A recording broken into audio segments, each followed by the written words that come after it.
Hello everybody, and welcome back. Happy Wednesday. My name is Discord Wubhouse, and tonight we're getting super nerdy. I'm stoked.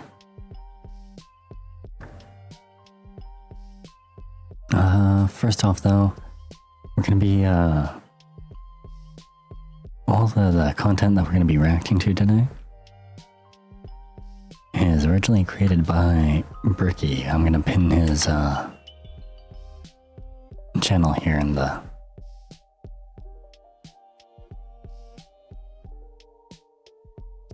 comments.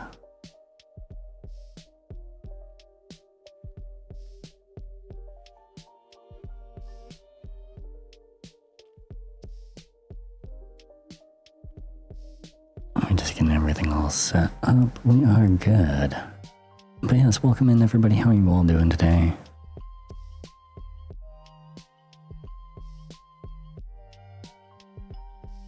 We're going to be starting off with a little bit of timeline history. What even is Warhammer? Besides one of my favorite hobbies. Just stretching up a little bit here. Alright. I've got everything all set up on my end. Let's jump on over to the big screen.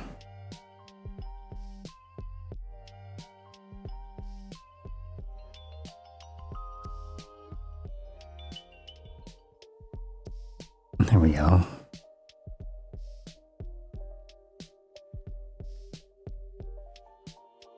I guess we should turn off our BGM here. And I'll save the models. They're just little slideshows that I put together of completed models that I have that are related to some of the topics that we'll be covering throughout this, I guess, reaction video. I'll be kind of reacting and sharing, yeah. I like to consider myself more of a heresy era historian, if anything. I don't know too much about the modern timelines in Warhammer 40k. I know a little bit related to certain characters, but not enough of the history as a whole.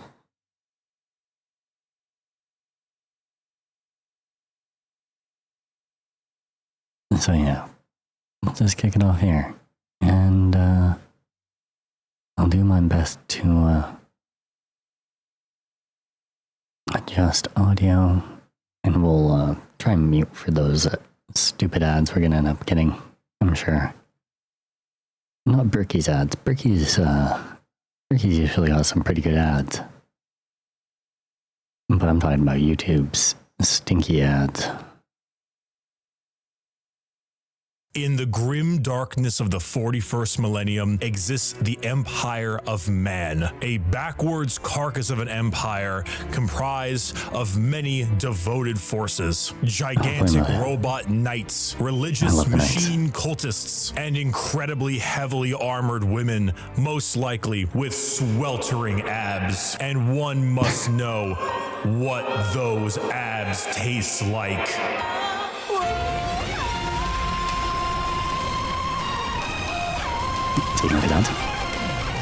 My Gamer Subs flavor is here. Sweet Six-Pack has arrived. A delicious and refreshing cherry pineapple blend. Play the sound. Yes, my brand new official Gamer Subs flavor is here. Sweet Six-Pack, not only in regular energy mode, but also in caffeine-free. Cherry pineapple flavor is not the kind of flavor that smacks you in the face. It is light, it is refreshing, and it's one of those things where you sip and you go, not bad. And next thing you know, you are having your fourth refill the same day. And it is available now. Link in the description. Use code Bricky for 10% off your entire order. Not just for this, but for everything you buy. And I'm not dumb. If you buy any of these tubs, regular caffeine-free of my Sweet Six-Pack flavor, you will get a Muscle Girl 32-ounce shaker completely for free. There are only a couple thousand of those shakers, so get while supplies last. I cannot believe we finally have this, but I told everyone, like, once you find out the flavor, you'll be like, yeah, that tracks. And damn straight does it track. Sweet Six-Pack available now. Code Bricky, link in the description.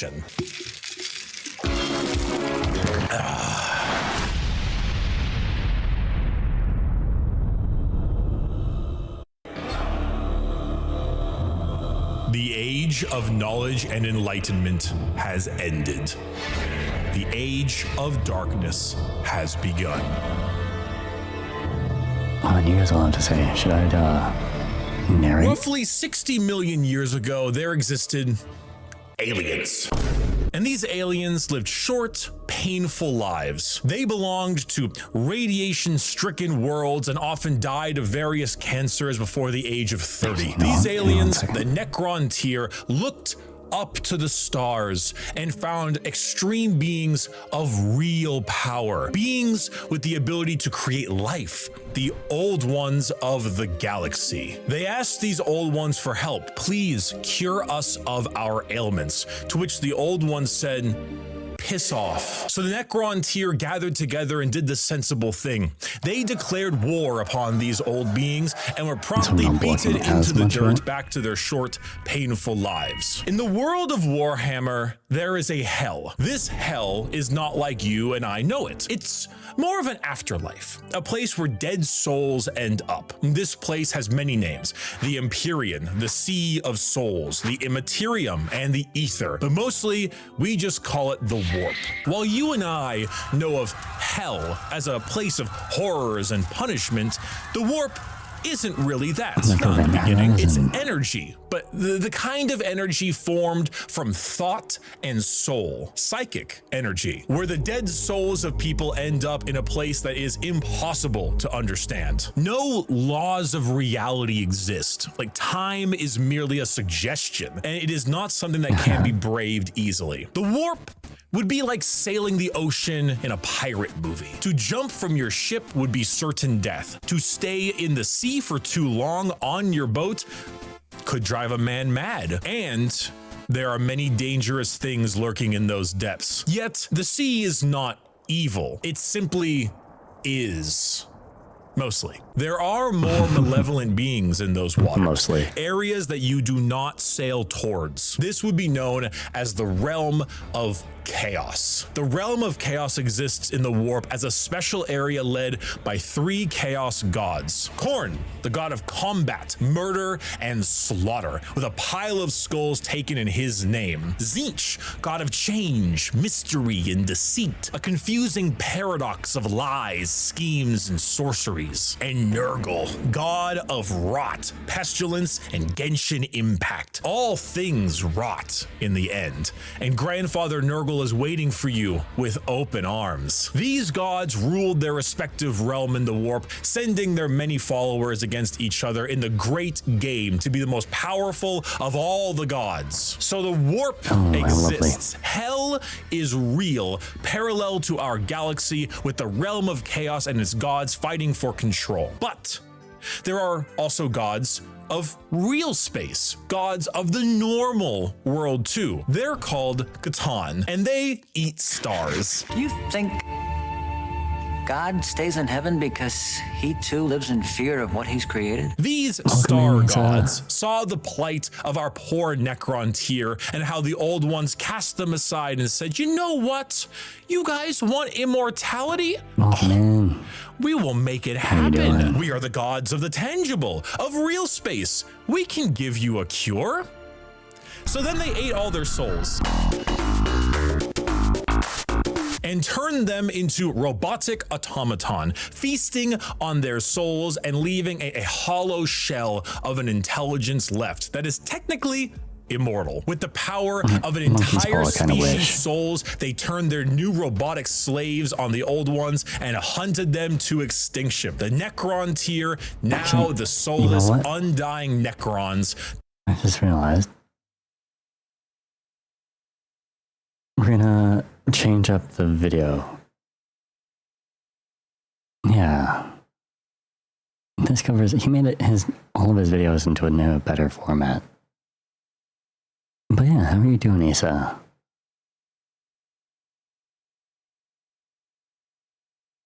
Okay, I think volume's still good. Getting angry at work. Oh no.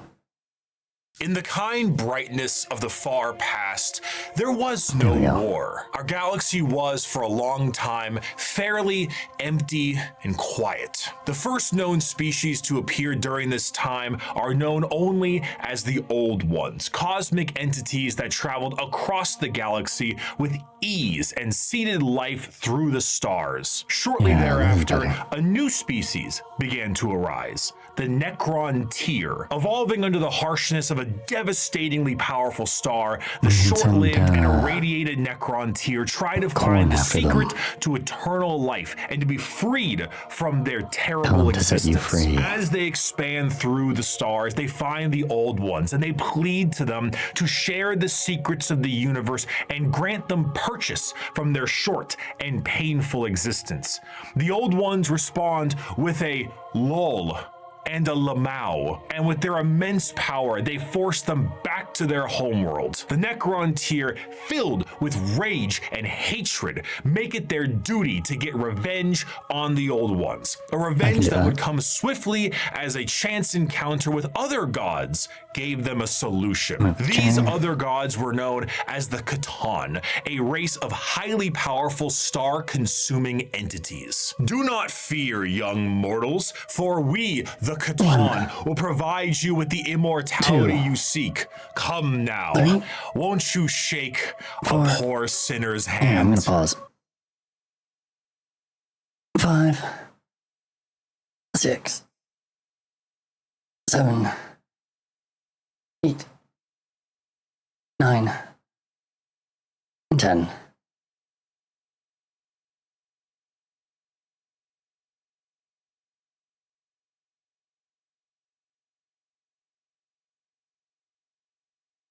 Welcome in, Micah. Thank you for the squats. How you doing?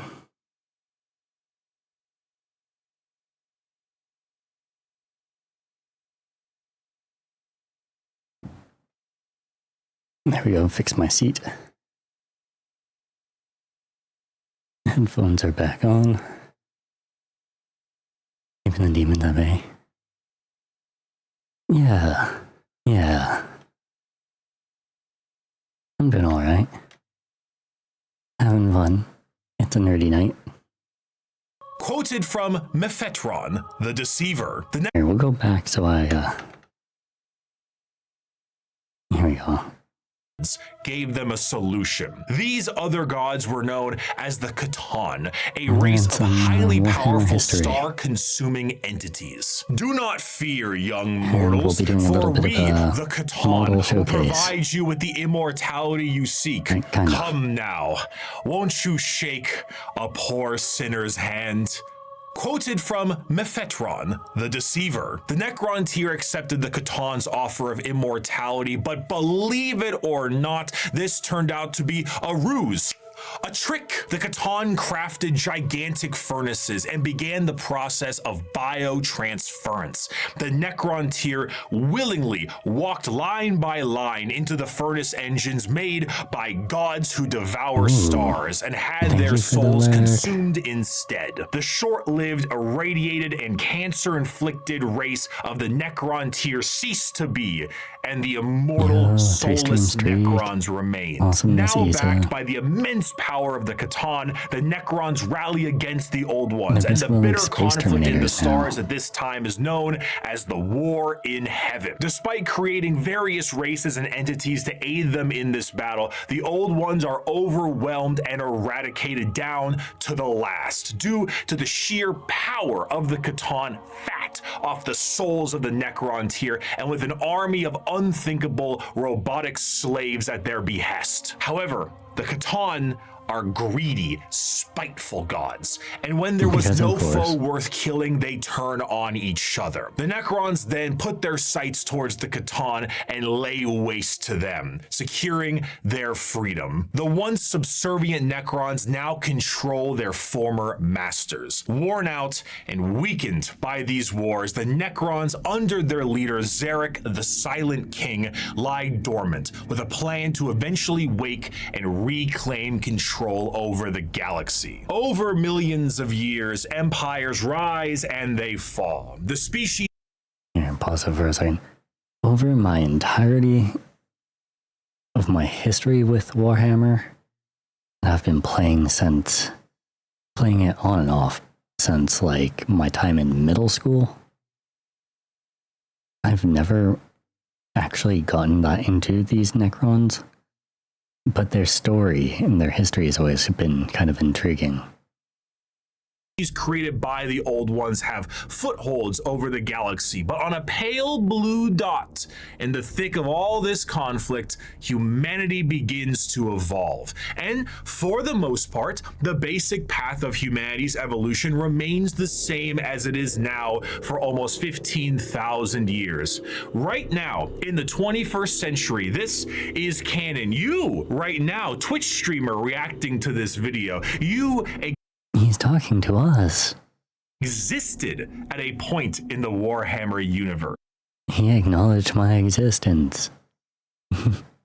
But with time, humanity's ambition and the power of their technology becomes unmatched, and the golden age of expansion begins. Humanity starts to branch out through the stars with powerful tools used for agriculture, mining, and expansion. Some branches of humanity would eventually settle far away from Earth itself, and around this time, the psychic ability of humans are greatly expanded, and what we begin to know as psychers appear. But despite all the progress, things would begin to collapse. The machines created to aid humanity would turn on them in M23, an event known as the Cybernetic Revolt, and trade would begin to collapse due to the immaterial warp, aka actual hell, beginning to cause ruptures in space and time. These warp stones would separate humanity, and this would be what is known as the Age of Strife. The warp, a sea of souls, storing all thought, emotion, and the souls of those who have passed on, begin fluctuating into something terrible, as far on the horizon, something horrendous was brewing. You see, the warp isn't just a random assortment of chaotic energy. It is fairly well organized thanks to those living in the galaxy. The warp itself acts as an afterlife of sorts, and the actions of the innumerable amount of creatures who live in the galaxy have manifested a pantheon of organized entities known as the Forces of Chaos. At their helm are three major entities: Khorne, Nurgle, and Tzeentch. However, a fourth one, Slaanesh, was about to be born. The ancient Eldar were one of the first species created by the old ones, and due to their extreme and unbridled excess, the birthing of Slaanesh tore a hole in the galaxy and forever split the Eldar into those of the craft world, who sought to bring their species back together, and those of the Drukhari, who wished to continue what caused the birth of Slaanesh in the first place. The birthing of this fourth chaos god settled the warp storms of the Immaterium and ended the Age of Strife, but humanity was still fractured. So one man revealed himself and spearheaded an immense attempt to reunite all the fractured pieces of humanity. That man was the Emperor of Mankind. After reclaiming the nearly destroyed Earth, the Emperor embarked on the unification wars to unite humanity under the banner of the Imperium of Man. However, due to the very long and devastating impact of the Age of Strife, humanity as we know it is not the same. To reconquer Earth, the Emperor would need more than mere men. Great beings, known as the Thunder Warriors, were recruited by the Emperor to reclaim the Earth with ease. But these warriors are a blunt tool and had overstayed their welcome. He would need something better, and that solution would be known as the Space Marines. Superhuman soldiers that will have the skill and cunning exponentially greater than the mortal man. These new warriors would be commanded by an elite group of his very own sons known as the Primarchs. Unfortunately though, Daddy didn't charge the baby monitor, and his 18 sons would be stolen by the forces of chaos and scattered across the galaxy. This would begin the Great Crusade, a monumental task to take back the stars in the name of humanity and reclaim the lost Primarch sons. However, he would need the fires of industry to make this happen. Looking to the distant cousins of Mars, the Emperor signed a treaty with the technologically irradiated hellscape. The Emperor, mighty as he is, was a little absent landscape of the Red Planet and allowed the cult of the machine god, the Mechanicum, to supply his crusade. While Space Marines were the tip of the spear, their numbers paled to the vast might of the Imperial Army and Navy. The Astra Militarum and their seemingly endless numbers make up the bulk of the fighting force for humanity, supplied by the intelligence and prowess of various agents of the Imperium, such as rogue traders and assassins. Due to the lack of connectivity between the worlds, what a society had become over thousands of years became mysterious and varied. Tools once used for harvesting and agriculture now are being used as machines of war in the form of Imperial Knights. Some of these fractures of humanity would even be changed further and become unrecognizable to the average human, with differences in size, skin color, appendages, cat ears sometimes. Some would go so far to become their own galactic societies, like the miners of the Galactic Core and their immense supercomputers, forming the Leagues of Voton. After an incredible amount of effort and books, the Lost Sons of the Emperor would... Yeah, there's 64 novels covering a single period in this universe's history. And I'm, what, 10 shy from having that whole collection now?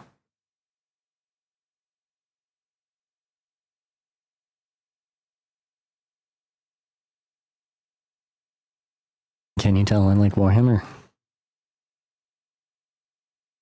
Be reunited, and the Imperium of Man would be firmly established. This, however, would not last. Be it intentional or accidental, the Emperor would not reveal to his sons the true nature of the galaxy and the terrors of the warp. And this oversight would result in one of the most impactful wars in humanity's history. The favorite son of the Emperor, Horus, would fall to the powers of chaos and turn on his father. This betrayal, this backstabbing, this heresy, this Horus heresy,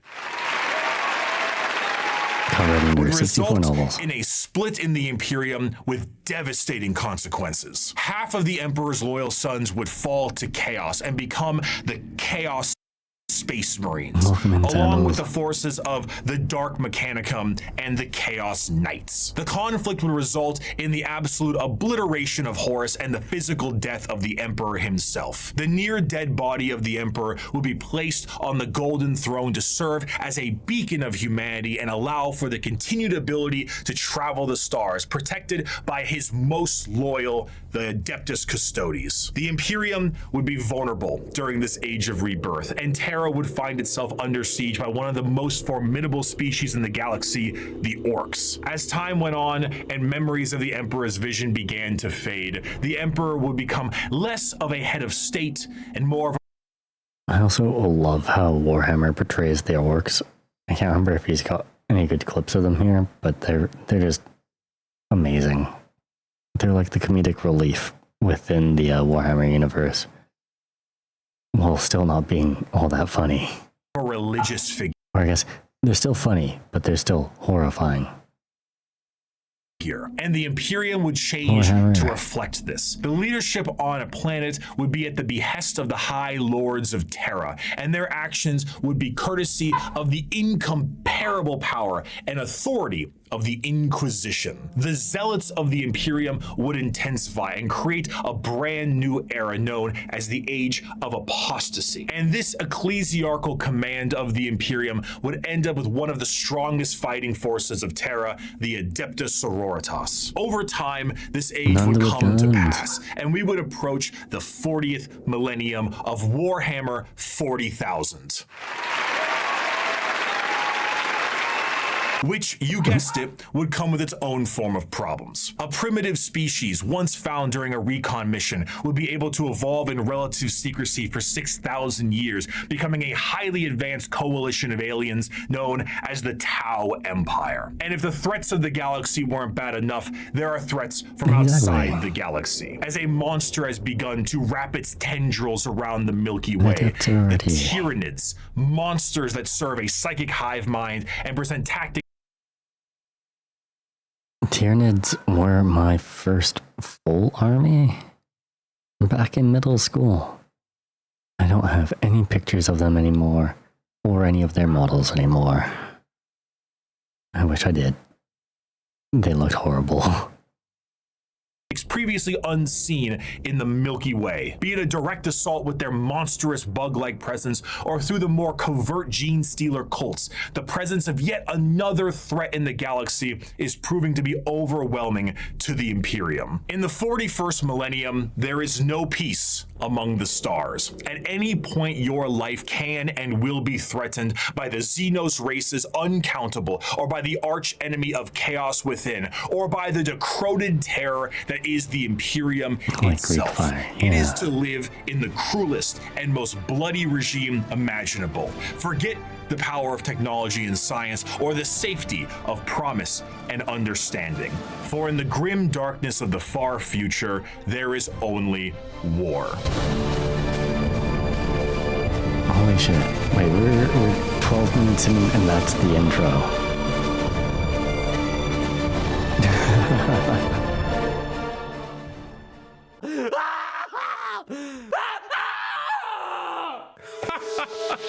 A fantastic job once again, Mr. Kurz, the Night Haunter himself.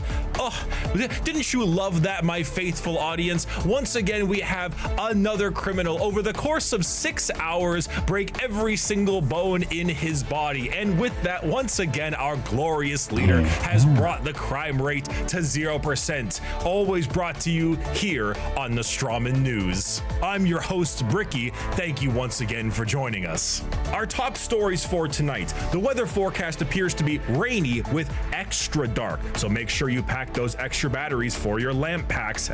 And of course, let's not forget the fantastic gang violence problem we're currently having. Oh, I'm sorry, what's that? Oh right, it's gone.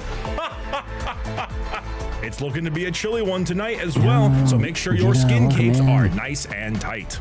How are you doing? Wait, hold on, one moment.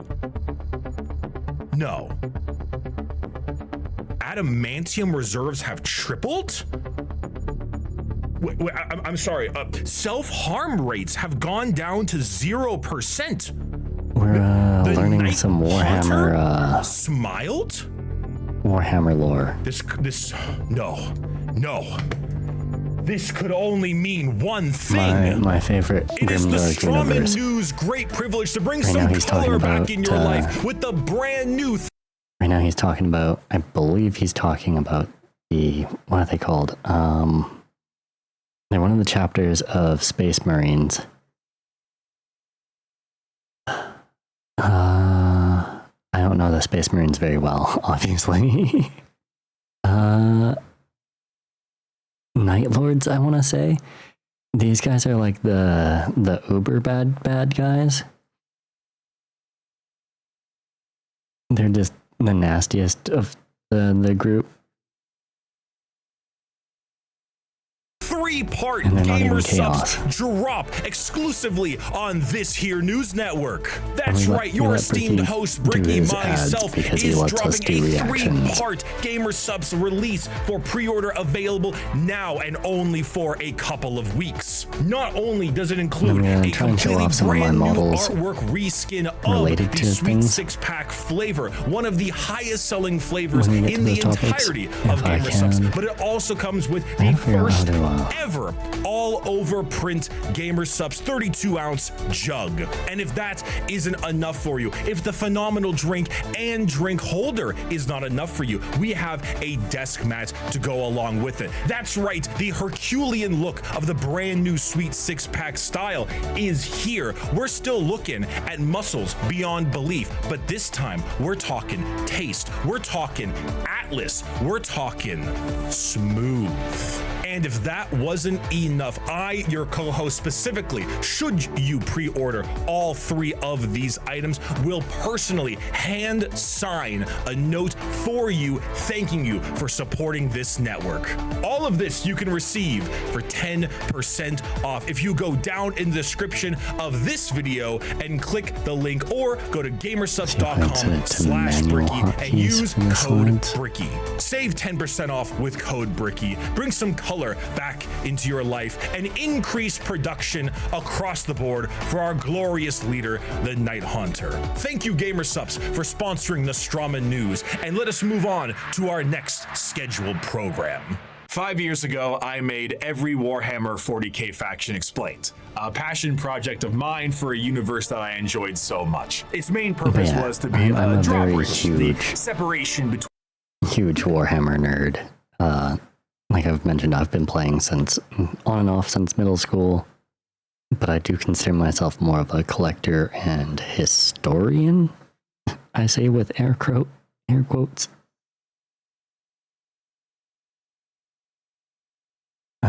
There's a chunk of the history in Warhammer called the Horus Heresy, and it's covered under like a 64-volume novel series. And yeah, I've almost got the entire series now. I go over it constantly.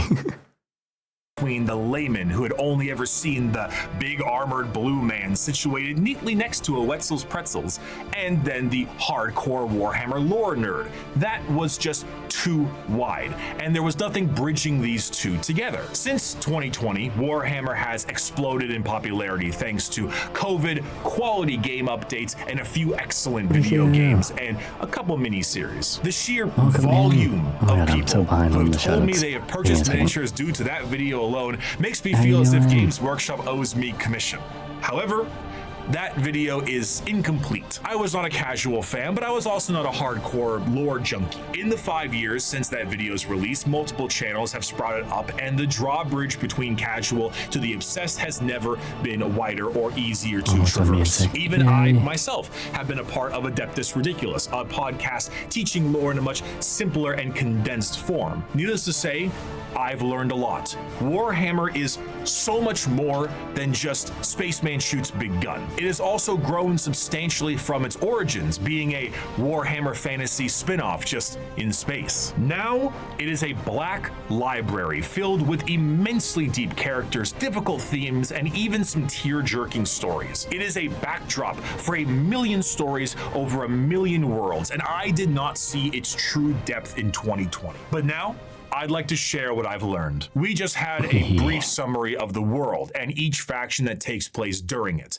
And we did that because to truly understand each faction, we must understand what makes them the way they are. Right, that was awesome. We need to begin in chronological order, discussing their origins, their culture, their powers, and of course, what makes them oh so grimdark. So let's begin with the group that started it all and sing praise to the Infinite Empire. The Necrons. As mentioned before, the Necron tier were the original form of the Necrons, an alien race.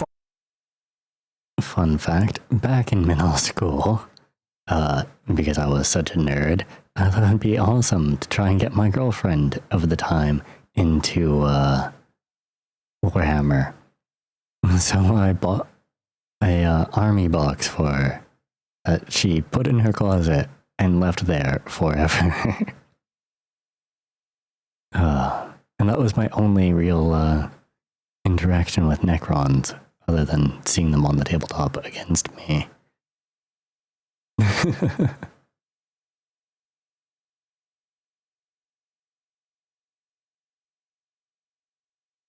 Far away from us that live short, painful lives due to the irradiation of their star. Normally, this would manifest as like a sort of cancer, a space cancer of sorts. The Necrons are very much inspired by the ancient Egyptian aesthetic, but unlike the windswept dunes commonly associated with it, the irradiated hellscape the Necrons here endured was far from picturesque. This also translates into their hierarchy. They are a race of nobles and peasants. Most of the peasants would often live for their very short amount of time, only a couple of decades, while the nobles tended to have better care and would live a little bit longer, but still far less than the average lifespan of a human, even today in the 21st century. The leader of the Necrons was Zarek, the Silent King. He was the one who took the deal with the Catan and the Deceiver. Of course, he wasn't aware of the fact that they were known as the Deceiver at the time, but the whole species was blinded by hate after being debated debased by the old ones on their quest to cure their illness. The sheer pain that underwent the Necron race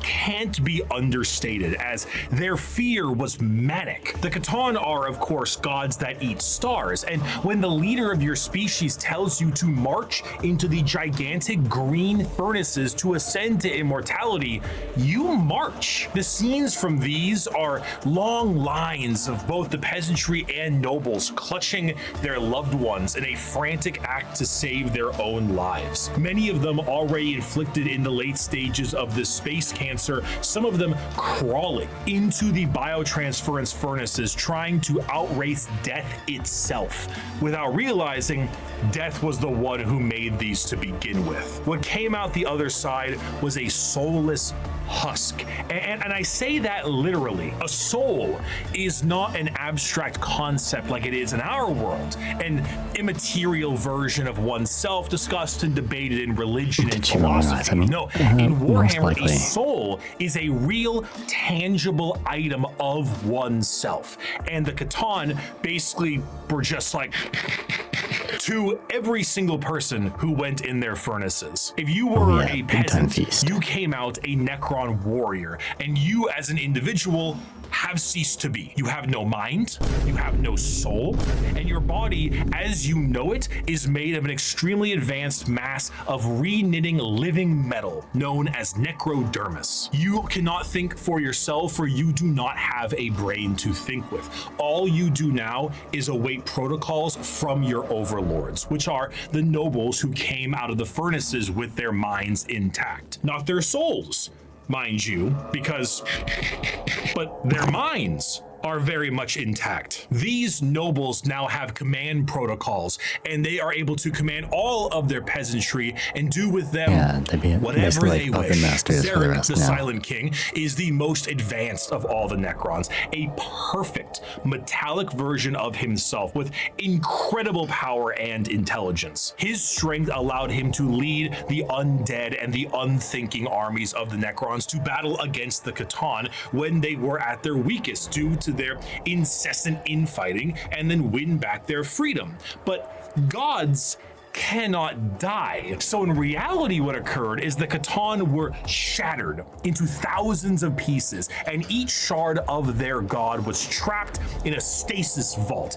and mind controlled to do the bidding of the Necrons they once enslaved. The biggest challenge they face now are actually the upstarts of the galaxy. They basically turned them into their own little Pokemon. They captured gods as Pokemon. The Eldar and the Orcs were quite prominent, and as you Their models are pretty badass looking, though. can imagine, a galactic war really takes its toll on the joints, or I guess the servos. It was in their best interest to wait out the galactic rise of the other races and come back at a more opportune time. So they went into stasis via these massive tomb complexes hidden beneath various worlds, biding their time until it was once again their opportunity to rule the galaxy. Zarek, the Silent King, as penance for his failure to his people, exiled himself into the darkness between stars for the next 60 million years, with his perfect memory a constant reminder of the doom he inflicted upon his people. Flash forward to the modern day, and the Necrons are reawakening, but it isn't working as well as it could be. Whether the tomb world is reawakened naturally or by some imperial moron stepping on a green glowing rock, the Necrons have come back to reclaim a galaxy they consider rightly theirs. They're a little grumpy. But 60 million years of hypersleep have taken their toll. Many Necron dynasties awake with systems unrestored and huge swaths of their population's minds completely lost. Necron nobles wake with various mental faculties compromised, sometimes exhibiting traits similar to excessive paranoia, schizophrenia, or even dementia. One notable Necron, Nemesaur Zandrek, believes that he is still back on his home planet fighting off separatists and interlopers. See, Oberyn, the separatists come, attempting to outflank me as they did at the 4th Battle of Vindach. How they calculate that daubing themselves green and roaring like savages will produce a different outcome, I cannot fathom. But it is of no account. Ready, my legions. Another glorious victory shall soon be ours. That's hilarious. Wait. Other individual. My legions, another glorious victory. That's a good one. Shall soon be ours. Other individuals, such as the esteemed Imatek the Stormlord, seek to usurp the newly returned Silent King for rightful ruler over the Necron race, believing his time has come to an end, while scientists and archaeologists like Trazen the Infinite and Orikin the Diviner spend thousands of years bickering over artifacts and petty squabbles. Truly, the Necrons are a faction of unthinkable, unimaginable power, held back entirely by their own hubris and 60 million years of stasis. It is a species that does not know of time, only of the ravages brought by it. A pharaoh of a dynasty may just be as frightened to awake completely mad as they are to be assassinated while they sleep. Thousands of years pass in an instant. There is a play, like an opera play, a retelling of the war in heaven in the Necron culture that takes 40 years to witness, because here we come. Dean's locked into that. Yo, Pop-Tart Fluff. Welcome in, Raiders. How are you doing? How was the rest of your stream? Oh, we're stuck in ads right now. How are you doing, Pop-Tart? So awesome to see you here. Oh my god, why are there so many ads? Why leave? You have no need to eat or vacate your bowels. The stream went well. How's mine going? It is going well. Or at least I'm enjoying myself. I'm having a good time. We're going over some Warhammer lore. You are immortal, but you are soulless. Despite the Necrons' incredible technology, their mastery over time, reality itself, despite all of this, they still are missing a soul.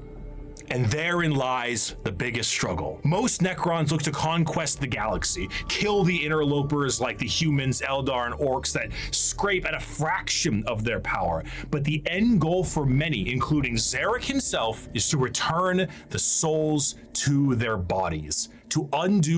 I'm not sure that can happen though. Their souls were eaten by the star gods, so...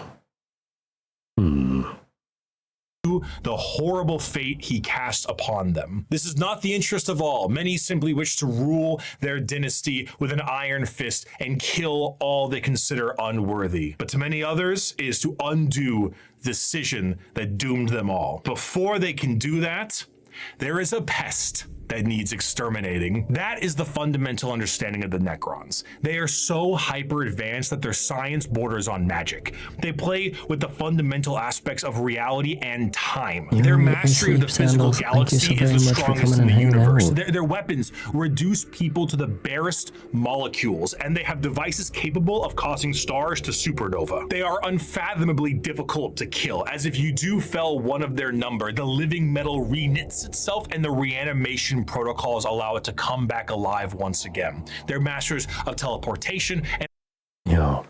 These guys are also a pain in the ass on the tabletop.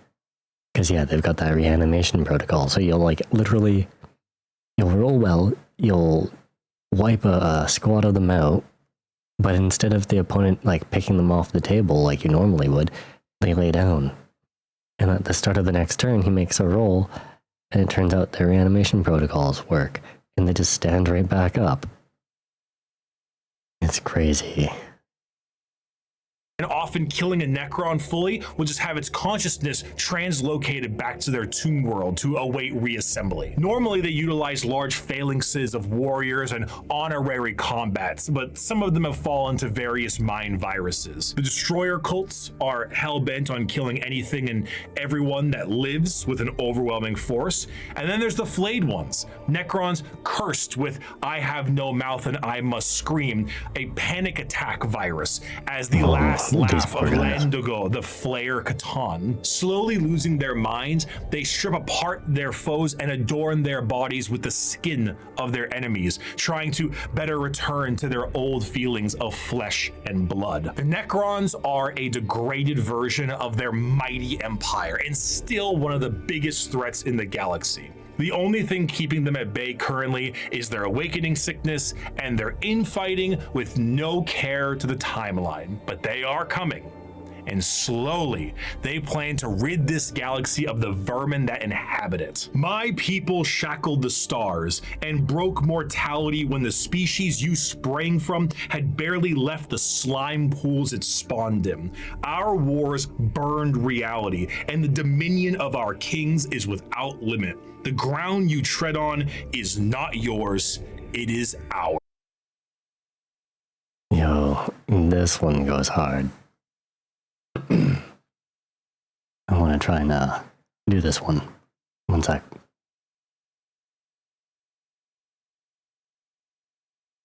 Get some water.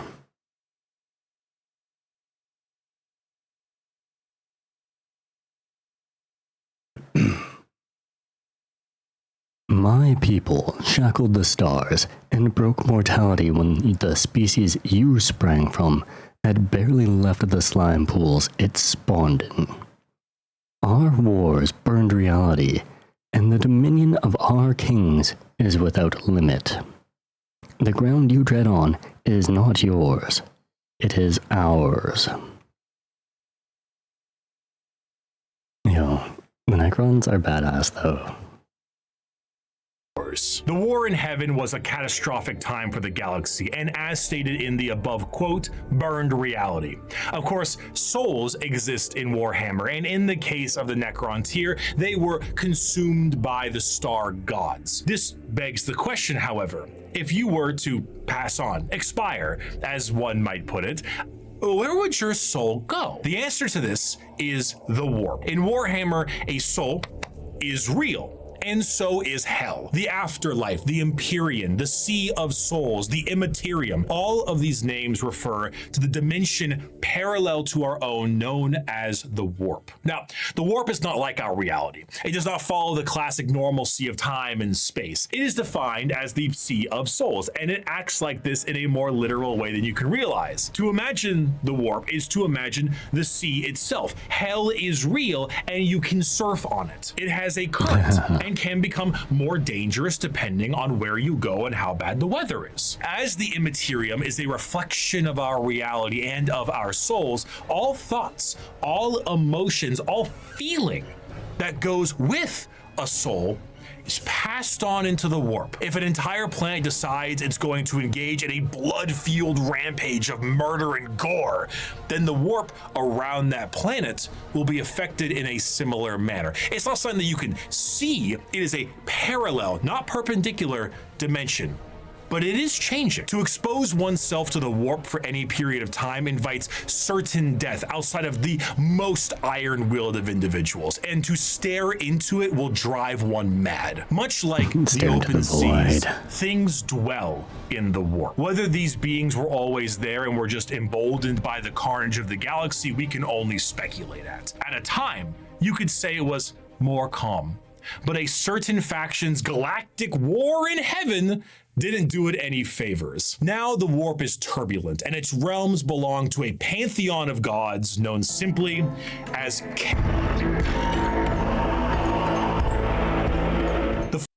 forces of chaos are beings that serve directly under their patron deity. There are 4 current gods of chaos at the moment: Khorne, Tzeentch, Nurgle, and Slaanesh. Each of them represent various facets of and emotions of sentient species and play a great game against one another for total control over their realms. Interestingly enough, while their disciples have physical forms we can understand, the chaos gods do not have a physical visual that you can perceive in reality. So while there are tons of fantastic fan art, we do not know what they truly look like. though they are conveniently color-coded. Khorne is the god of blood and murder, carnage and slaughter. He is the one who is most powered by the wholesale killing of any living thing, for Khorne cares not from where the blood flows. With a sacred number of 8, he is the lord of all things involving killing and blood and gore. The champions are extremely strong as well, with monumental muscles and extremely large weapons. A true analog to Khorne would be his greater demon, the Bloodthirster, an enormous muscle-bound flying devil with an axe so large it splits tanks in a single swing. They move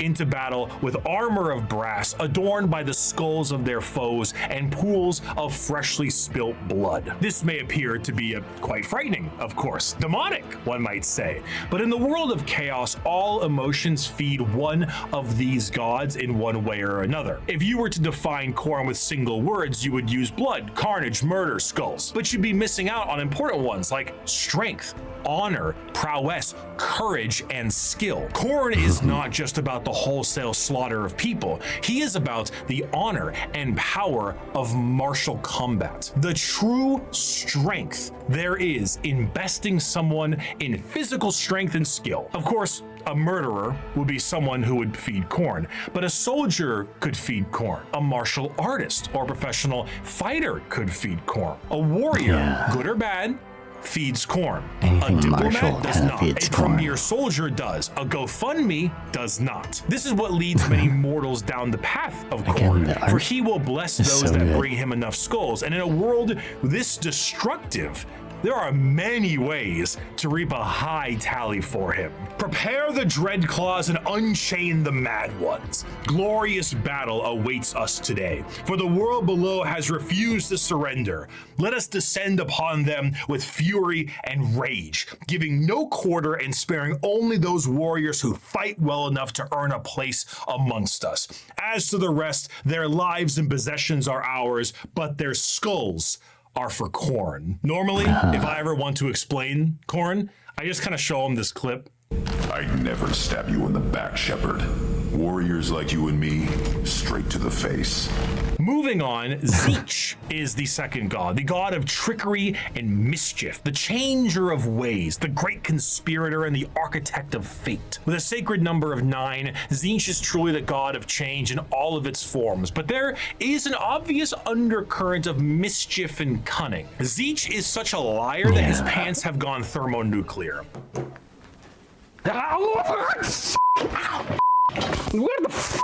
His favorite pastime is asking questions that have no answers while simultaneously Also, making here, up we're gonna answers. take a quick break here. I'm gonna go stretch my legs, top up my water, all that usual stuff. The ads are about to force themselves to run through, so I will be right back. Okay, I return. Yeah, let's get back into it. Hopefully I didn't hold you guys up too long. On the spot to a question he didn't ask. Have you ever had a dream that you want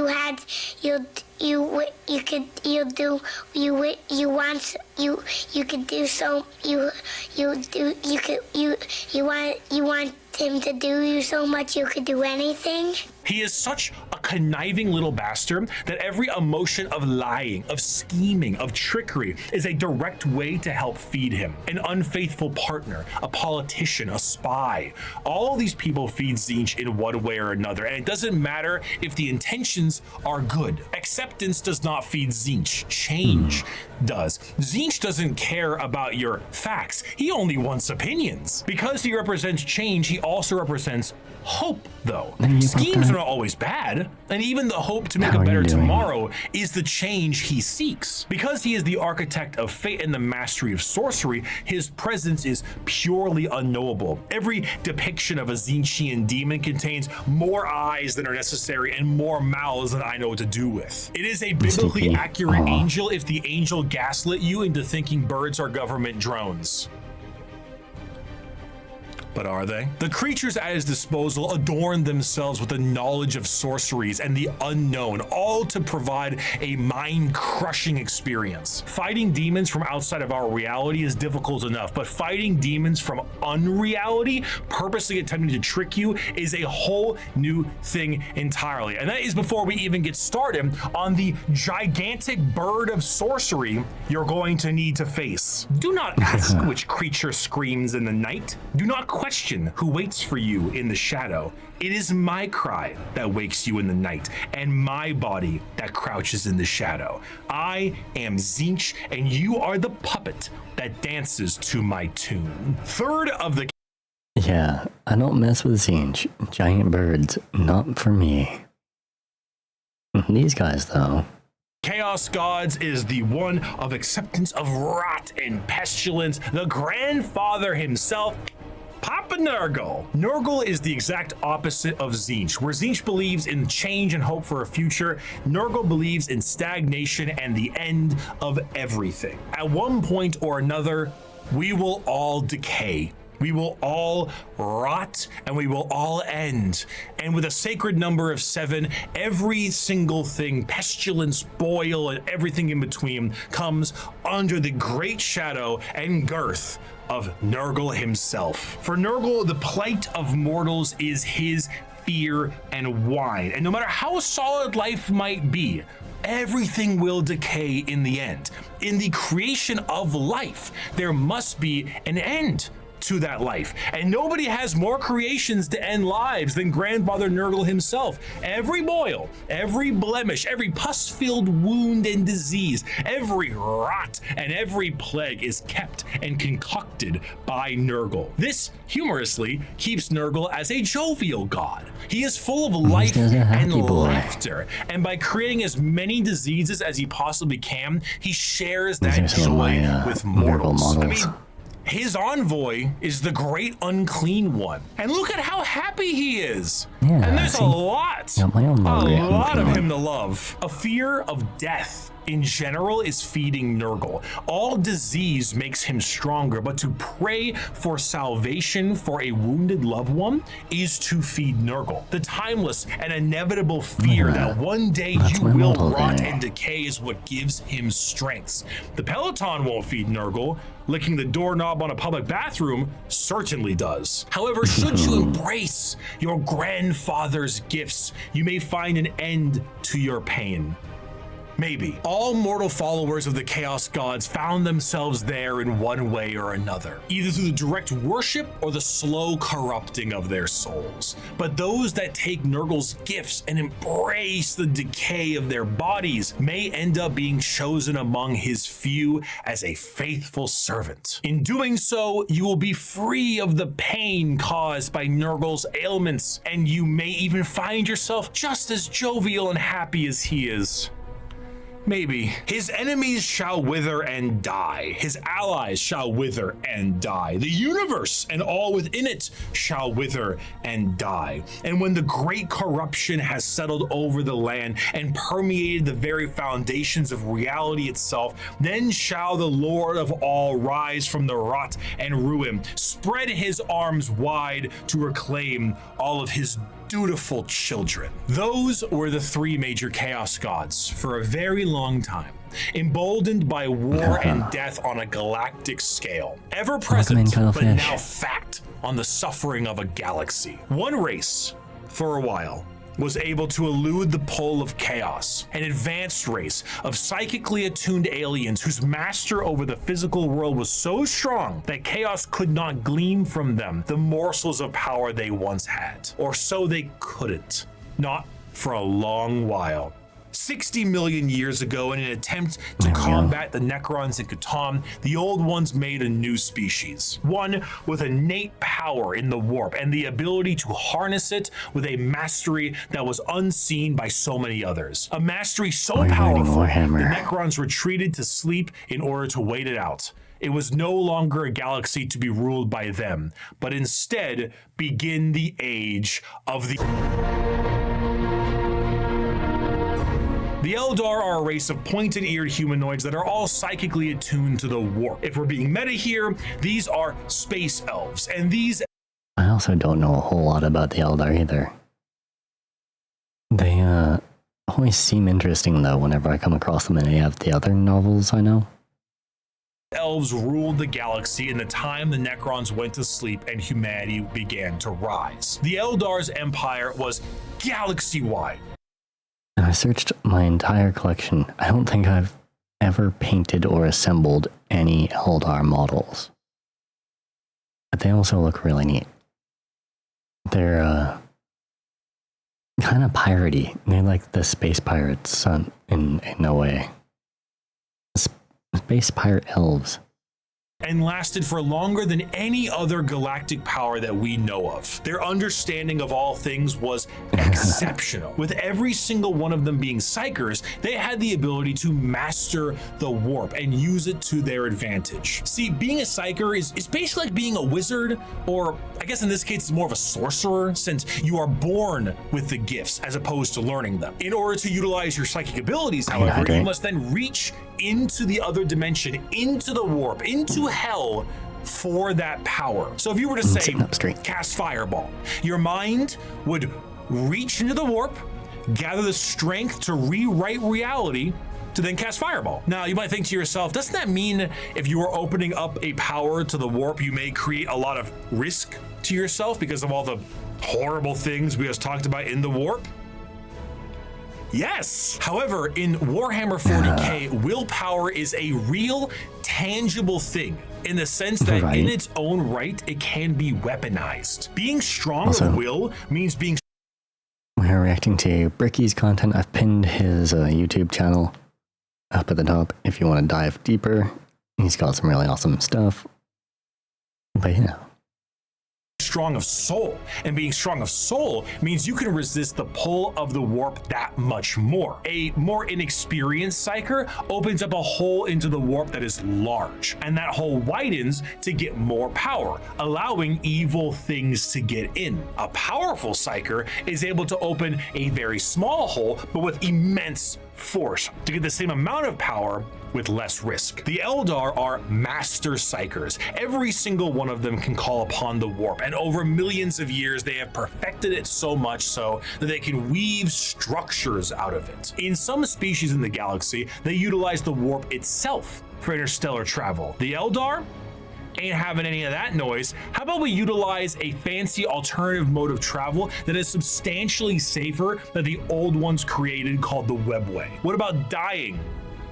Miss me with that. We no longer age. And if we do, we can just be reborn like that. Food, water, materials, we make things out of distilled warp essence itself. We sing unreality into cathedrals to dine in. What truly could the Eldari Empire possibly fear?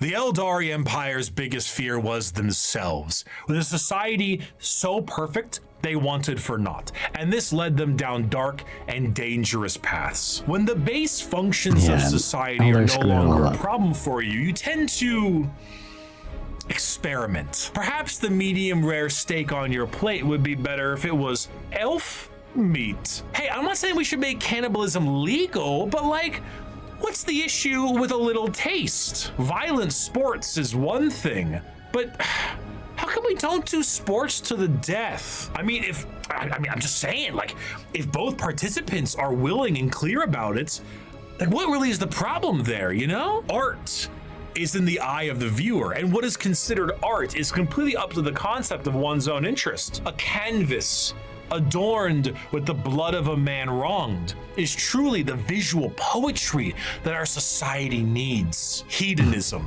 with a slow and consistent hedonism, the Eldar slid backwards into debauchery of the sort I cannot discuss on this YouTube video. Murder on stage, delicacies and drugs distilled from one another, the trade of slaves and concubines, and much worse. The Eldar physiology has their emotions heightened, and they can feel more than a human does. So while it can provide lows of pure despair, it can also provide greater highs than you have ever known. And swinging between the two of them was the Eldar game. The warp took notice of this heavily, and it began to react. On a galactic scale, the debauchery and the hedonism of the Eldar race caused levels of warp storm so pronounced and so volatile that it cut off interstellar travel for all those who used it. Communications between planets was removed, and a nightmarish era of old night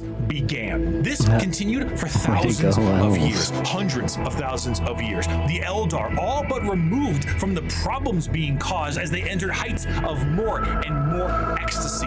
They needed more and more and more. Nothing was ever enough. More murder, more torture. It's art, it's delicacies, it's life. This Cosmic silence Encounter? of Tell me about it. Slanesh.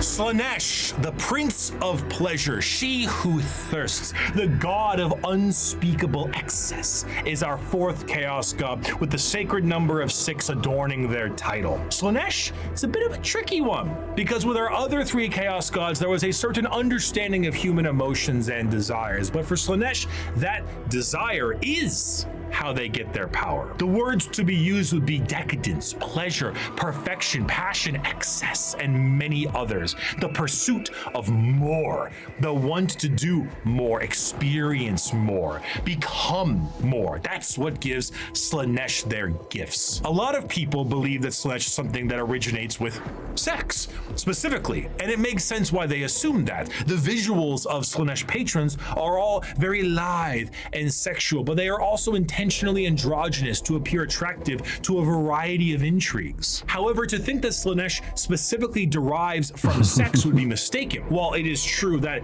a lot of humanity's actions can relate to getting laid, and Slanesh is the dark prince of desire, it's more on the lines of feeling an excess of an emotion. It is excessive touch and scent and desire, and a lot of that has to do with sex. That's why it looks like sex, but it's more than just that. A patron of the arts may feed Slanesh, one that aspires to become the perfect chef or master of their craft, and the sheer pursuit of that alone will feed Slanesh. Whiplash is Slanesh's absolute favorite film. Videos where people beat Elden Ring on a dance pad feed Slanesh. There are no 2 words in the English language more harmful than good job. But is there a line? No, man, no. This also moves into the concept of feeling. Sensation is a majorly Slanesh-coded thing. It might start off feeling good, but then you get to play around a little bit, you know? You play with a little bit of pain. Light pain might not be enough, so you might want more. Or inflicting the pain could be your jam. Music can increase to volumes that may hurt your ears, and even then that might not be enough. More. You must have more. Many of the disciples of Slanesh carry a demonic form in their lithe grace. The keeper of secrets is his chosen envoy, and their movements are a blur of dance and pain with an aura all the more fatal. They dance and sing, but there's always a form of malice behind every action they take. An alluring gaze that will pull you in right before the demonic entity can crush you in that grip. Slanesh's palace has 6 layers surrounding it, and one of them is the excess of gluttony, where the participant finds themselves in a beautiful banquet full of the most delicious foods imaginable. Tables of delicacies and rivers of wine tempt the user to such a degree that they cannot stop stuffing their face, unaware that the things they are eating are very vaguely familiar meat. If one does not see themselves drowning in the river of wine, they may soon fill their bodies up so much that they cease to function and fall over, becoming part of the banquet themselves. That is one of these 6 layers of Slanesh's palace. This was the ecstasy that the Eldar civilization indulged in for millennia, and did so on a monumental scale that they created a god from it. Find pleasure in every moment, indulge in every whim. Let lesser races feel the burden of their crude lives. We are beyond such concerns or worries. Every power is ours to use, every sensation ours to experience. We are truly masters of the galaxy, and all others exist only to satisfy our curiosities. We have earned our position of power. Let us forever taste the fruits of such achievement. Time itself is ours to command. We are eternal.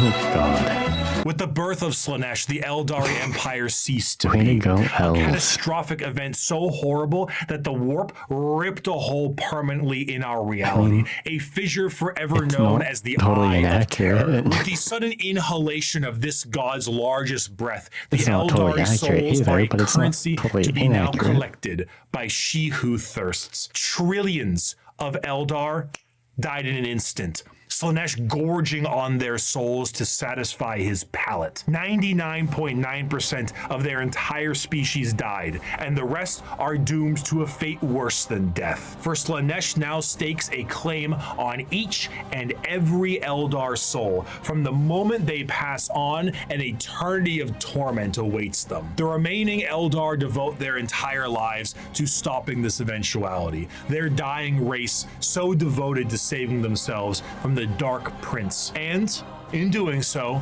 have found very creative ways. In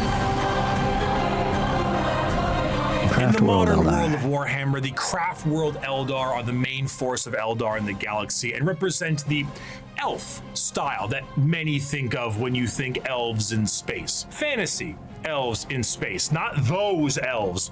We'll get to them. A craft world is a monumentally large starship, the size of a continent, that acts as a form of flotilla. During the highest reaches, The ships are so cool. Again, all the art in the Warhammer universe is just awesome.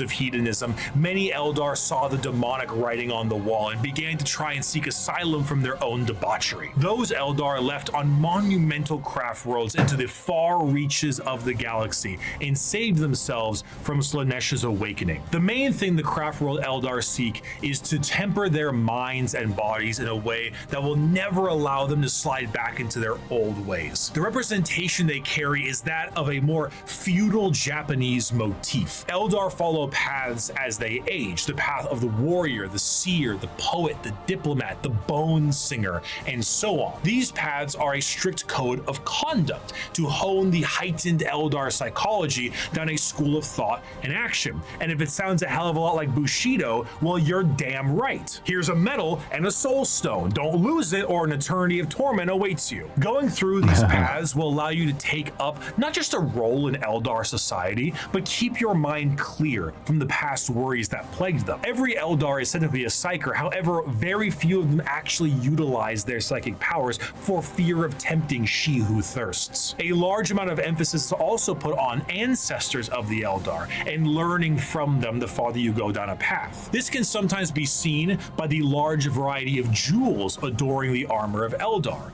Those are called soul stones, the biggest middle finger to Slaanesh they can think of. See, when an Also, the biggest middle finger to painters that I can think of. Painting all those like fine details, the models have so many details, and they're all in like super vibrant, super contrasting colors. Oh, I don't think I ever want to paint an Eldar. Eldar dies, these stones act as a backup, and instead of their souls going to Slaanesh, they are then trapped and stored in this little stone. So when the Eldar say they commune with their ancestors, they mean so very literally, as the spirit and soul of generations before them are stored here. Often larger structures may contain vast amounts of soul stones, such as the Infinity Circuit in the craft world itself, allowing the souls of the dead to help power their enormous starship. The young do not desire the discipline of the path, but rather their curiosity drives them to try every fruit from the tree. Thus, it is that so many take the path of wandering or the path of damnation in their first years of adulthood. And so, the great tragedy of our kind is played out again and again as the number of our people shrink from generation generation. These paths, when completed, allow an Eldar to move to the next one, then the next one. However, since this is the grim darkness of the world, many of these paths rely on combat. The Eldar actually had gods at one point: Cain, Vol, Isha, Azaryan, and so on. These gods are aspects of the Eldar pantheon, and while many were killed in Slaaneş's creation, their teachings live on. For some, the strongest devotion to the Eldar gods is to join the Aspect Warriors and embody the wrath of Cain, their god of war. While guardians of the Eldar craft worlds are more akin to a trained militia, the Aspect Warriors embody a particular variant of the path. Each are led by a Phoenix Lord, a name passed down from generations and embodying the souls of prior Phoenix Lords with each new one. The Howling Banshees, led by Jane Zar, Fugin and his Fire Dragons, Baharoth and his Swooping Hawks, or Malgan Ra and his Dark Reapers. Each aspect shrine carries with it the Eldar way of war. Fast, hard-hitting, and incredibly tricksy, so cool, for they do not have the numbers to fight in any other way. The Craftworld Eldar show how mangled an empire can be by their own actions. They once ruled the galaxy in an honest, non-hyperbolic way, but in the end, they were bested by themselves, and their most prominent remnants are forced to drift aimlessly through the galaxy, trying to save their species from extinction and resist the temptations of she who thirsts. But for some, the party, it's just beginning. Deep within the webway is the city of Kamara. This dark city once existed as a port in the webway that allowed for ease of transport for the Eldar between its various domains. The significance of this city meant that it needed to be a bit more of a neutral territory outside of the jurisdiction of general Eldar law, and therefore it was allowed to self-govern. This did not go well. The Dark City became the hideaway for all manner of sin. The Eldar race slipped into debauchery. Elf Vegas? Oh god, what would Elf... Yeah, no. Elf Vegas would be awful. On a galactic scale that it birthed a god, and this was the city you went to when that wasn't enough for you. The convenience of being so deep within the webway was that it exists as a blind spot to the horrors of the warp. So while the rest of the Eldar fled the downfall of their species, Kamara kept partying. When Slaanesh was birthed, they were saved the worst of it, thanks to them being nice and neatly tucked away inside the webway. But only somewhat. The Dark Prince did not have a grip around their soul, but the tiniest pinky finger, and they were still pulling. But due to their excess hedonism, they found a solution to this problem. If they tormented others, they could temporarily rejuvenate their souls and continue to cheat their inevitable death by placating the Prince of Pleasure. And if they kept this up on the regular, they could effectively become immortal. Thus, the Drukhari were born. Unlike the more stoic elves you see in works of fiction, the Drukhari themselves exist as a sort of analog of the more grim and fiendish elves you find in Norse and European mythology. The Drukhari are soul vampires, but the more basic means to feed are hardly enough to keep them going. This desire to feed is known as the thirst, and to quench it effectively, they have mastered the art of biotechnology and dark sciences to really juice themselves up on the crispy soul sprite from the vending machine called the Galaxy. The majority of Drukhari act as pirates and raiders and slavers. They go into our physical reality and drag people back to Kamara to commit atrocities that go beyond any imaginative torture a human can think of. The Drukhari are organized in various groups throughout the Dark City to accomplish this in a more organized and extremely brutal way. The Cabals act as the main warriors of the city, led by their archons. Witches and succubi act as entertainment for Kamara in gladiatorial arenas, and the flesh-crafting homunculus keep the Drukhari alive and discover ever increasingly more painful ways to torment their ever increasingly large supply of slaves they are brought. The Dark Eldar see the other inhabitants of the galaxy as little more than cattle, livestock that can be brought to bay or slaughtered at any time. Their fodder, however, is not meat and muscle, but the anguish and despair of the weak. The Dark Eldar do indeed drink blood, but also tears, and most sustaining of all, the raw essence of pain they wring out of their captives. The truth of the matter is that Drukhari sustain themselves on the suffering of others, not just morally, but physically. Kamara is a city rife with backstabbing schemes and murder. It is the worst back alleys of the worst ghettos at the best of times. Nothing is more horrifying to a Drukhari than death, for death will see them in the talons of Slaanesh for an eternity of torment. So they do everything they can to stop this. The homunculi covens regrow dead members from pieces of flesh as bargaining chips. The succubi create grisly gladiatorial spectacles that literally rejuvenate the audience members as captives are murdered for sport. To be captured by the Drukhari is one of, if not the worst fate imaginable in the world of Warhammer 40k. In a universe built on war crimes, they are the most debased war crimers of all time. To be tortured and sacrificed in the gladiatorial arenas is a blessing, for you have escaped the fate of being in the Fleshsmith's control group, or being turned into a living and breathing piece of furniture for an Archon's quarters. In a cruel twist of fate, a newly born Drukhari does not arrive into this world loving torture. It is something they must grow to love. Grow to appreciate the suffering of other beings in order to survive in the world they have been brought into. If they succeed, they become some of the worst monsters in the known galaxy, a dark reflection to the craft worlders and a taste of what Eldar society was like before the fall. If they do not succeed, they must find purchase elsewhere. Often those will join smaller parts of Eldar society like the Exodites or the Harlequins. Exodites believe in a pre-industrial variant of their society, often retreating to more lush worlds to ride dinosaurs and live off the land. Prehistoric style that I would normally laugh at if they weren't riding dinosaurs like ballers. The Harlequin dancing troupe are a subsect of Eldar that are more than just a little strange. A carnival of dancing jesters that serve the Eldar laughing god of Kegarak.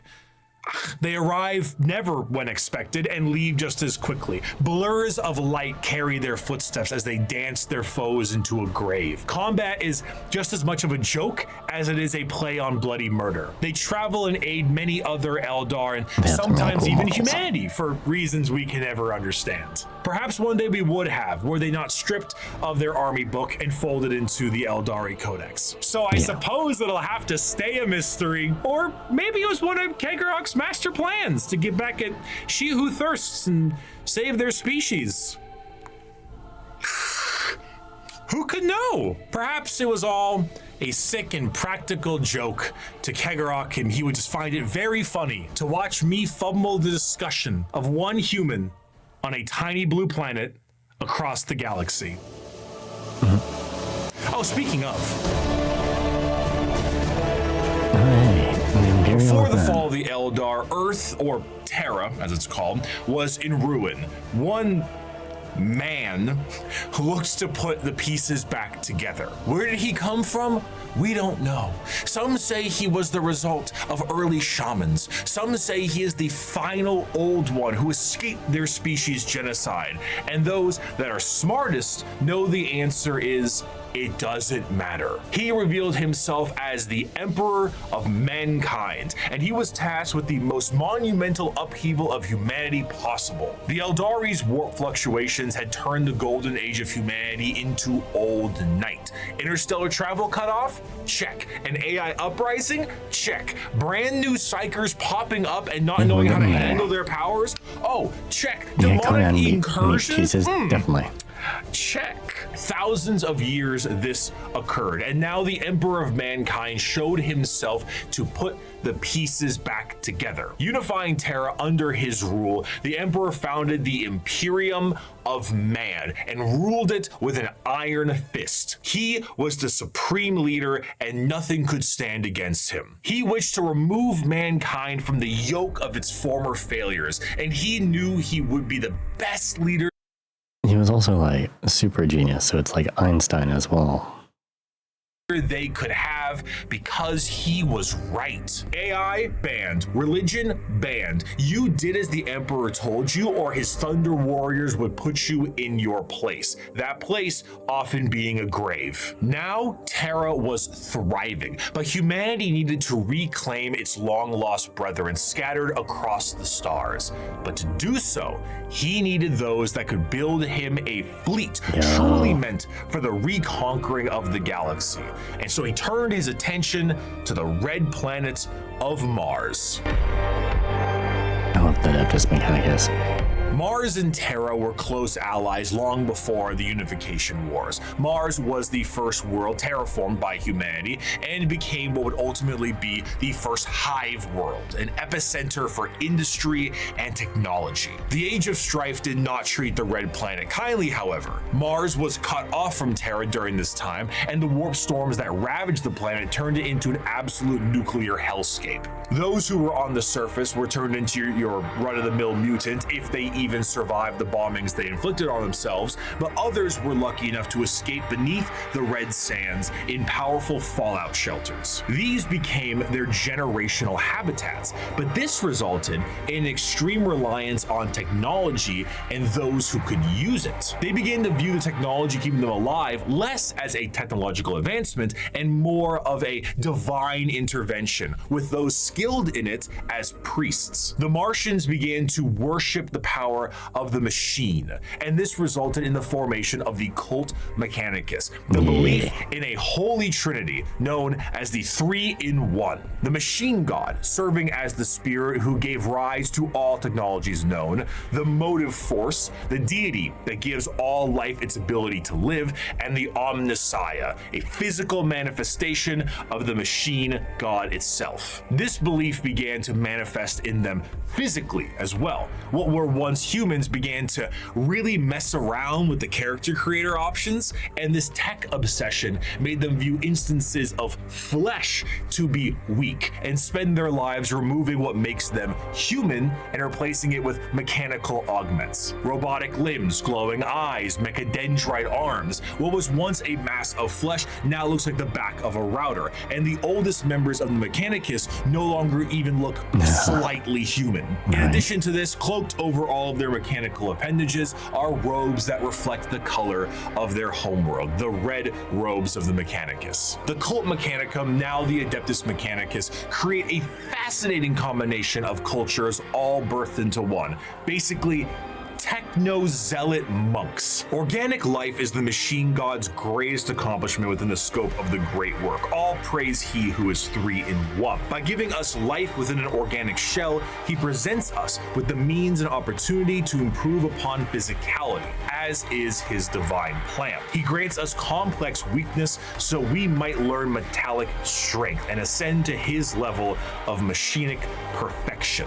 The Emperor's arrival to Mars was very much a walking in with the pizzas while the room is on fire moment, but to the Mechanicum, they saw his arrival as confirmation of their belief. They took one look at the glowing golden entity that showed up on their doorstep and were like, that's him. That's the guy right there, and they immediately accepted him as the Omnissiah. Obviously, showing up and being called Machine Jesus shortly after wiping out all instances of non-Machine Jesus a little bit beforehand is an instance of capital H heresy, but the Emperor saw the bigger picture. Were they strange with how they rubbed unguents on themselves, burned incense, and prayed to machines for them to work? Sure, but that's a lot of production right there. Can you tell I'm a huge fan of Machine Jesus? So the Emperor devised the Treaty of Olympus Mons, a unifying agreement between Terra and Mars. And this union would be permanently etched into the Aquila of the Imperium as the two-headed eagle. One head for Terra, the other for Mars. The forces of the Emperor would be supplied with all the technology and weapons they needed to reunite the scattered remnants of humanity under one banner. And the Mechanicum of Mars would be able to keep doing what they were doing religiously and scientifically, so long as they kept up their tithes. This tithe meant total quality control over all technology in the Imperium. Is it a big spaceship? AdMech take care of that. Tanks? AdMech take care of that. The literal bullets in a gun? You guessed it. But unlike the factories of today, the forge worlds of Mars and the creations of the Mechanicum are a bit of a different experience altogether. Instead of a factory on a random given world, the entirety of the planet's surface is dedicated to manufacturing. But that's like, how hardcore is that? An entire planet is turned into one massive factory that covers the entire process, like we're turning ore into material, refining that material into the individual parts to make a component. Like, it's just intense. And millions upon millions of people and servitors and all that work in there. a little tricky, isn't it? Considering that the usage of Silica Animus, or AI, is a big no-no, and basically the largest affront to their divine machine god possible. Fortunately, there's a really neat alternative that they've come up with, and that's called a servitor. Incredible devices that can do anything from manufacturing, maintenance, basic door. Well, the resources aren't coming from that planet anymore. They're like mining entire planets from off-world for everything. Or operation, even just float around like a helpful little drone. It's an extremely easy process too. All you need to do is take a human who is dying or preferably an enemy of the state, most likely that one, and lobotomize them. And then reprogram their brains to do exactly what they tell you. They even got little baby versions of them. Yay! So now you can rest easy knowing that the entirety of the Imperium, because they outlaw AI and learning new tech is heresy, is run on lobotomized slaves. Whether they deserve it or not is unimportant, and whether they can still keep their consciousness trapped in their own minds is another thing entirely.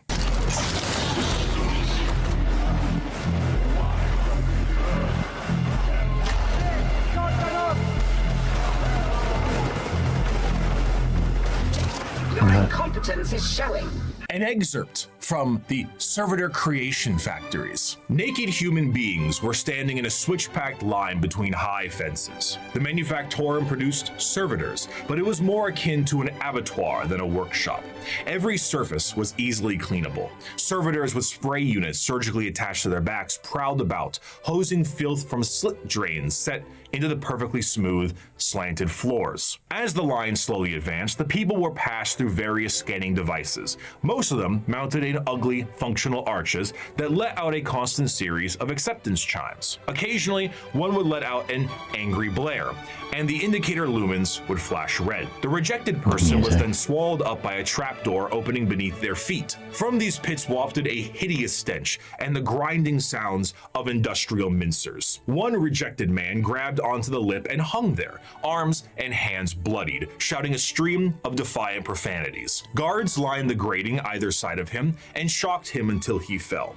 The adepts wouldn't even waste bullets on these people. The trapdoor flipped up, and the next terrified person was ushered forward. Violent metal arms snatched them up and spread-eagled them in the air, and a servitor shearer shaved them all over. At another, they were subjected to a high-pressure counterseptic wash whose chemical stink made me choke from 100 feet away. More scanners, more rejects winnowed out. Machines forcibly dressed them in a heavy rubberized garment common to all monotask servitors. These were humanity. All one size, until another process force-shrank them to fit their bodies, where metal cuffs, sockets, and collars bit into vulnerable flesh. The last few prayers gave way to screams at that point, and even the most stoic shouted in pain. They were ushered over a floor buzzing with power that made them shriek with every footstep. What's that for? I asked. Follicular inhibitor. To stop their hair from growing, he said. Freaking sweet, Lois! As for their scientific pursuits, the Mechanicum believe in the preservation of knowledge above all, and the quest to expand it. However, as opposed to just innovating and inventing on their own with their vast technological know-how, they believe that it is a form of tech heresy. You see, because of their religious viewpoints on technology itself, they believe that the instruction booklet itself is just as holy as the Lego set. To innovate on that without the proper written knowledge is to go against the divine word of the machine god itself. All knowledge is already in the universe. You simply need to rediscovering it. And but yeah, they are really just crazy machine cult is probably the best way to describe them. But they've got some amazing models. I love their model line. Attempting to invent, I think it might be my largest collection of models is Adeptus Mechanicus. Something to improve upon divinity is very heretical. Prior to the Age of Strife, humanity was able to populate the stars with devices known as Standard Template Constructs, or STCs. These devices were, as far as we know, supercomputers with the ability to pull up and detail how to create literally anything a startup colony would need. Essentially, they were devices with the entirety of human technological know-how so that you could make a home away from home. The Mechanicum will not make anything without an STC. Quite literally nothing, because this is the knowledge they seek, and that knowledge is divine.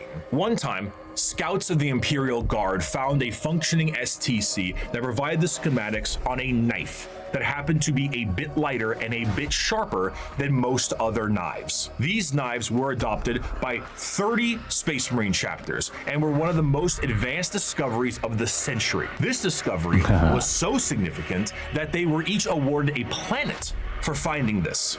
A planet for a machine that taught them how to make knives. Due to their religious organization, you can probably guess the Mechanicum are organized in a feudal structure with the highest individuals in power being a part of the priesthood. Cream of the crop being the fabricator general of Mars itself, who serves as a high lord of Terra, but also oversees the entirety of the Mechanicum below. Below them are tech priests that oversee the cult for the quest of knowledge and other more straightforward theocracy. Forge worlds tend to operate slightly more independently, what can cause some power struggles within the Mechanicum, because, you know, despite them all being weird robots, they love being given praise. And despite being the manufacturing end of the Imperium, they do actually have their own military forces. They have the Skitarii Private Army and all their various 1920s Martian-style mechanisms like Doom Crawlers, Castellan robots, and of course, the Titan Legions, because nothing is cooler than a robot that towers over buildings. Ultimately, their very dogmatic view on technology as a whole has resulted in any innovation becoming absent, thus causing the Imperium to stagnate as a whole. The lack of ambition to create anything new and the wholesale murder of anyone who even tries leads to things becoming derelict. I grow weary of this flesh I was born into, strangely disgusted by its nature. I crave only the cold, clean certainty of steel and silicon, that I might become one with the blessed machine. I do not expect you to understand, you who cling to your flesh as if it were immortal, seeking only to preserve it, to protect it. One day you will see the folly of your ways, and then no doubt you will come begging to my order to preserve you. After the groundwork had been set unification-wise, it was time to start getting things together for the Emperor's great crusade across the stars to bring humanity under one banner. The Thunder Warriors were a perfect fighting force for unifying Terra and Luna, but the galaxy was a whole different thing. You see, these warriors weren't soldiers in the eyes of the Emperor. They were tools, extremely blunt tools used for the fast conquest of Terra. As the Emperor was concerned, the tools you use at home aren't the same ones you take on a road trip.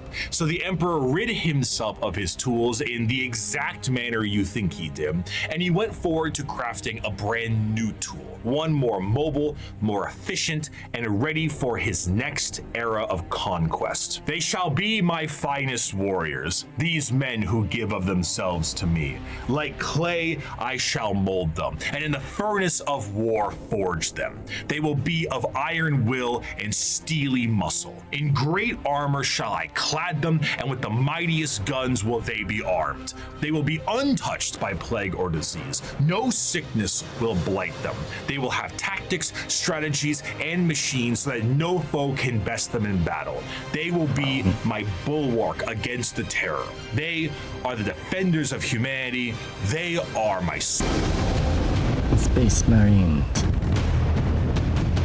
And they shall know no fear. The vast Dude, some of these quotes, though, are very epic. I love it. vastness of the Milky Way galaxy meant that the Emperor needed assistance bringing everyone back to the fold. And who better to do this than himself? But since the technology to be in many places at once does not exist anymore, the Emperor decided that it was time to become a dad, the same way Geppetto did, and with far less care. It is not my son, Arkin. None of them are. They are warlords, generals, tools bred to serve a purpose, just as legions were bred to serve a purpose. What a dad. The Primarch Project was started to create charismatic and unique leaders in the Imperial military. The diversity of these eventual leaders meant that each one could be specialized for certain circumstances across the galaxy. Depending on the type of conflict, one leader might be better than the other. So instead of forcing one leader to acclimate to a situation directly, it would be better to send a specialized leader and force to handle it. In order to do this, the Emperor used his genetic know-how and maybe a little bit of that forbidden stuff to create these genetically perfect gene fathers that had the ability to serve as his analog directly and also serve as the leaders of the respective Space Marine legions. All 18, that's right, all 19 of his sons were meant to be directly molded by the Emperor himself, despite their genetic differences. And they go as follows in order: Lionel Johnson, Fulgrim, Percherabo, Jagatai Khan, Lehman Russ, Rogel Dorn, Conrad Kurz, Sanguinius, Ferris Manus, Angron, Robute Gilliman, Mortarion, Magnus the Red, Horus Lupercal, Lorgar Aurelian, Vulcan, Corvus Corax, and Alfarius and Omegon. His sons, finalized and crafted to be the warriors he needed them to be, were complete. But he may have decided to do a bit of dabbling with things he shouldn't have, and paid a price. Before the Primarchs were ready to go, an intervention by the gods of chaos prevented his plan from being completed as intended. Though the sources vary, the ultimate result of the Chaos God intervention was that all of the Emperor's tools were scattered throughout the galaxy at unknown places and times. Each one of his sons ended up in a completely different world, and instead of being able to directly influence their upbringing, these children were instead forced to experience the unique nature of their respective homeworlds. Some had a great time and lived in general luxury. Others, not so much. Despite his closest advisor, Malkador the Sigillite, saying, "All right, Chief, let's try this one again," the Emperor sensed each of his sons were still very much alive. And one of the primary objectives of the Great Crusade shifted to reclaiming each of his sons so they could take command of their specific Space Marine legions and carry out his will. These original Space Marine legions that were created alongside their Primarchs go, in order: the Dark Angels, Emperor's Children, Iron Warriors, White Scars, Space Wolves, Imperial Fists, Night Lords, Blood Angels, Iron Hands, World Eaters, Ultramarines, Death Guard, Thousand Sons, Luna Wolves, eventually Sons of Horus, the Word Bearers, Salamanders, Raven Guard, and the Alpha Legion. Space Marines, unlike their gene fathers, the Primarchs, are not made in a vat. There is a process to recruit more members from humanity itself, which seems a bit strange considering how massive a Space Marine is compared to a normal man, but don't forget, the Emperor is really good with genetics. Less good with anesthetic, however. These prospects are recruited across humanity from various reasons and methods, and are generally killed during that process. But sometimes they aren't, and they are able to go through more and more of the actual training to assess certain traits that are important and relevant Sometimes to being a you Space make Marine. Most of the time, the common factor is a pure, unrelenting willingness to kill the enemies of the Imperium. After going through psychological screening, the prospect, now called a neophyte, goes under the knife to become a Space Marine. And here is a quick list of all the cool new stuff they get genuinely shoved into their bodies. A secondary heart, an organ that makes your bones grow, an organ that makes your muscles big, an implant that makes your blood stronger, a little organ that turns your white blood cells into super white blood cells, a brain implant that allows you to sleep while being awake, a pre-stomach that allows you to digest literally anything, a spinal implant that allows you to absorb the genetic memories of what you eat, bigger and better lungs that can let you breathe underwater, an implant that gives you stronger eyes, new ears that keep you from being dizzy, a brain implant that lets you go into suspended animation if you're in a bad shape, skin that acts like transition glasses, I almost got it in one take, a brand new kidney, the ability to taste the air and find enemies like a bloodhound, a special coating on your skin that allows you to be protected in space, the ability to spit acid, a gland that allows you to absorb the unique genetic makeup from the gene seed in the first place, and a straight up carapace that allows the Space Marine to interface with their power armor directly. Quite often, these are put inside of you at dubious levels of mental alertness. Welcome in, Raiders. My name is Discord Webhouse, and we're doing some Warhammer lore and model showcase. I'm learning stuff and sharing nerdy things. How was stream reset? What were you up to? How is everybody doing? And dubious levels of anesthetic. After a more generalized indoctrination into the faith of the Imperium and a bit more training and other important manners, they can finally be welcomed as a fully fledged Space Marine. Fun note, even though Space Marines are like the poster boys of Warhammer 40k, I've never really owned any of my own, but I have painted Space Marines for commission. Space Marine is quite literally a walking tank that is armed to the teeth. Two of the more iconic weapons held by a Space Marine are their bolt gun, which fires explosive shells the size of soda cans, and a chain sword, which is the Space Marine is clad in a colorful carapace known as power armor, crafted from extremely heavy and durable ceramite. The power armor of a Space Marine protects him from any terrors he may face, be it the void of space itself to an inhospitable atmosphere. This armor, combined almost biologically with an already massive physique, makes the Space Marine an almost unstoppable fighting force. And hell, if the armor doesn't protect them enough, they can always become a walking coffin like the dreadnoughts of the chapters are. What truly adds to it all, however, is the sheer difference in some of them. While a Space Marine in its own right is an indoctrinated freight train on legs, how they act can be quite different from chapter to chapter. The gene seed of a Primarch is not just helping them become big and strong, but allows them to gain certain traits from their forefathers. Everything from how they think to even slightly adjusting their physical appearance once it's been implanted. The gene seed can be the personality of an entire Space Marine. Take the Salamanders, for example. Salamanders have a predisposition to fire as a whole, and tend to be extremely large due to the size of their Primarch, Vulcan, and his enormous stature. Whereas someone like Sanguinius, Primarch of the Blood Angels, share more vampiric features and more angel-like qualities. A gene seed is not just aspects of the Primarchs, but they are also flaws too. Magnus the Red and his 1,000 Sons underwent something known as the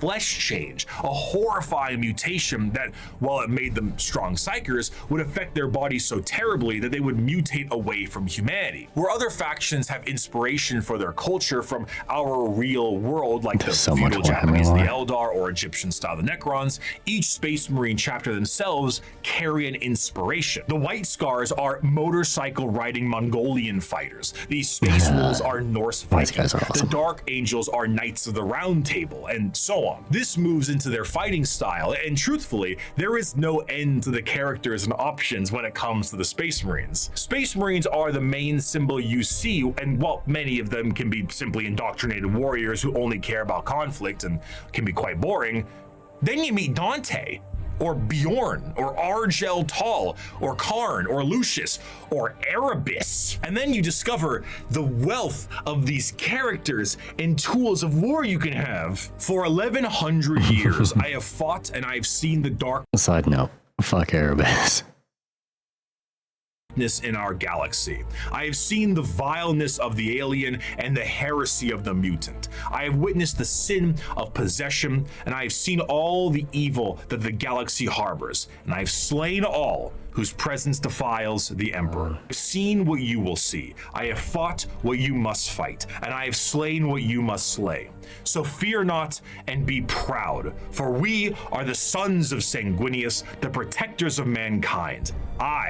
We are indeed the angels of death. Despite being the poster children for Warhammer 40k as a whole, the presence of a Space Marine is a rare sight for the countless trillions of humans across the galaxy. Seeing one of these monstrosities is like seeing something akin to an angel sent by the Emperor himself. These angels of death are the essential fighting force to bring humanity back under the unified banner of the Imperium. Yet ultimately, the Space Marines are individuals torn from their families and conscripted to genetic modification and lifelong service for the dying Imperium. And though they are held in an almost holy light, most believe they are above and beyond the people they are designed to serve. Once designed as the protectors of humanity, they seldom view humanity as something worth saving. To the extent that it is a tiny, minute rarity, though not unheard of, for a Space Marine to put a normal citizen above them in any way. For most Space Marines and even their Primarchs, they are only here to do a job. They are there to kill the enemies of humanity, and I would be remiss if I didn't add at least one more of my favorite quotes to the tail end of this section. "The time for speeches is done," said Rogel Dorn. "The first great test is here. My order to you all is simple, yet heed it well, and exert yourselves to see it done. They are coming. Kill them all." While the Space Marines are the spearhead of the Imperium's Great Crusade and also a major player in its warfare, there is a significant amount of importance that must be taken on their transport. What sci-fi universe would be complete without its Navy? When you think of the Navy or ships on the open sea, you think of something that is sleek, something mobile, and something pretty big. For perspective, the longest self-propelled ship in history was the TTC-Wise Giant, an oil tanker that was about 458 meters long or over about 1,500 feet. This right here is child's play in the world of 40k ships. A ship that is considered to be an escort vessel in the Imperium is about 3 times the size of a Sea-Wise Giant, and the size of the ships only go up from there. Your most common ships are the cruisers. The light cruiser tends to average at about 2 kilometers long, or just over a mile in length, where the Dictator class cruisers can be over 3 kilometers or 2 miles in length. The largest ships are your battleships, and they are tremendous. We're talking 5-mile long, half a mile high monstrosities that look like gigantic Gothic cathedrals and filled to the brim with. I just love the idea though, like all these ships are like sculpted perfection. They're literally at giant cannon mounted or cannon encrusted cathedrals in space. Weaponry. And not only are they filled with weapons, but they are also jam-packed with crewmen. Battleships tend to, on average, carry a crew between several thousand to several million, and they need every single one of those members because we don't have advanced technology for other things to pilot themselves or control themselves in a meaningful way because there's no AI. A lot of this stuff has to be done manually. Even the reloading of those giant batteries is a form of manual labor. And of course, generally speaking, gliding through the stars is a very slow way to do things. Here, we're gonna actually be taking our break here because ads are about to run. I'm gonna go top up my water, stretch my legs, all that usual stuff, and I will be right back. Okay, I return. Sorry about that delay. Let's get back into it. I'm enjoying this. Ooh, actually, now that we're actually talking about these battleships, quick shout out to my good friend Juice, who gifted me a copy of Battlefleet Galactic 2, which is basically a game where you get to play basically spaceship battles with all these ships. It's awesome. be honest, there can't be a science fiction setting without some form of hyperspace travel. This form of travel in 40k is less like going to Plaid in Spaceballs and more like going into Davy Jones' zipper dimension in SpongeBob. Oh, now what? I suppose you're gonna show me. Oh, gee, that's very nice. Oh, what is this? Some kind of magic act?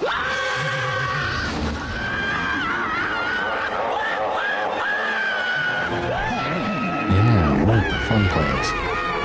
This is because it utilizes the immaterial warp to do so. Warp travel is handled by a navigator, which is an abhuman. It's a mutated human, don't worry about it. Y'all ever seen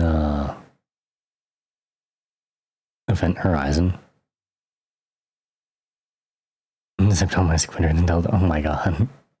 And they have a gene that gives them a third eye and the ability to help steer the ship through the warp, which, as we know, is hell itself and unreality. Now, this might sound exceptionally dangerous, and that's because it is. Now, the ship does have protection in the form of a Geller field, though. Originally, I assumed the Geller field is what you think it is, a large force field stopping all manner of horrible things, like demons from the warp tearing apart your ship.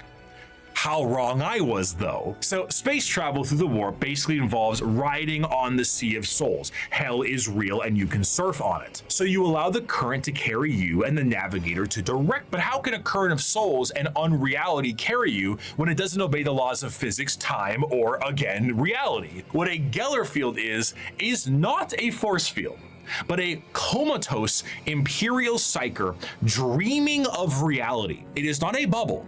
It is a force of reality being projected by mutant sleeping beauty to counteract the unreality of the world that you can then surf on. This, of course, is not a foolproof method of travel, and Geller fields can and do collapse fairly regularly. Being subjected to the warp itself without this Geller field is a terrifying prospect. In the best case scenario, your ship will be torn to shreds, but there are countless instances of ships being thrown out of the warp randomly throughout time itself. You leave for a 2-day mission and you come back 90 years in the past. Maybe you feel like you're lost in the warp for a century and it's only been 45 minutes. And that is only if the waves of souls don't rip your ship apart or have demons arrive on it to do unspeakable things to the crew. The Imperial Navy is an astronomically powerful force for the Imperium because the sheer volume of ships and guns on those ships create firepower that can sunder planets. This is all juxtaposed with the sheer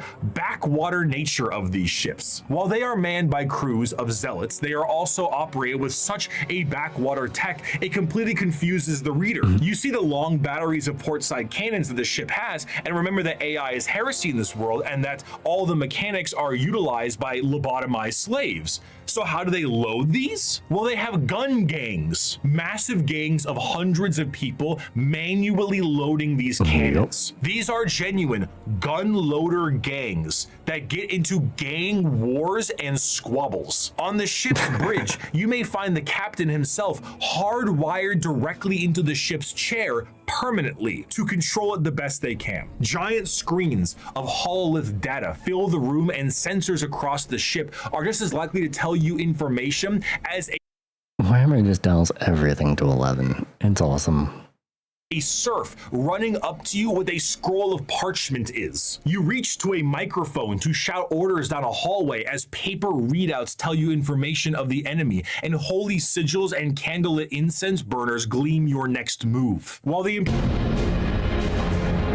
is not a specific faction of the Imperium in the same sense and format of this video, it is what shepherds around the entirety of its armed forces. Every Space Marine Primarch had a flagship, and every strike cruiser and battle barge has a story to tell. But if there is a single thing that the Shield of the Navy does the best, it is to help support and supply the monumental forces of the Imperium. The hammer of the Emperor himself, the uncountable men and women of the Imperial Guard. I don't don't care if these things have adapted to resist our las guns. If we can't kill them with our rifles, then we'll kill them with heavy bolters. And if we can't kill them with heavy weapons, we'll use grenades. And if grenades don't work, then we'll fight them with our swords and our knives and our bare hands. We'll drown them in our blood. That's what it means to be a soldier of the Imperial Guard. Now follow me. Charge! There is no better symbol of the might of the Imperium itself than the Astra Militarum, or as it is commonly known, the Imperial Guard. Dude, it's still crazy to me that in this setting, if we're in the year 40,000, yeah, Chad Squad, right? We're in the year 40,000. We have access to las guns, plasma cannon, like so much crazy tech. And they still have just standard swords and sabers and knives. The Space Marines take the glory and stand as the visual representation of the Imperium. Their numbers are dramatically thin and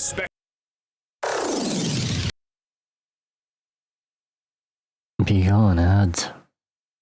Hurry up. Hurry up. You suck. Go away.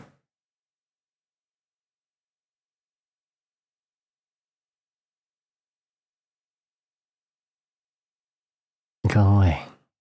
Specialized in comparison. To reclaim 1,000,000 worlds, you need a countless number of troops willing to fight and die for your cause. The Imperial Guard represents the Imperial truth made manifest. Every year, the worlds of the Imperium pay a tithe in the form of soldiers to fight the good fight of the Emperor, and this number is impossible to pin down. Even saying billions would be a dramatic understatement. The sheer volume of soldiers serves as the fundamental backbone of the Imperium.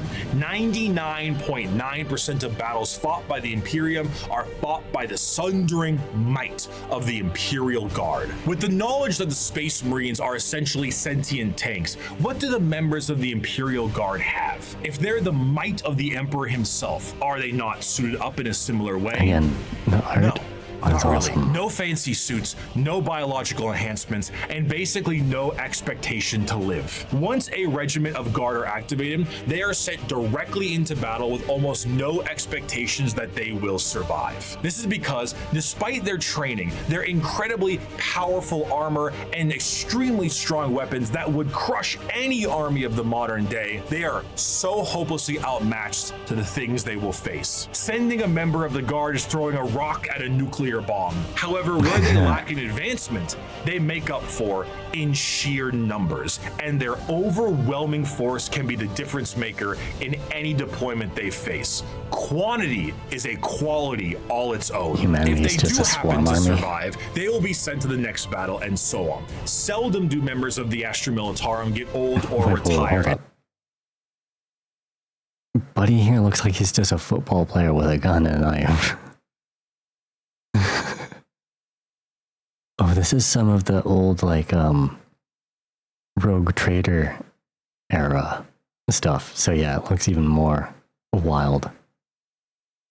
And those that do are truly to be feared. There's an old saying that the average lifespan of a guardsman is about 15 hours from deployment, and considering the sheer number of guardsmen out there in any given battle, that number is probably accurate. When several million of your pool of guardsmen die within the first few hours of combat because the orcs threw a moon at you, it can really screw the numbers. The soldiers of the Guard are conscripted and trained on an incredible number of worlds in the Imperium, and these worlds can impact their training and their combat style directly. The most famous visually are the Cadian shock troops. But other notable Guard factions include the gas mask clad Death Corps of Krieg, the Rambo level of Catachan Jungle Fighters, and the Iron Willed Morgan I've never Iron painted Guard. any This also Imperial helps Guard them either. specialize against individual types of enemies. The Indigan Prefects are a special Guard regiment that came from a planet whose planetary governor, the leader of the planet, thought it was fun to collect exotic animals, which then crossbreed and then became the giant freight train-sized monsters destroying the planet. So the Indigan Prefects are specialized for big monsters. Hello, Tyranids. One particularly interesting officer in the Guard is the enforcement officer known as the Commissar, and they are one of the more visually striking members of a regiment. These are specialized Imperial officers and act as morale officers, but instead of singing songs to the troops and providing hot meals. Oh, I can't remember what her name is, but she's a named character. Something Rain. Her last name is Rain. She's got a whole novel series to herself. And they made a model for her. And if I was going to do any Imperial Guard, I think I might paint her. The commissars are there to make sure that the members of the regiment continue to fight to the bitter end. If a soldier does not meet the standards of the commissar, the solution is simple. There are trillions of other soldiers out there. We don't really need you. Combat fatigue? Headshot. Concerns about the conflict? Headshot. Fleeing the battlefield? You bet that's a headshot. Considering that these officers tend to be outside of their regiment, feelings on them can be mixed. And in fairness, certain commissars, like the esteemed Ibram Gaunt or Caiaphas Kane, tend to do a bit better with the whole people talking part, because if, say, you were trying to tell a beefed up Catachan jungle fighter what to do, you might take a mysterious leave of absence inside a carnivorous plant. But no matter what I say, I don't think I can truly convey the sheer might of the Imperial Guard, so I'm going to get a visual later. Let's take a look at this image right here, right? This is the cover of the 9th edition Codex for the Astra Militarum, the official cover art. Your eyes may be drawn to the dark and brutal looks of some of the main members on the front and the gigantic orc they are attacking, but zoom out a little bit. There is no floor.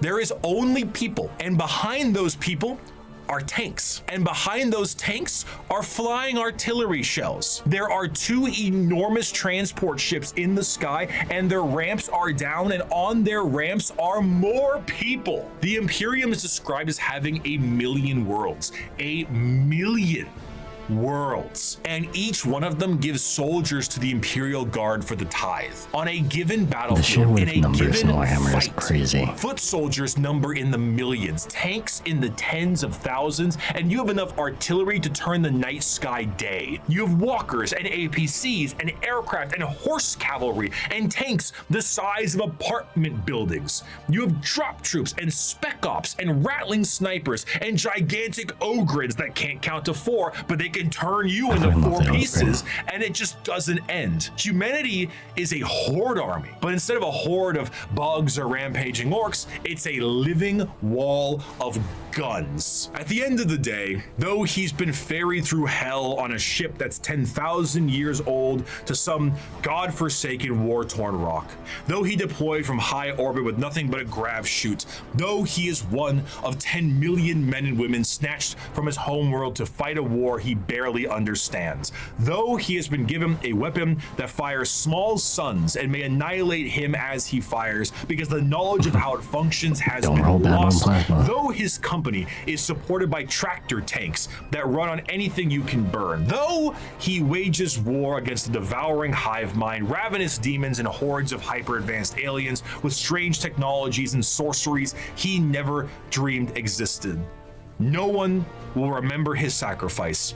There will be no records of his deeds, no glorious parades in his honor, and no remembrance of his name. All he will earn is a shallow, unmarked grave on a forgotten world untold light years from home. Yet for all this thankless sacrifice, a guardsman is a man, just like you. He has no millennia-old genetic engineering, no prophetic leader, no miracles of faith. He has his lasgun, his orders, and those beside him. He is the Imperial Guard, and he will hold the line. In the end, the Astra Militarum, despite fighting for the honor of the Imperium, are their own form of a massive horde army where individuality does not matter. They are merely numbers to the Imperium, and the vast majority of the conflicts they are sent to are attrition-based battles that gain virtually no ground while countless millions die. Yet this makes them the most human. For the Imperial Guard contains normal people, people who are happy and sad, people who laugh and love, and in there are stories, because there is strength in facing the horrors of the universe head on with nothing but a rifle in your hands and a prayer on your lips. Armed with an innumerable amount of Imperial soldiers and Space Marines, the Navy begins its great crusade into the stars to rescue the stranded Primarchs and reunite them to their legions. But the biggest question needed to be asked was, what would they find? The Age of Strife lasted for thousands of years. If a civilization was still alive out there in the galaxy,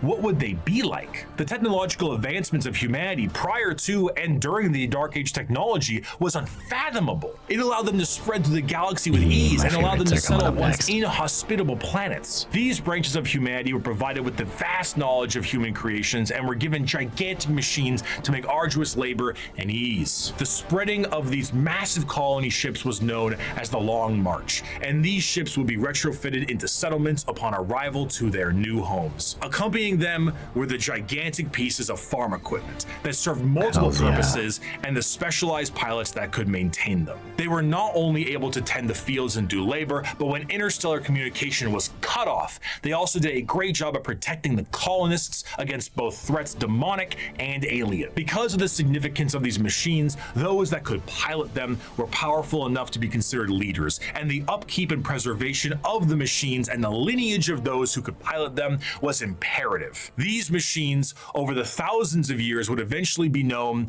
as the He must be humble of heart, strong of arm, be savage in war, loyal to hearth, and follow deeds of glory. He must keep honor with all, banish cowardice from his doings, and bring his house no shame.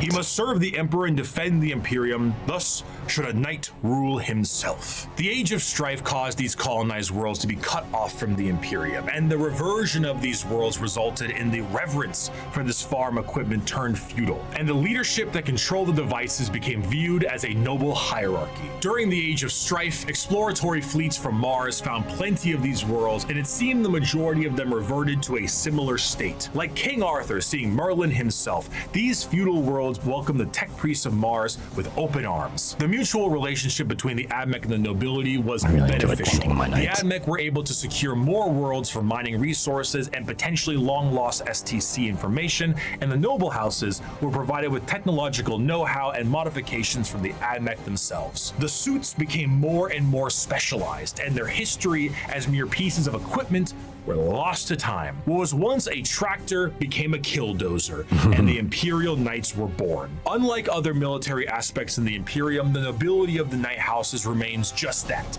a nobility-focused feudal hierarchy that swears fealty to either the Mechanicum or to Terra. Like the Knights in our history, once they swear fealty, they can be called to aid their respective allegiance in the heat of battle. The ones that swear fealty to Terra are led by the High Monarch, while the ones with the Mechanicum are led by the Princeps. The ones with Terra might be sent directly to the front line of war, while the ones with the Mechanicum tend to be sent to protect the Forge world. And the heraldry of these houses is what you'd expect from a generic history of knights. Houses pledging allegiances here and there, your run-of-the-mill War of the Roses aesthetic. Except instead of ponies, you have gigantic death machines. These knights can't seem to be piloted by any old person, however. A member of the nobility of any given knight house must go through the ritual of becoming. This ritual involves them sitting on the device used to control the knight, known as the Throne Mechanicum, for a full night. What's wrong with that? I mean, sitting in a chair for a full evening sounds pretty great right about now. So, a pilot cannot drive a knight. They can, but it moves about as effective as Ripley from Aliens 2, big, lifter thing. It is, in a sense, a beast that must be controlled, and a pilot must merge with it. The mind of the noble is connected to the machine and must fight with the mental signatures and personalities of the prior pilots as well. Everything a knight experiences in battle is felt by the pilot themselves, be it the general movement in the battlefield or damage sustained by the machine itself. If a knight's leg is blown off in battle, the pilot could experience a broken bone in the same spot. The merging to the machine forever changes the mentality of the noble that experiences it. This connection reinforces a strong degree of nobility nobility and honor in the pilot, and a desire to fight for the glory of their house until the bitter end, as their ancestors' minds are linked directly to the knight. The size of these knights can vary, but generally speaking, they stand in the ballpark of 30 to 50 feet tall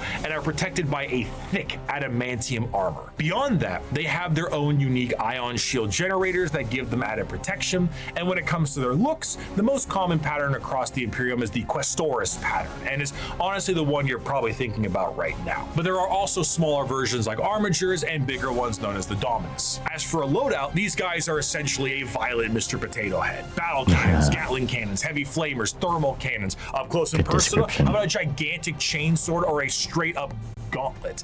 And for that empty spot up top, screw it.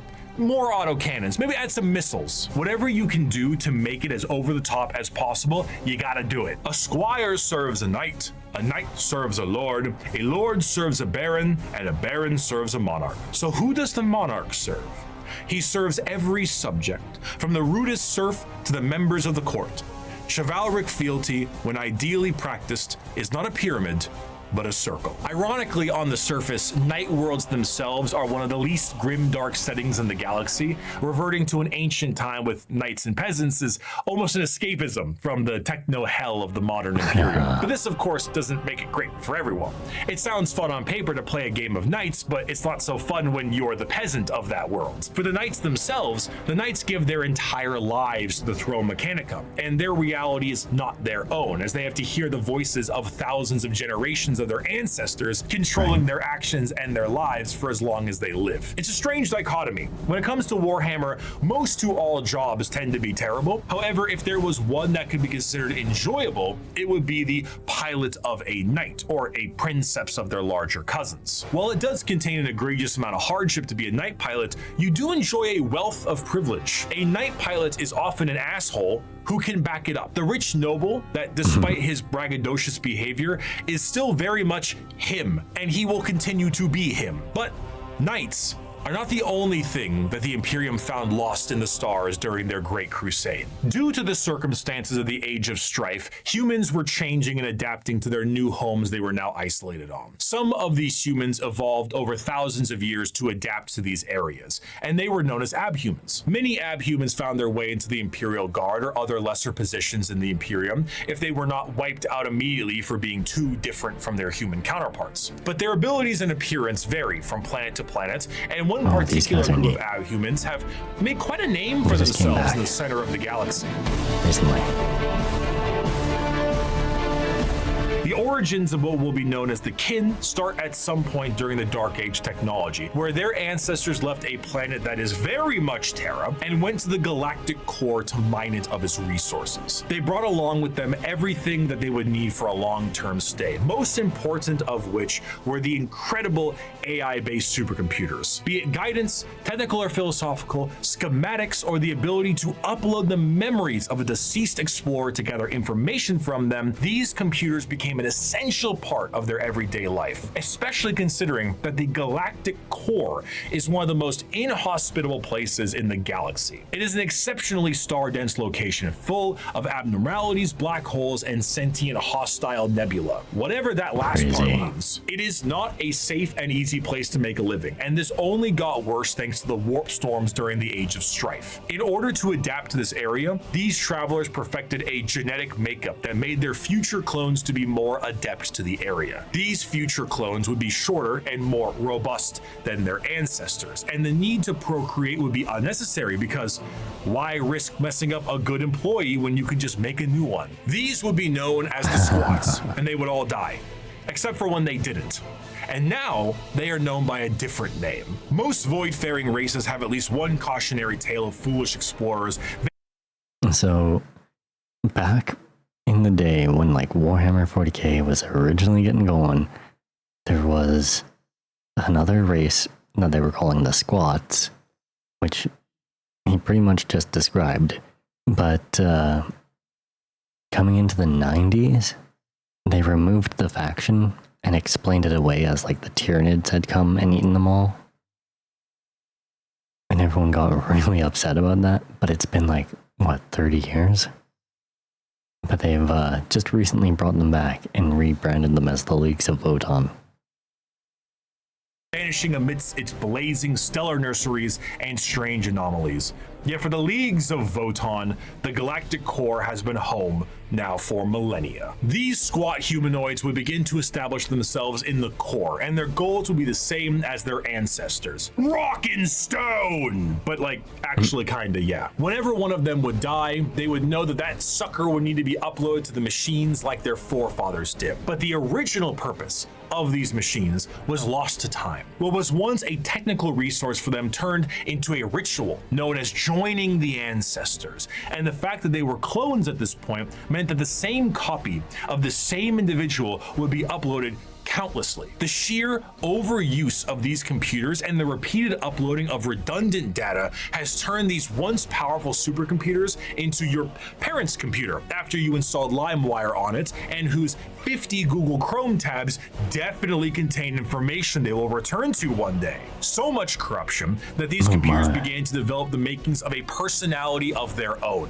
These would be known as the Voton, and the kin, this dwarf-like abhuman of humanity, would revere them. The Voton still operate to this day, but the volume of corruption have made anything outside of their very basic functions highly unpredictable. So many tabs. They may not answer a question for centuries at a time, and if they do provide an answer or data, it has become so corrupted and so incongruent that it takes a literal kin wizard to comprehend it. The kin, much like the dwarves of fantasy, exists nowadays as a mercantile species that constantly work to mine and manufacture. However, their capitalistic desires are dangerous. The biggest crimes a kin can face are being lazy, unproductive, and breaking a contract. Stellar conflicts have broken out over hundreds of years due to the breaking of a deal. So if you signed a contract with a kin, you best stick to it. Because of this, the kin have been known to interact with other species in a fairly common manner. This includes humanity, who have met various members of the kin multiple times, but constantly consider them to be all a different species. Famously, the Imperium noted that the kin they referred to as the Squats were their own species and were wiped out by the Tyranids. Little did they know,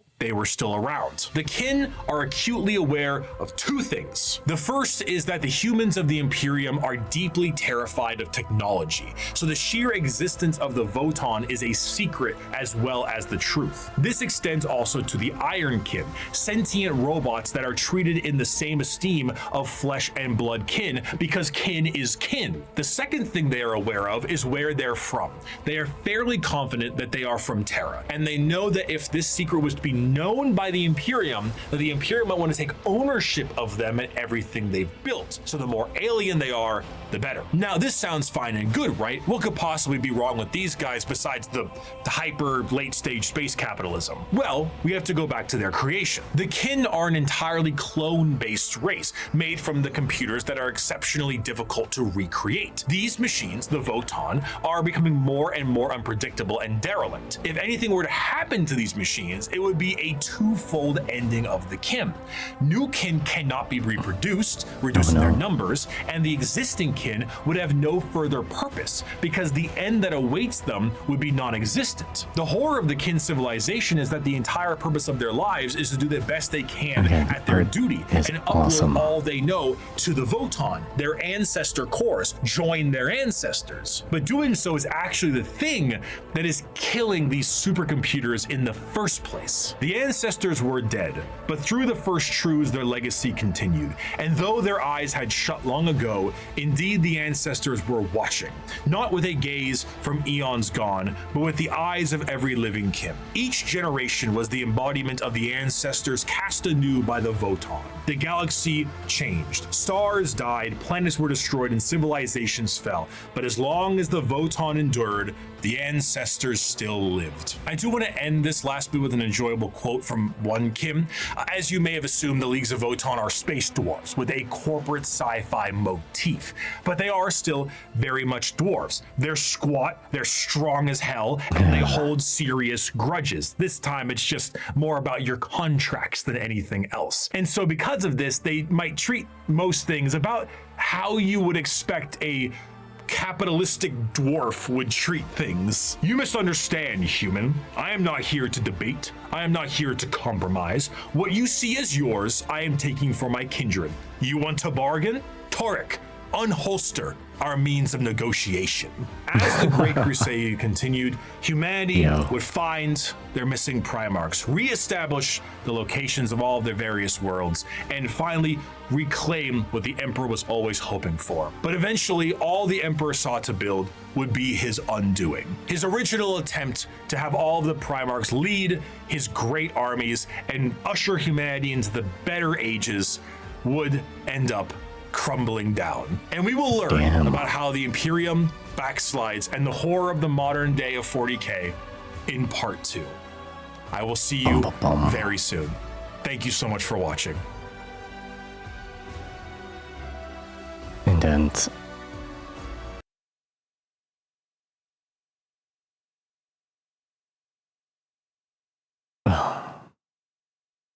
Give me 1 second, I gotta fix my chair, it keeps sagging.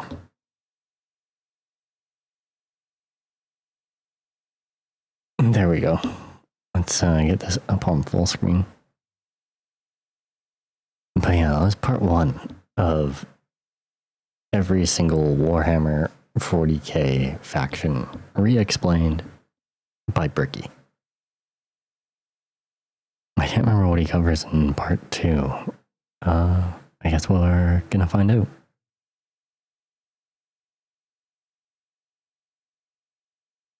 But yeah, how's everybody doing? Thank you all for being here for this. I'm having fun. I hope you guys are entertained. This video is part 2 in a 2-part series on every faction re-explained. If you've not seen part 1, you were either snatched by the YouTube algorithm, or you don't let anything, not even common sense, hold you back. And for that, well, I wish I could be that strong.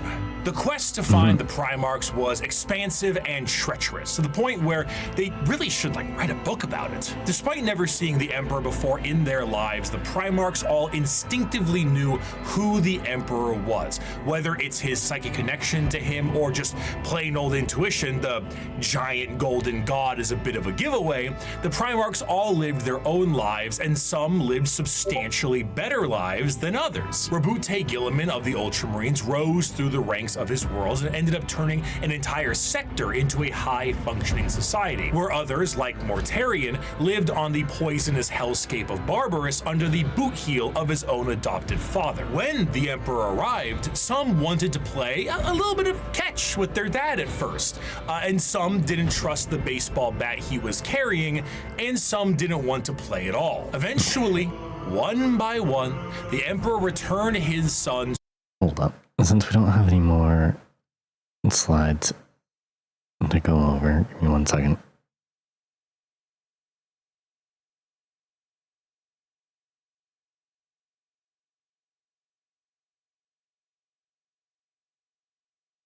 There we go. There we go. That's better. To his side to bring them back together as one happy family. A family who needed a good cleaning.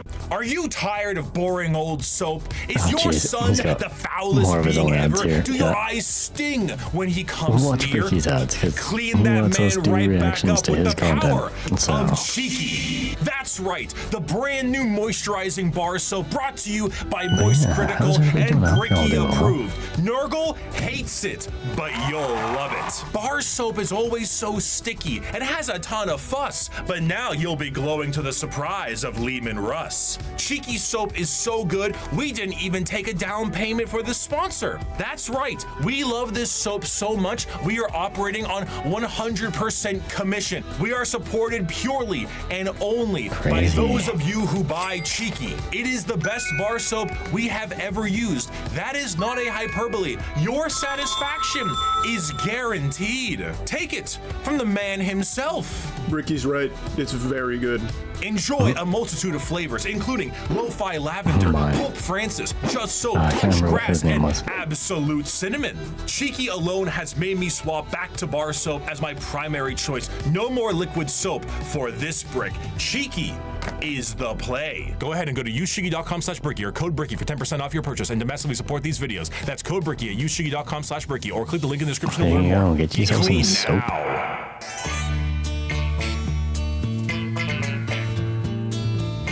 Oh, yeah, so half his sons turned on him. After the Emperor was able to bring all of his sons back into the fold again, he sent them on their way with his end goal in mind: reclaiming the lost worlds of humanity. Each of his Primarchs fanned out across the galaxy to accomplish this goal, but the one they were expected to report to was his favored son, and the first one found, allegedly, which was Horus. Horus was granted the title of War Master, and he certainly lived up to Big E's expectations, which were very specific and set by Big E himself to all of his sons. However, either intentionally or not, the Emperor did not mention to his sons some of the more chaotic aspects of the galaxy. Horus himself, while in the process of reclaiming a more advanced human world, was informed of the existence of chaos gods, a factoid that Horus initially did not believe. To him, it was a bit unfathomable to think that his father would emit such significant information on the inner workings of the galaxy. However, he soon realized this was the truth, and this betrayal was unacceptable. With the astronomical weight put on his shoulders and his father immediately leaving it all in his hands, combined with the slow corruption of his mind by those closest to him, he began to change his tune. Horus began amassing a following behind his father's back with several other Primarchs and began to formulate plans to usurp him from his throne on Terra. While this was occurring, Magnus the Red tried to FaceTime his dad back on Terra, and that resulted in the shattering of a protective barrier between Terra and the demons of the warp. Due to this damage, the Emperor was forced to sit on the Golden Throne to assure that it would continue to function. Ultimately, half of the Primarchs would fall to chaos, and the remaining half would fight back viciously against their brothers. Horus eventually gained the upper hand and arrived in orbit above Terra itself, and after antagonizing his father enough, the Emperor temporarily removed himself from the throne, strategically putting his old friend there as a seat warmer, and went to confront Horus himself on the Vengeful Spirit, his flagship. The Emperor faced down his son, and after a heated battle and 64 novels, the Emperor managed to obliterate Horus on a subatomic level, but not before his favorite son was able to mortally wound the Emperor. As the dust settled and the traitors fled from Terra, the Emperor's body was dragged back onto the Golden Throne, where it sits permanently to assure that it continues to function. A corpse forced to constantly hold back the horrors of the warp and guide humanity with his pale light. And that light is flickering. From there, the remaining members of the traitors to the Emperor fled to their respective safe havens. These are the veterans of the Long War, the spiteful, and to them, the wronged. Those who would let the galaxy burn if it means the Imperium gets caught in the flames. These are the Chaos Space Marines. Let's go. And what are the achievements of your fragile Imperium? It is a corpse rotting slowly from within while maggots writhe in its belly. It was built with the toil of heroes and giants, and now it is inhabited by frightened weaklings to whom the glories of those times are half-forgotten legends. I have forgotten nothing, and my wisdom has expanded far beyond mere mortal frailties. The Horus Heresy saw the collapse of the Imperium as we knew it at the time, and half of the Space Marine legions fell to the ruinous powers. Though the favored son, War Master Horus, was killed and the rebellion ended, the heretical forces retreated to the warp and remain a constant threat to this day. The twisted reminder of what the temptations of the warp may bring, the Chaos Space Marines act as a mirror to the loyal legions, and as time progresses, their warp taint further changes them to suit the needs of their patron deity. Though marred and absolutely mangled by the ruinous powers, they are still unmistakably Space Marines in stature and shape, and according to them, they have never been more free. After the heresy, the loyal legions of Space Marines became very strict in their organization, and their separation into separate chapters with capped numbers and other formalities was done to prevent any form of heresy from happening again. The Chaos Space Marines are a bit different. Ultimately, these Marines are subject to the primary legions that fell to Chaos in the first place. The majority of these legions, the Black Legion, the Word Bearers, Iron Warriors, Alpha Legion, and the Night Lords, are supporters of Chaos undivided, either enjoying the powers of all Chaos gods or sometimes shunning them altogether. But a few of them follow a very specific Chaos god. Thousand Sons are followers of Tzeentch, the Death Guard follows Nurgle, Slaanesh has their claws in the Emperor's Children, and the World Eaters are avid followers of Khorne. They always catch me by The surprise. legions themselves are separated into roaming war bands that may go under their own unique names or may stake a claim to one of the primary legions. So what army Most do you of the play? gear and armor of a Chaos Space Marine remains the same, but stylistically it changes quite a bit to reflect the intention of the legion or their patron god. The Death Guard's armor has become rotted and full of gaping mouths and plague-filled boils. The World Eater's sharp and violent armor reflects their bloodthirst, and the chaotic noise of the Emperor's Children armor, nipple rings included, pleases Slaanesh greatly.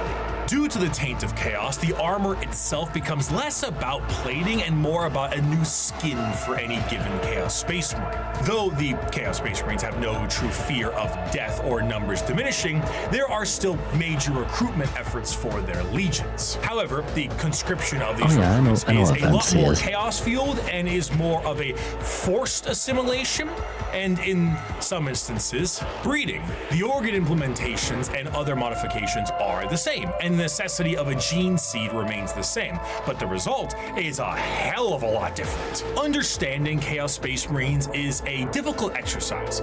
If we took my original video 5 years back and looked at the Imperial Knights section, it mainly focuses on big stompy robots. Now that I understand more, I can discuss the Code Chivalric, the Throne Mechanicum, Squires, and Monarchs, and bring some more context to it all. To assume Chaos Space Marines are simply the opposite side of Space Marines would be foolish, for once you understand the plight of their Primarchs, it can provide a context always needed. Horus himself turned through an overwhelming weight on his shoulders and lies told by his father.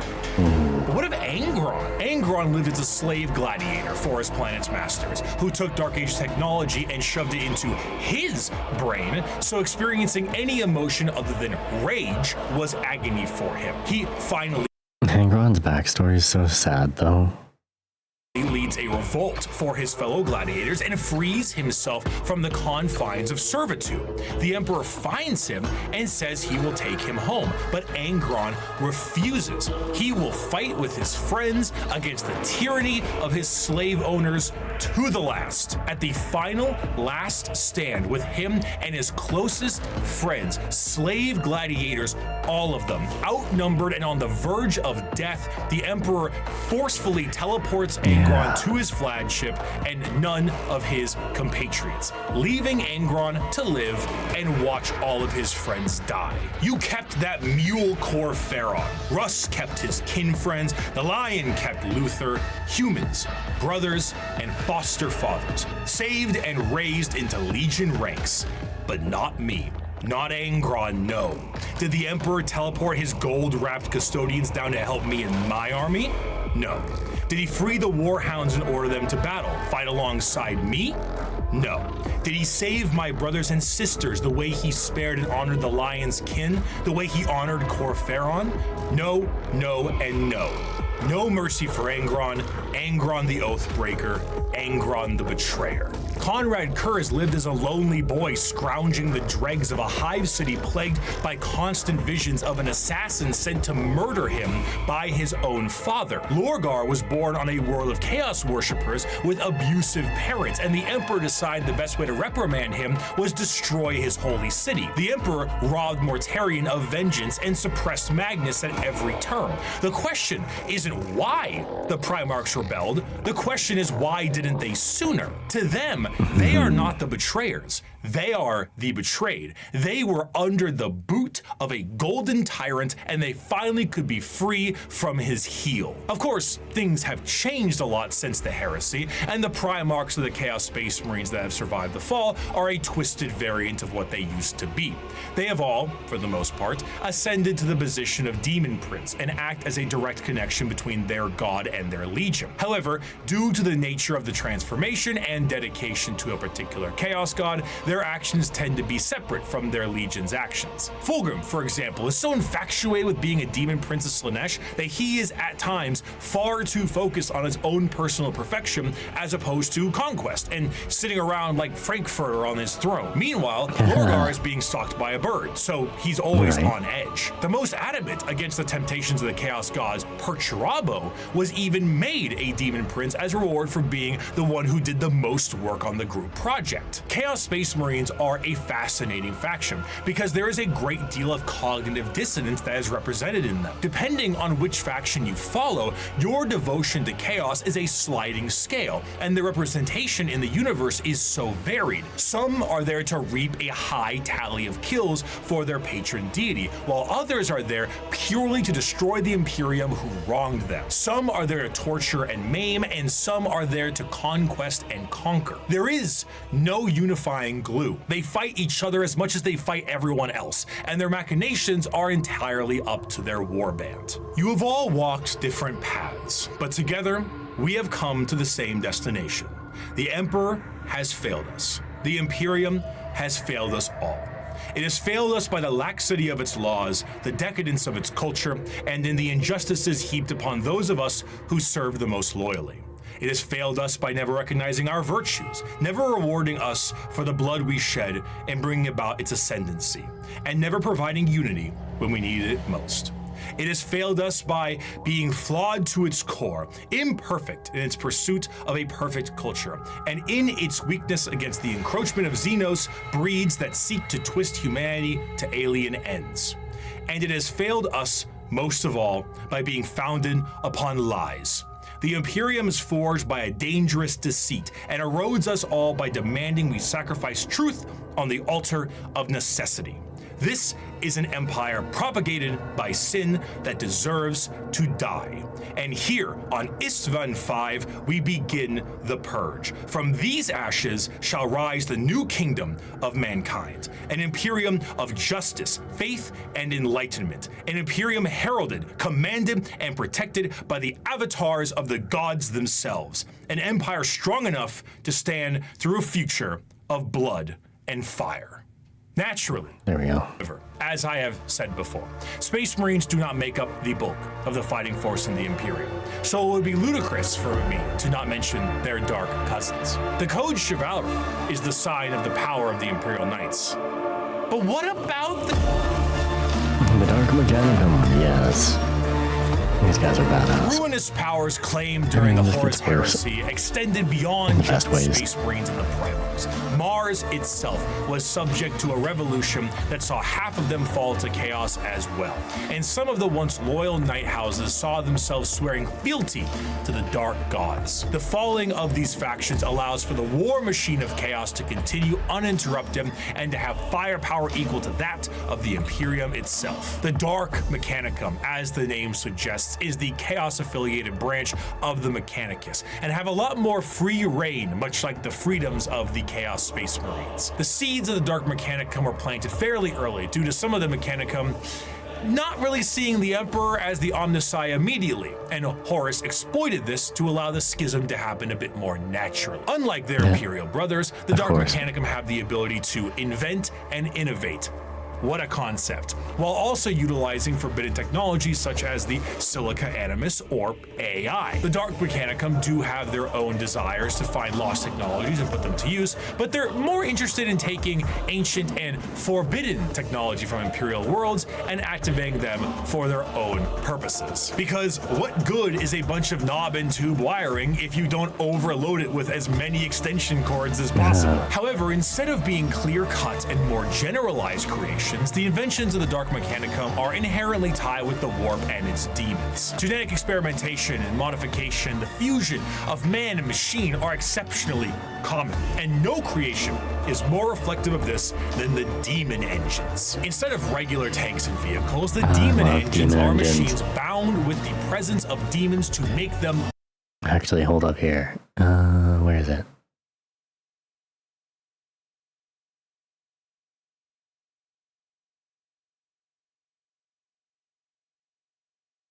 Here, I'm gonna make these bigger so we can actually take a look at these for half a second. But these are all models that I've personally painted. But where is it? I've got demon engines here. Yeah. Helldrake. These things are neat. They're basically jets that are tainted with warp energies.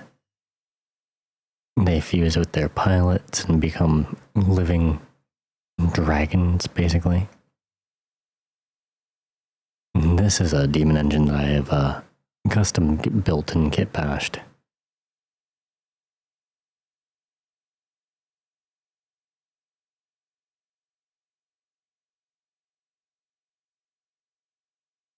I had so much fun doing that. Giant, like, killer centipede thing. Here's another custom demon engine that I've done for commission. They wanted me to build it, and they supplied all the random stuff they wanted it to be made of, and told me make it happen, and then prime it, and they were going to paint it. So I haven't actually seen what it looks like finished, but yeah. So it's got a giant cannon coming out of its mouth. It's got a vat on the back of its head. And it's filled with clear resin that I've tinted green. There's nurglings sitting in there, like it's a giant hot tub. Another thing, I didn't get a picture of it, but I made it so there's like nurglings being fired out of the cannon.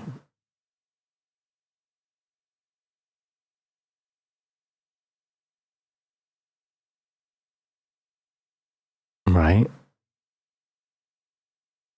But yeah, just some of the demon engines and things that I've done. Living war machines. Unlike the vehicles of the Imperium, where a Mechanicus priest may be there to aid in its repair, a Warpsmith sorcerer is there to essentially repair and irritate the demon engine so that it can be a more effective killing machine. In certain factions, like the bitter and siege-loving Iron Warriors, they will lure demons with the promise of glory and easy bloodletting, only to then forcibly trap them into these demonic engines to use as weapons of war against the Imperium. Some lesser gods, like Vashtor the Archifane, is also a contract and arms dealer for the demonic stuff that comes out of chaos. Many demons may sign a pact with Vashtor in the soul forges of the warp, and in doing so are given the weapons of war to kill as much as they can. Should they do so, excellent, you may keep it. Should you not, I hope you enjoy your soul working in the forges for all eternity. That's what you signed with blood and oil. In addition, much like their ties in the Loyalist realm, the Dark Mechanicum and the Chaos Knight houses are deeply intertwined. There were, of course, many Knight houses that swore fealty and bent the knee to War Master Horus during the heresy, but a good portion of them had no choice, as they were absorbed by warp storms and corrupted into compliance. Many of these Chaos Knights reflect the very early Dark Age technology Knights with more corrupted weapons. The Throne Mechanicum, which once had a noble sitting and taking control of generations of previous drivers and taming a beast, is now a saddle to a monstrosity of wrath and hatred. The nobles of the Chaos Knights fight to aggravate and bring the machine to their will while combating the corrupted minds of their fallen ancestors. Some of these nobles may do such a good job that they themselves fuse into the throne itself and become one with the knight. If a noble dies, no worries at all. Unlike the Imperial ones that require a pilot, a demon demon can hop into the cockpit and control it instead. The night worlds also see full corruption as well. Where there were once peasants, there are now cultists, and the goal of the Chaos Knights are just as chaotic as the gods they follow.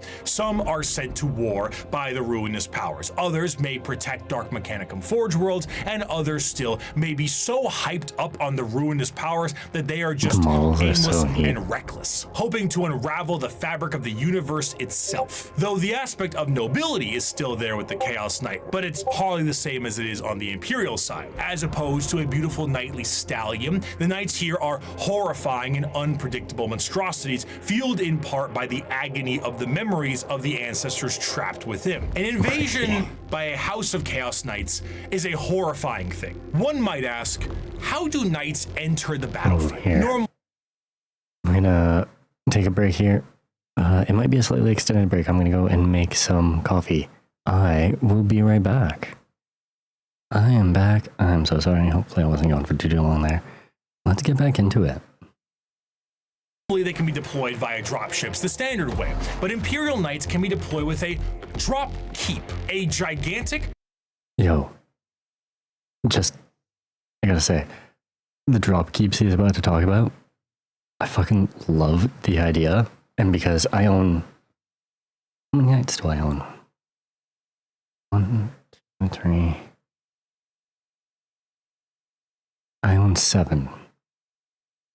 Okay, so I've wanted to build my...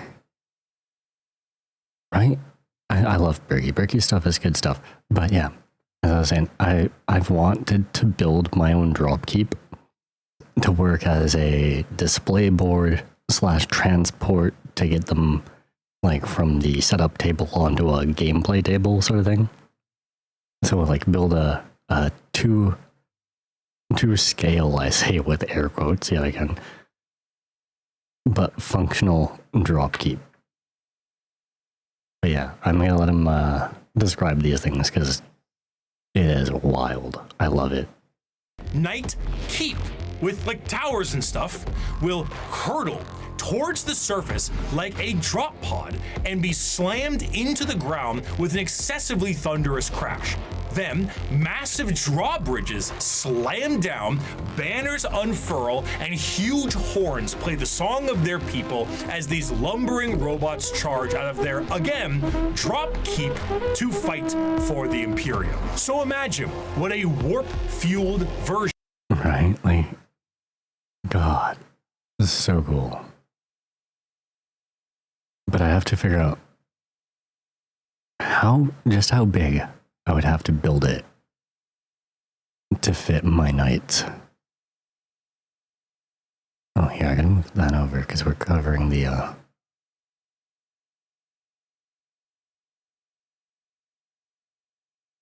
covering chat. We can't cover chat. Giant mecha maid, right?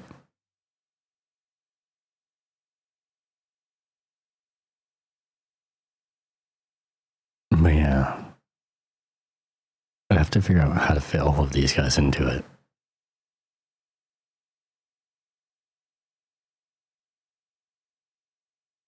I had such a fun time building these and painting them.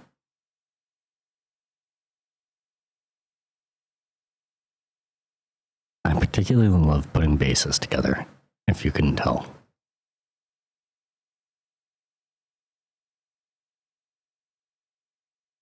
And then all my little warhounds. I call them the hunting pack.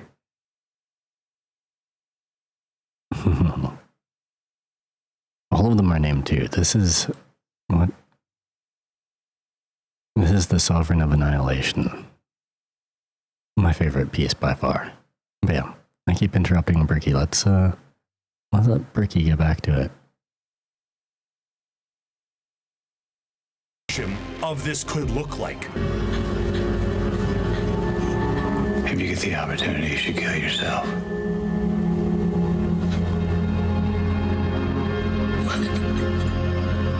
Chaos Knights have such a presence, the warp fluctuates in their tread.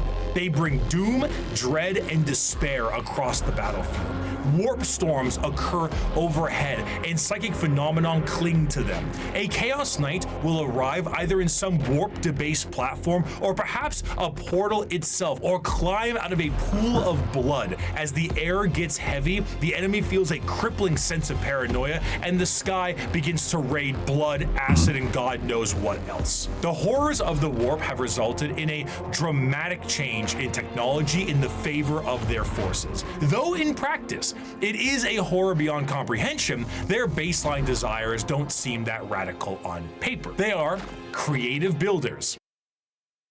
From the moment you stepped on the battlefield, your very existence was handed to my god. Yes, exactly. Actually, speaking of Chaos Knights, I've gone up against them a couple of times. And I've fielded my knight household a handful of times as well. And I usually do fairly well, unless I'm up against Chaos Knights. Their rules and their abilities are just, yeah, they're powerful. They're fun. They're fun to play against, but like I've never beaten them. Working to innovate and improve technology while utilizing anything they can to accomplish their STEM goals. Looking at the dark forces of chaos and the Emperor now on his golden throne, humanity is fractured. The Emperor himself is the guiding light for warp travel for humanity, and in being that exists as a beacon for the entire species. Without him, things would get somehow worse. Therefore, he needs his protectors. Somehow.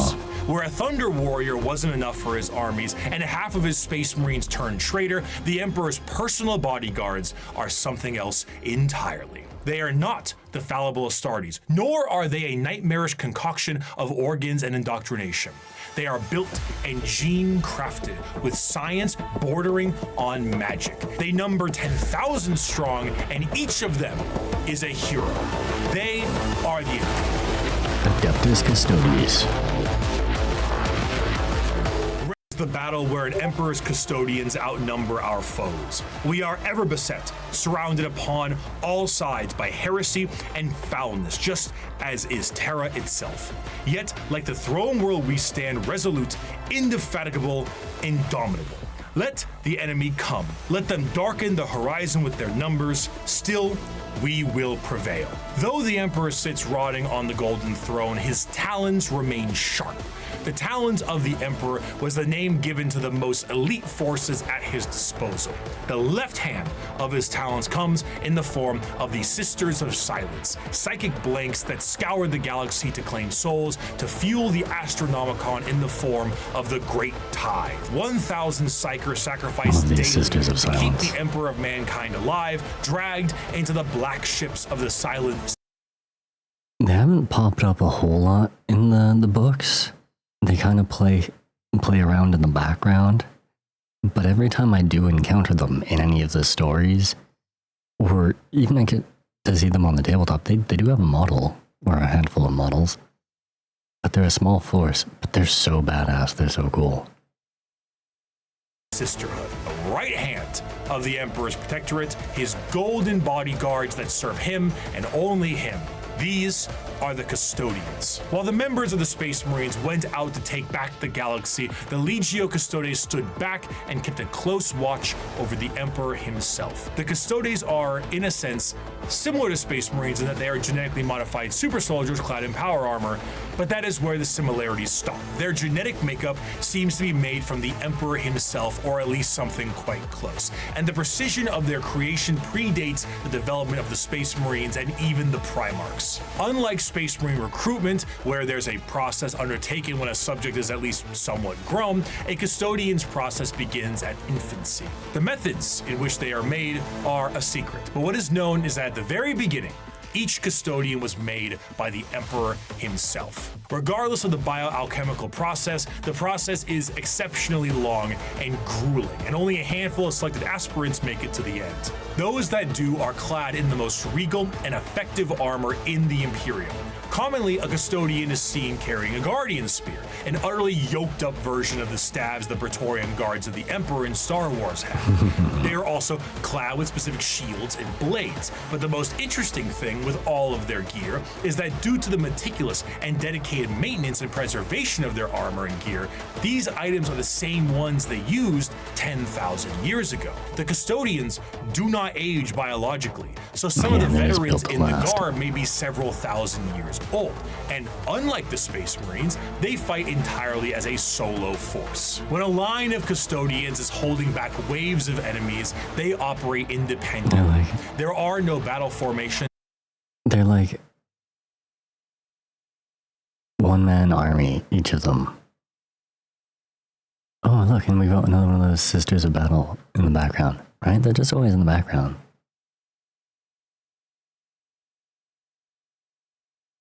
Custodians were specifically like made by inserting his yeah. Each one is like special crafted by hand by the Emperor, or at least that's how it started. Since he's been interred in the throne, I think that the custodians have like a team of scientists still to continue the process so they can keep their numbers somewhat up.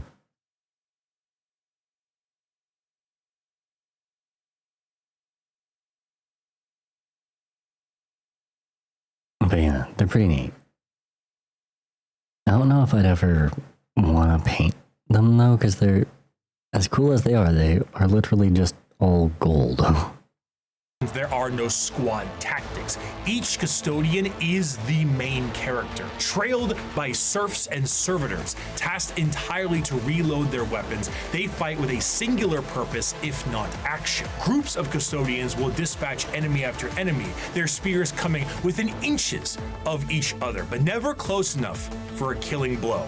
Their strikes are intentionally defensive, allowing their opponents to attack 1 to 2 times before parrying and ending their lives. Each strike deflected is an opportunity to know their enemy more and learn from their patterns. They are truly the Emperor's bodyguards, masters of close combat, enemy knowledge, and reactions measured in milliseconds. Though the custodians are a part of the Adeptus Terra, the members of the Guard only answer to their own leadership and the Emperor himself.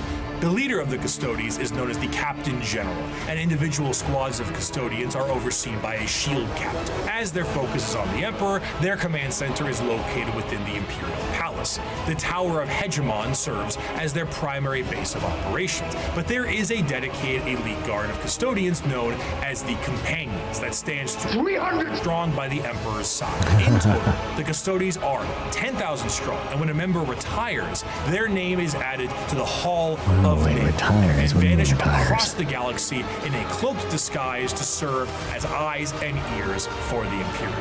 Despite their numbers and their strength, the members of the custodians do not consider themselves to be soldiers or warriors in any way. They see themselves strictly as the guardians of the Emperor in all facets of his presence. This extends beyond the physical. Custodians believe they represent the guarding of the Emperor's ideals and philosophies too.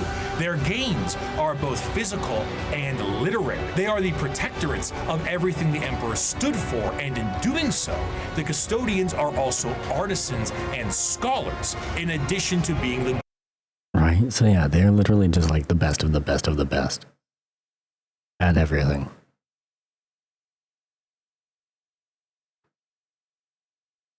Like, each one is Primarch level. Golden Guard of the Golden Throne. However, due to this nature of being protectorates, they have a very strong view when it comes to the Space Marines and the Primarchs. The Emperor himself had insinuated many times that once the galaxy was brought to heel, that there would be no need for the Space Marines anymore, and they were to go the same way that the Thunder Warriors went before them. The custodians were meant to be the judge, jury, and executioner of this will, and are biologically designed not only to be able to take down a Space Marine with ease, but to be able to go toe-to-toe with a Primarch as well. During the heresy... That's crazy. So yeah. There's 18 legions out at this point in time.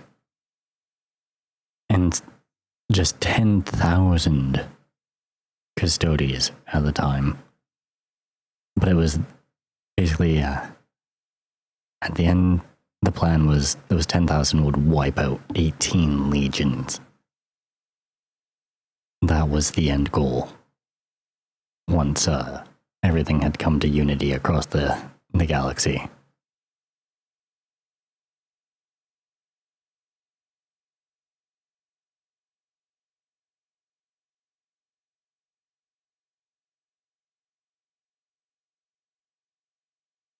Yeah. Well, there may have been... No, you're right. The custodians mused on how suspiciously easy it was to kill Chaos Space Marines, as if they were trained and made for that explicit purpose. Constantine Valdor, one of the closest advisors of the Emperor, was asked if he ever disagreed with Big E on something, and he said once, with the formation of the Primarchs. I feel I do my best, but they don't. Let me ask you a very fair question. What do you do successfully? Quickly.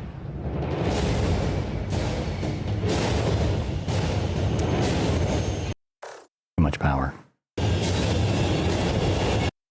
Biologically designed not only to be able to take down Space Marine with ease, but to be able to go toe-to-toe with a Primarch as well. During the heresy, the custodians mused on how suspiciously easy it was to kill Chaos Space Marines, as if they were trained and made for that explicit purpose. Constantine Valdor, one of the closest advisors of the Emperor, was asked if he ever disagreed with Big E on something, and he said once, with the formation of the Primarchs. I feel I do my best, but they don't. Let me ask you a very fair question. What do you do successfully?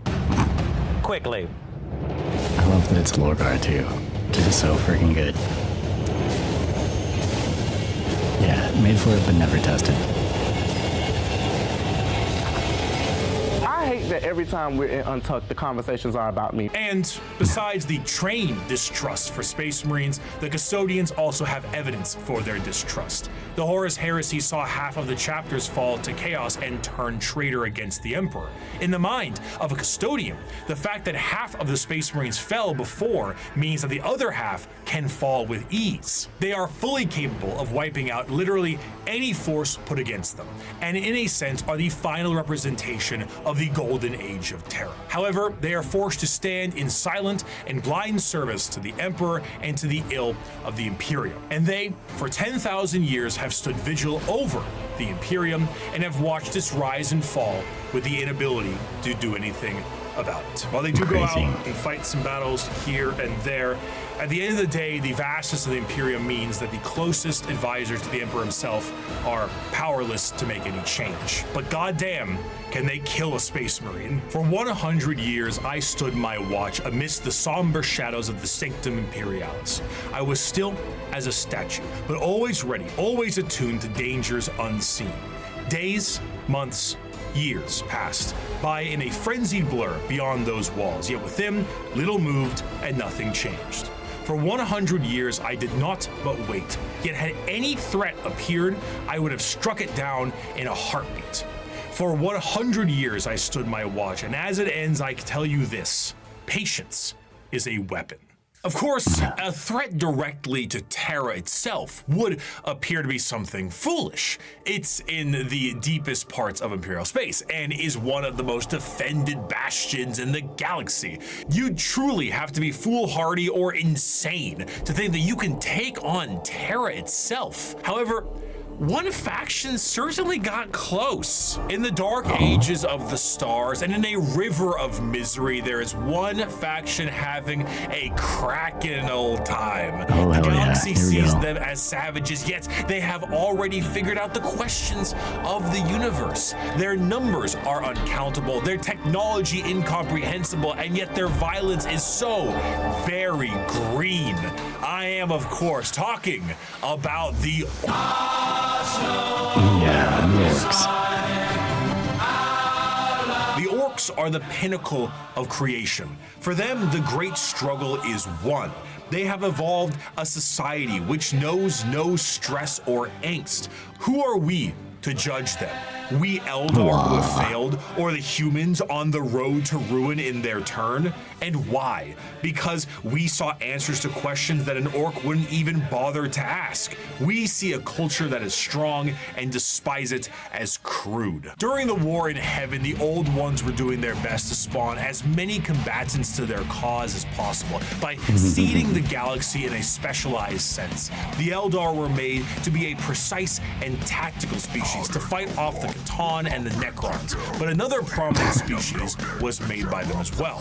The Krork were warriors clad in ornate armor with more dangerous weaponry. However, things changed, and these warriors changed, and the Krork are no more. They are now known as the boys, the lads, the mates, the orcs. An orc in 40k looks like an orc in most other fantasy media. Hulking, warlike monstrosities with big teeth and worse attitudes. However, unlike the more Tolkien-esque forms of these creatures, the devastating nature of the orcs is in their biology. Unlike most species in the galaxy, the orcs are actually a type of fungus. This fungus itself comes in various forms. The small goblin-like Gretchen and Snotlings are a part of this fungal ecosystem as well. I fucking love that they're fungus. Orcs, the way that they did 40k orcs is my favorite form of orc ever.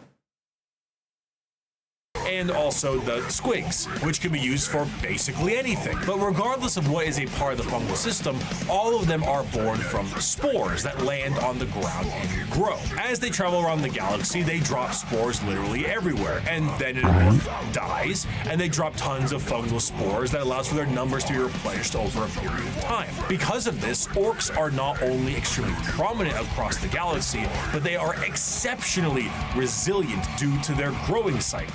I've seen the bucket of dice.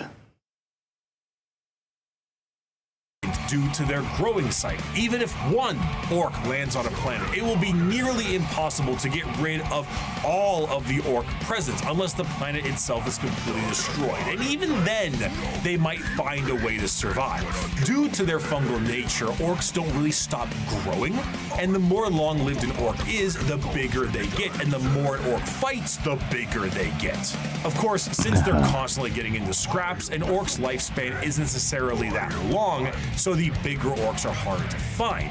Though alongside this, however, they are a tribe-based species that is comprised of warbands, and the biggest and the strongest orc leads the warband known as the war boss. At the bottom end of the orc tribal system are the Gretchens and the Snotlings. These members act as the servants and slaves of the orcs, and sometimes their actual ammunition, despite being a bit smarter and more cunning than their bigger brethren. Because in orc culture, the biggest is the boss. The smallest gets picked on and thrown around. Beyond the warbands and the tribes, orcs also belong to a specific clan. Tribes constantly shatter and rebuild, but the clans do not. They are, in a sense, a psychological state of being for any given orc and gives an orc their specific character and traits. And to make things easier, these clans are also color-coded, so that's very easy to tell what orc does what. Though there are many clans out there, 6 of them are the most prominent and well-known. The Bad Moons are essentially the merchants and have a lot of money because their currency is teeth, and they grow teeth faster than any others. The Blood Axes are the stealth units, and by stealth, it means like slightly more quiet than the others, and they have a love for LARPing as humies. Death Skulls are the scavengers, and the Goths are the close combat specialists. And on the 2 ends of the spectrum, we also have the tech-savvy Evil Sons and the more traditionalist and tribal Snakebites. Another major facet of orcs is their religious beliefs. They believe in 2 gods, Gork and Mork. Gork is cunningly brutal and Mork is brutally cunning. The difference between them, according to orcs, is that Mork hits you when you aren't looking and Gork hits you when you are. There's a lot of confusion as to which one is which, and this results in a lot of infighting. In other species, this would be considered a sort of religious conflict, but for the orcs, it's just another excuse to fight. I have a quote here, but I don't really do a good orc voice.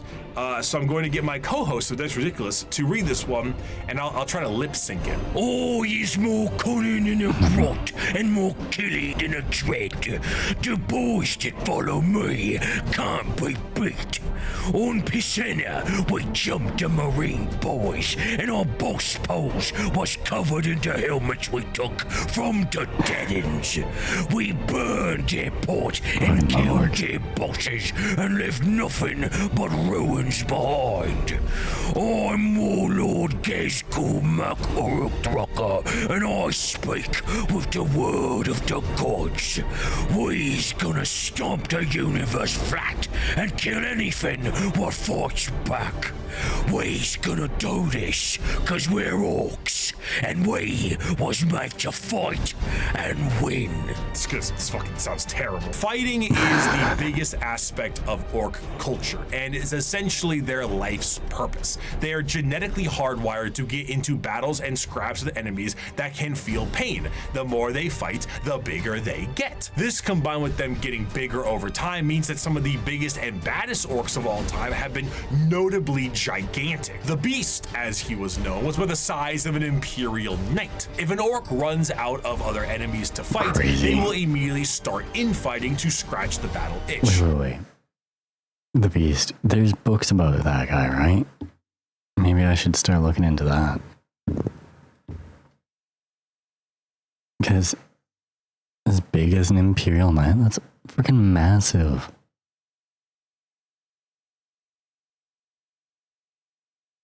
For example, in The Warp, a planet exists where a band of orcs are in a constant state of war and battle, and have been for an improbably long amount of time, strictly because how much Korn enjoys himself watching it. For some, being trapped in a perpetual war planet for all eternity would be a fate worse than death, but to the boys, this is heaven. In the event of a particularly big battle, a massive amount of tribes... Whoa, no. That's not good. That's bad. That's dangerous. Corn's playing with fire there. He's gonna go, oh my god, those boys are gonna turn into Krorks again. And then if they ever leave,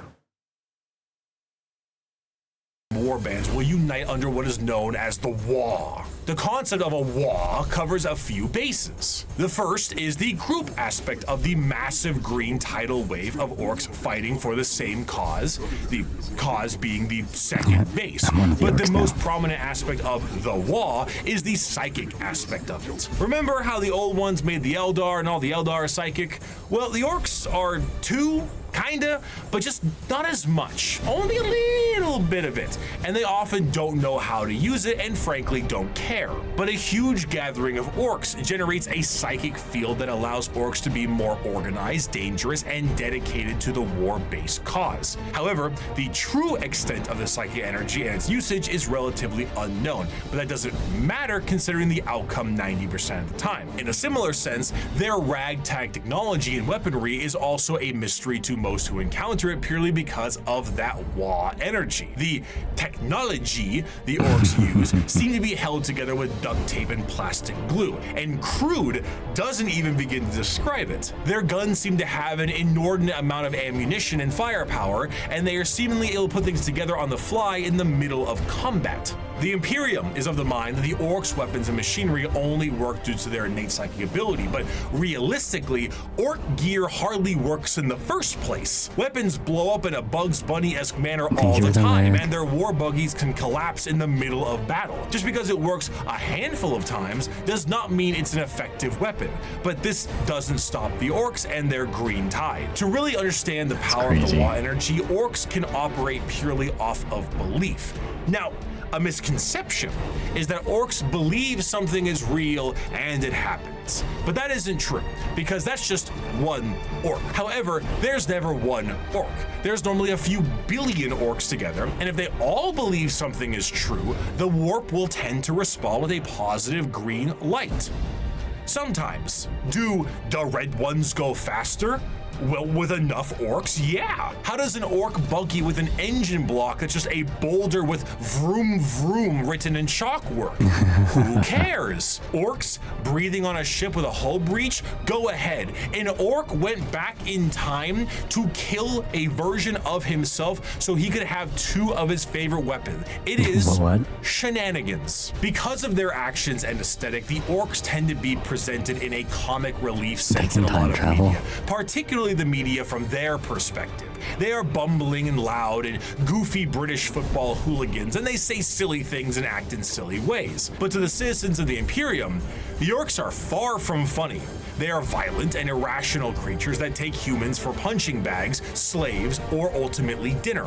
They have no moral compass and are violent and brutal killers that know nothing else. They are genetically designed to be a violent species that was capable of beating back the Necrons and the Catan.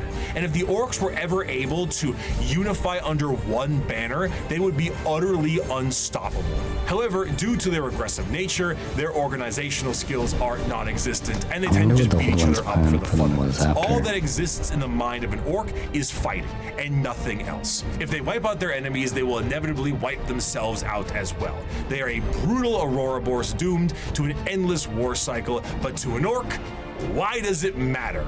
If they fight and they win, they win. If they fight and they die, it was a good fight. Now that the Xenos armies are growing in strength and more are threatening the safety of the Imperium, they need to bring new methods in order to handle what they are currently facing. The Emperor is on the Golden Throne. Half the Space Marines are traitor, and they are beset from enemies within and without. So now the Lords on Terra must prepare for anything possible, and sometimes the impossible. For that, they take to the stars to explore and expand. They recruit assassins for priority eliminations. They train a galactic police force and a secret police to root out any and all heresy.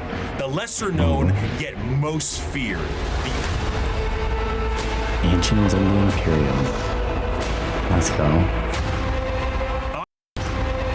I carry with me an inquisitorial seal. It is a small, unassuming object contained in a neat box of Pluvian obsidian. It is a modest thing, relatively plain, adorned with a single motif and a simple motto. Yet with this little object, I can sign the death warrant of an entire world and consign 1 billion souls to oblivion. Where the Imperium may see its justice dealt out by the hands of its armies and the gauntlets of its Astartes, when one needs eyes, ears, or both cut out, it looks to the agents of the Imperium. In a meta sense, these agents are a homogenized version of multiple factions from the original video 5 years ago. They comprise multiple aspects of the wide and all-encompassing armies of humanity and serve different roles. Whether it be the law enforcers of the Adeptus Arbites, the void-faring explorers of rogue traders, the invisible hand of the Assassinorum, or the hospitality of the Emperor's Inquisition, each has a part to play in the God Emperor's domain. Rogue traders are a great example of a somewhat undiscussed part of the Imperium: its nobility. While you may see the General Imperium as a totalitarian hellscape, because it is, this is to those under the boot of the nobles that run it. Rogue traders are a special kind of explorer, and their existence is extremely important to the function of the Imperium. A rogue trader is often an extremely special individual and is given the monumentally sized warrant of trade, allowing them to be given almost complete and utter freedom. Their task is simple: to chart the uncharted, learn the unlearned, and do whatever they can as an explorer and conquistador for those back on Terra. This information is Okay, so they are just kind of like the ones that are now tasked with expanding the Imperium, I guess. That's kind of neat. strictly speaking, invaluable. Whether a sector can be settled and colonies built, or precious rare resources exist on a floating asteroid can be mined, or a long-lost Imperial world from the Age of Strife is recovered, it's all absolutely imperative. These rogue traders are faster than any other kind of Imperial armada, and therefore chart the direction of the entire society. Because of this, rogue traders are given a substantial amount of freedom. They have a ship and a crew of specialists, and can do things that would see any normal person shudder. shot. They can barter deals and even recruit Xenos races. They can explore areas strictly prohibited, and they can earn a vast amount of wealth and riches in doing so. This tends to make rogue traders a very long lineage, and their heirs take up the mantle of their house. By being explorers, they become fabulously wealthy, and some can become quite the assholes while doing so. But truly, much like a night pilot, a rogue trader is an exceptionally rich individual who can back it up. They are master swordsmen, explorers, merchants, settlers, diplomats, and everything in between. They chart a course and they set the grounds, which means they will need someone to defend them, and the prime choice for that can be the Adeptus Arbites. Now, the Arbites are cops, Judge Dredd-style cops, as their inspiration clearly shows. Each planet will have their own members of local law enforcement, and most of them will settle many of the issues there and then. But when something requires a far more in-depth peacekeeping force, the Adeptus Arbites are brought in. Think local police versus the FBI. Arbitrators in the Arbites tend to focus heavily on stopping crime before it can become too much of a threat. A criminal gang or heretical uprising can be subdued quickly and efficiently by utilizing them and dealing with soon-to-be criminals, as they put it. They will tap into communications, create spy networks, do interrogations and sabotage, anything that helps the good of the Imperium and the law they seek to preserve. The code of the Arbites is laid out entirely via the Book of Judgment, a gigantic library of pages showing every single law from every single High Lord of Terra in the history of the Imperium. Because the Imperium is so vast, hundreds of laws are added every single day, and the library continues to grow with more and more laws and judgments. While Arbites themselves carry a small version called the Book of Law on their person, this does end up creating a system where the unjustly prosecuted will never escape their prisons. If an innocent is wrongly convicted, any form of legal counsel will need to go through the Book of Judgment to help get you out. Often these prisoners require hundreds of years of litigation in which they will eventually expire before they can be deemed wrongly convicted. Innocence is irrelevant. You have been judged guilty of transgressing the Lex Imperialis. Do not compound your guilt by evading punishment, as there are greater crimes, so are there greater sentences. Of course, should something go out of the hands of the Adeptus Arbites, there Innocence is irrelevant. You know, when it starts with that, you're just screwed. The Imperium is not a good place to be. is always the silent hand of the Officio Assassinorum to take their place. Naturally, the Imperium has assassins, and these assassins are sent to dispatch important figures that would not normally be handled by simply sending waves and waves of guardsmen at it. The Assassinorum is headed by the Grand Master of the Assassinorum, who is a High Lord of Terra and perhaps the shadiest individual in the entire galaxy. At his disposal are multiple types of assassins that all specialize in various things. Their training is extreme and absurd. Aspirant children are... Fun fact, I think the first head of the assassins is Melchador the Sigillite, the right hand of the Emperor there. Often subjected to Hunger Games style combat with each other on the ride over to the temple. Then you get low gravity, high pressure, traps, horrendous physical and mental strain, and everything in between. Then their minds are wiped completely and the real fun begins. An Imperial Assassin is nothing to mess around with. They are some of the fastest moving and hardest hitting things the Imperium has at hand and can go toe to toe with Space Marines depending on which temple they are from. Some, like the Vindicares, are master snipers who lie in wait for weeks, days, or even months just to get the perfect headshot from 5 kilometers away and disappear. The Calidus Temple are masters of shape-shifting and take a drug that allows them to transmute their body into whatever they see fit. A confidant of a target may be killed and they will take their place before killing their target outright. Or they could shift into a member of a Chaos Warband with symbols and flesh and all that to earn the trust of a cult leader before slitting their throat. The Caluxus Assassin is a psychic blank, a soulless mutation, making them appear as uneasy to normal humans and downright disgusting to psychers. When a powerful psycher is causing issues, this is who you send. Their specialized helmet enhances their already latent powers and will allow them to all but drain the souls from those they touch and their very body. It is an extreme weapon used when a direct form of pressure must be applied to an otherwise untouchable psyker. Now, if you needed direct pressure in a more literal way, the Eversor is for you. A drugged up. So, like I was saying earlier, I've been reading a lot of the Horus Heresy series. They've got a book, I can't remember what the title of it is. I'll have to dig it up. But there's a book basically from the point of view of a team of one of each of those assassins. And yeah, is good. I definitely recommend, if you're interested in the Warhammer universe, the Horus Heresy series is a good place to start off. There's a lot of books though.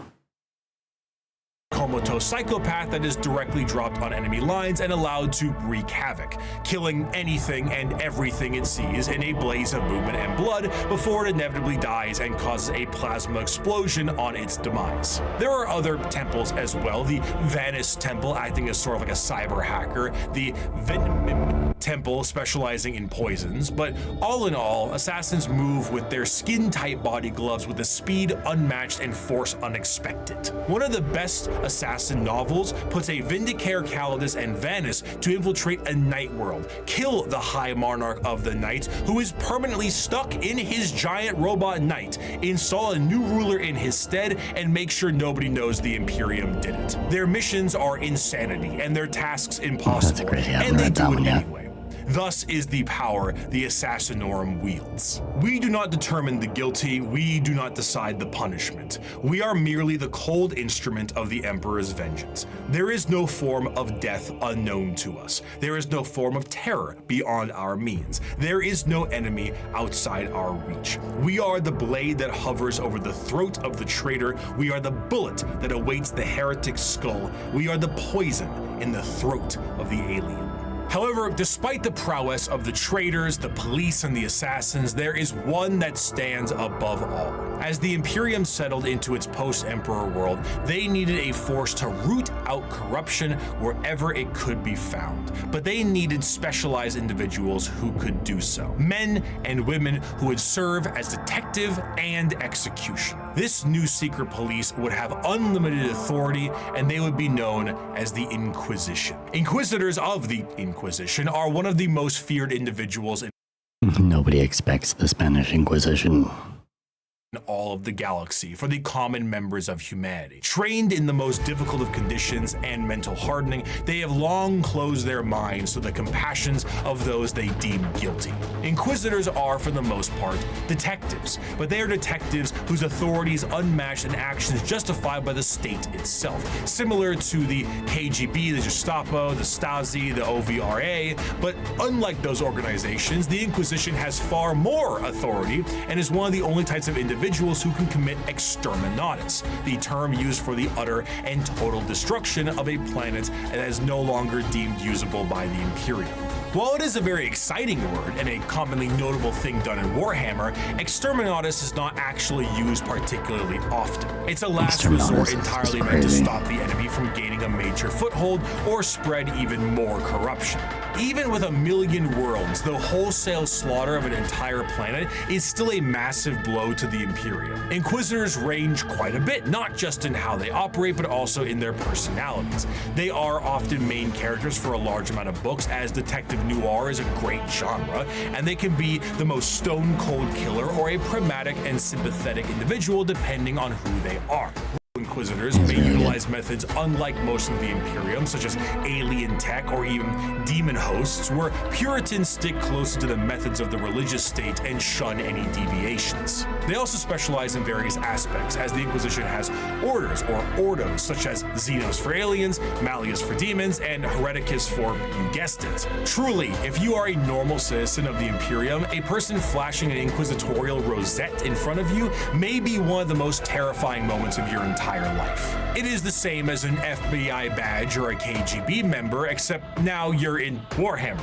So, their authority and tools are infinite. Agents of the Imperium are vast and offer a ton of different concepts to the world of Warhammer, and they continue to expand as the Emperor's descent into the Golden Throne has lasting effects on humanity. As time progressed, a few people seeing the Emperor as a deity made their voices louder, and over a few thousand years, worship of the Emperor was not only considered expected, but state mandated. This church will be known as the Ecclesiarchy, and there were many who would look to the cardinal position and make desperate grabs at their power, leaving horrid effects on the populace. The Age of Apostasy was a time of reformation in the Imperium that saw its eventual change into an overtly religious empire. During this time, an all-female warrior cult to the Emperor called the Daughters of the Emperor were a bit more isolated from the wider Imperium.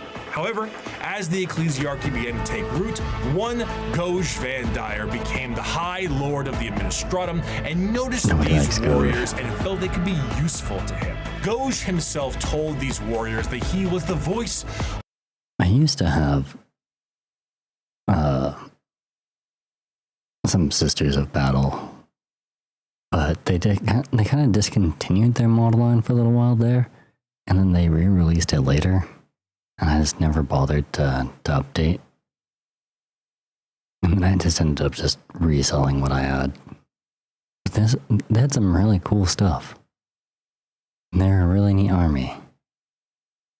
Of the Emperor himself and demanded they fire upon him to prove it. Having a little hidden force field that this warrior cult had never seen before, the bullet bounced off of him and showing him to be unharmed, truly blessed by the Emperor. This cult became known as the Brides of the Emperor and acted as his personal bodyguards and aides. However, Goj Van Dyer was a tyrant, and his horrendous reign spelled ruination for the wider Imperium, which made the Adeptus Custodes take notice. Despite an outright coup and revolt against him, the deadlock was getting steep as the Brides of the Emperor's fierce combat skills kept him safe. One Custodian made contact with the leader of the Brides and brought her into the throne room of the Emperor himself. Nobody knows what transpired in that room, save for Alicia Dominica, the Custodian, and the Emperor himself. However, she left the room with her hair bleached pure white from the interaction, marched her battle brides directly to Van Dyer himself and said, "You have committed the ultimate heresy. Not only have you turned your back on the Emperor and stepped from his light, you have profaned his name and almost destroyed everything he has striven to build. You have perverted and twisted the path he has laid for mankind to tread. As your decrees have stated, there can be no mercy for such a crime, no pity for such a criminal. I renounce your lordship. You walk in the darkness and cannot be allowed to live. Your sentence has been long overdue, and it is now time for you to die." Despite not having any time to die, Goj Van Dyer found some time to do so. With his head lopped clean from his body, the Brides of the Emperor were no more, and the Ecclesiarchy signed a document to stop Van Dyer's reign from happening again. They would no longer be allowed to have men under arms. Men. Sneaky, sneaky.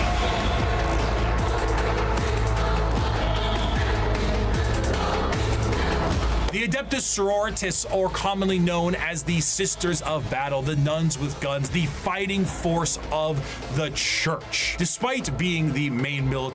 Also, that's just crazy in itself.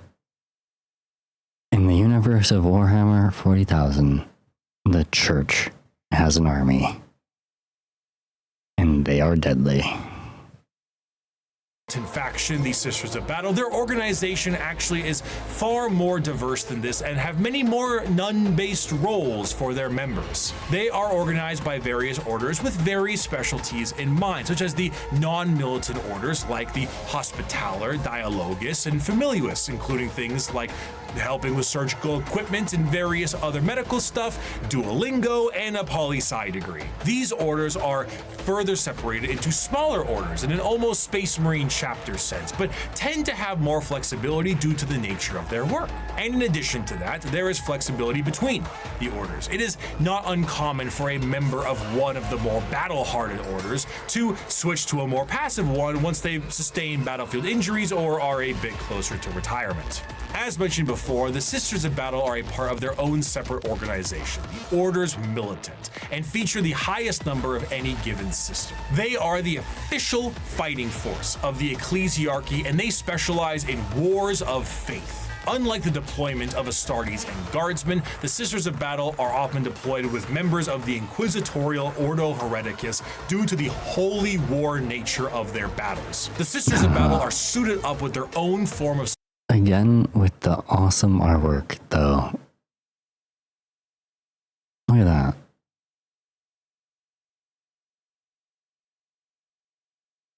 Oh, here. Give me 1 second. I'm going to move my...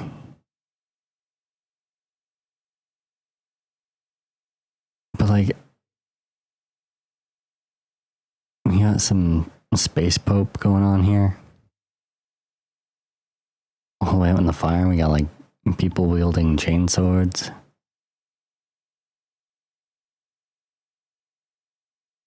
Everybody's holding some sort of either a bolt pistol, all the skulls. Purity seals. Oh, and this one's actually got hazard stripes going the right way this time. I see a lot of hazard striping on things that isn't oriented correctly. And I'm always like, oh.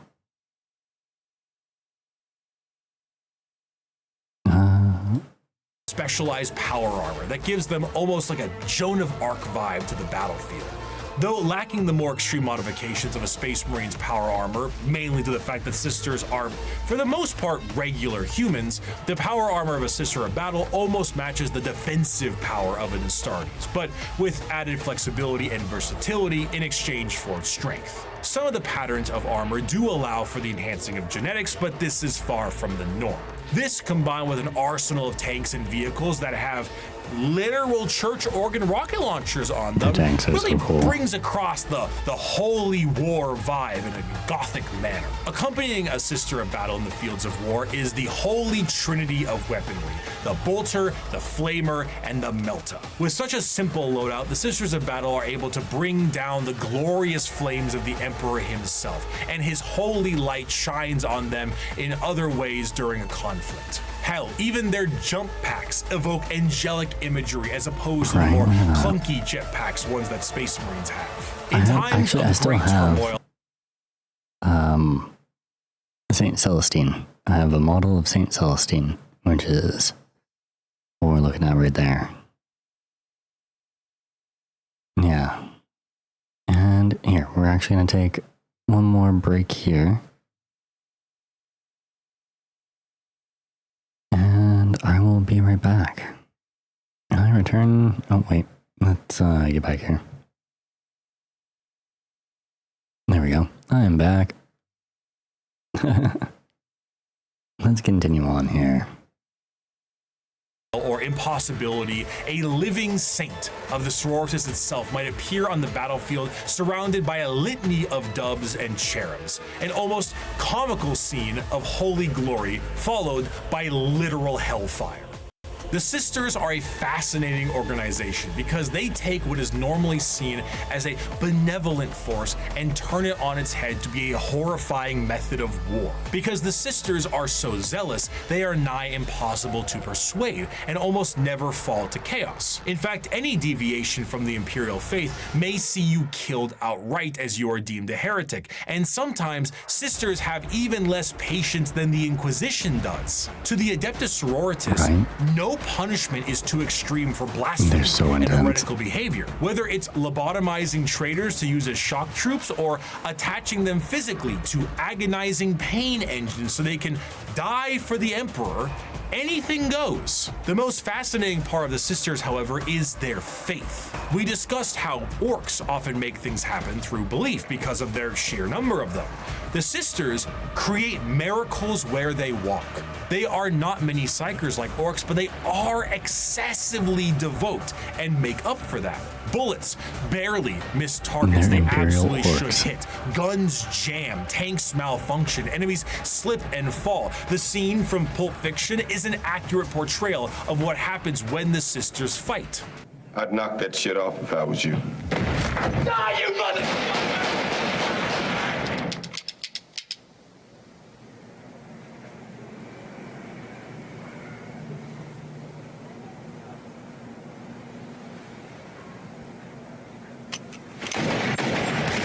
One of the most prominent figures is the Triumph of St. Catherine, a literal open casket with the saint of a sister's order held aloft by lobotomized servant cherubs and protected by bodyguards of the faithful.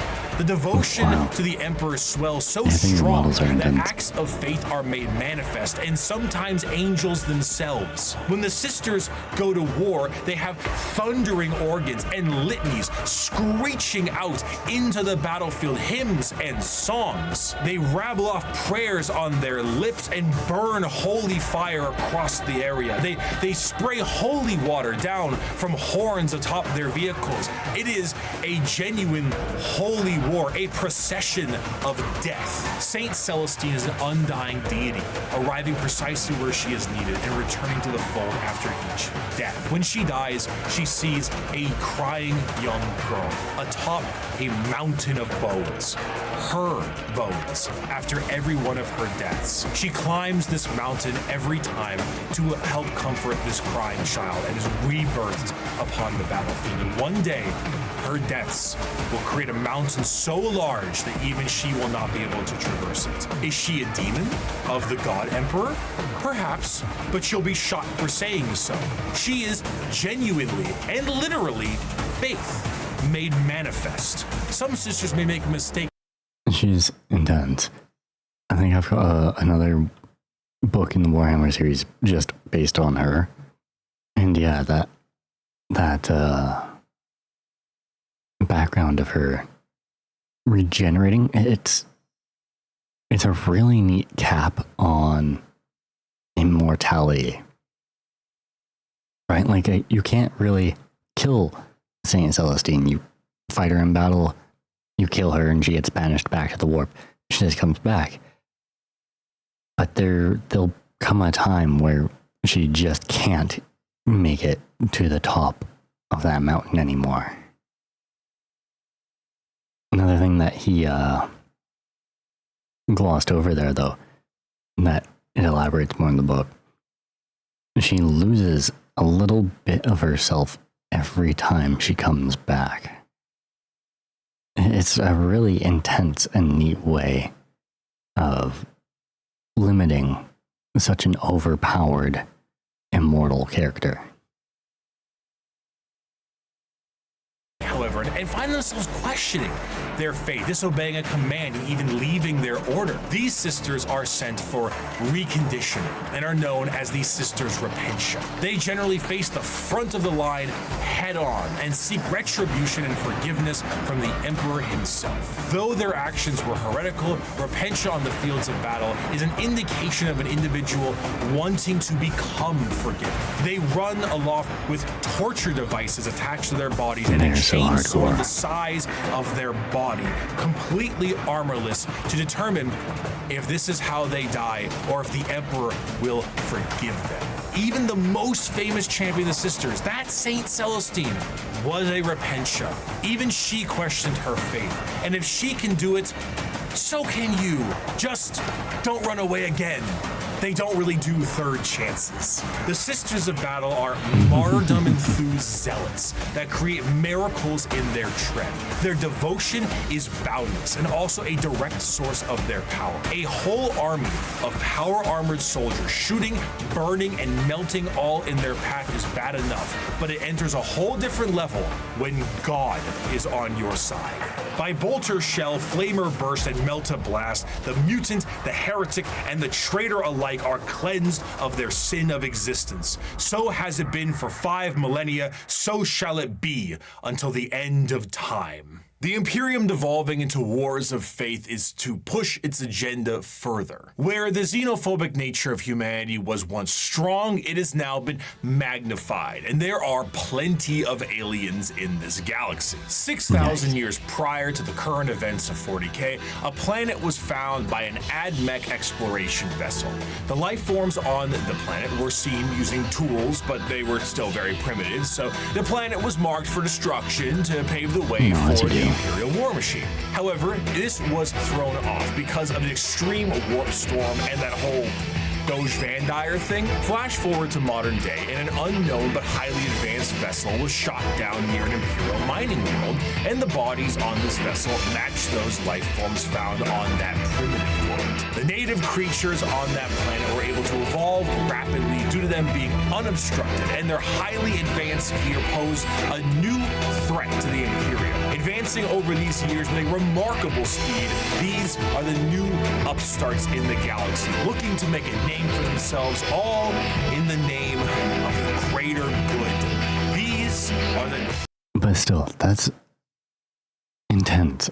Think about that. In 6,000 years, they went from like caveman era to like mechanized battle suits and hover tanks and railguns and interstellar travel in 6,000 years.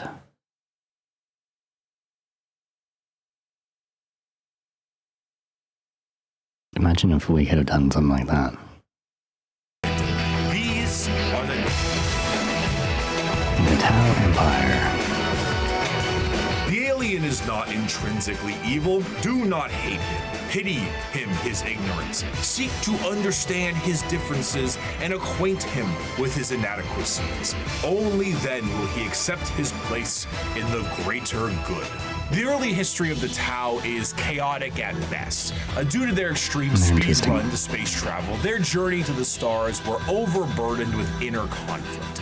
It wasn't until the appearance of the Ethereals that things began to settle. These Tau to the warring tribes marked their unification under one common belief: the greater good of the Tau Va. What about the greater good? How can this be for the greater good?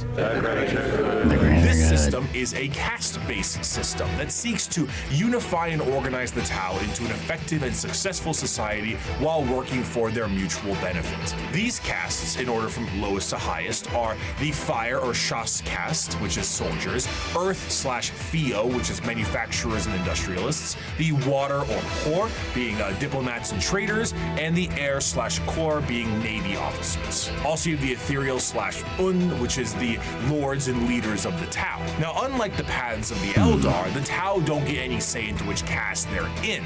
It's determined upon birth due to inheritance from a parent. Trying to deviate from your caste or trying to do tasks or even use tools assigned to another caste is a grievous crime against the Ethereals, and those guilty of this crime tend to be sent to re-education camps, which sounds not so greater good, but a greater good than the good that the Imperium sees as greater. The guidance of the greater good also encourages the growth of the Empire through the absorption of other races and cultures. The expansion of the Tau Empire is split into spheres of time. So far, there have been 5 spheres of expansion, with a 6th one being planned in the current timeline. The first 2 spheres saw the Tau move beyond their homeworld and settle new planetary systems, known as seps, and absorb multiple races into their ranks. But the 3rd sphere is where we see the Tau interact with the Imperium for the first time, which went about as well as you think it did. The Tau, as mentioned before, are highly advanced compared to some of the other species in the galaxy, and their military tactics are highly precise. Instead of the Imperial methodology of throwing everything at a problem, the Tau carefully assess any battle and take as many precautions as possible. Commonly, you will see a Tau warrior in a heavily modified battle suit with advanced targeting systems.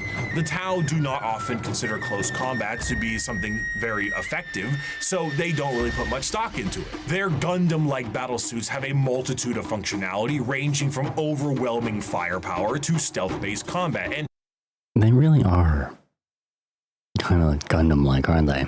Or Titanfall, maybe? Here, let's go back just a little bit.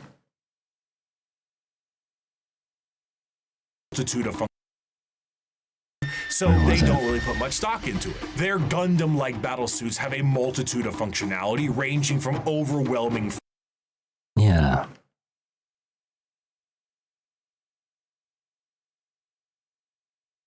Titanfall.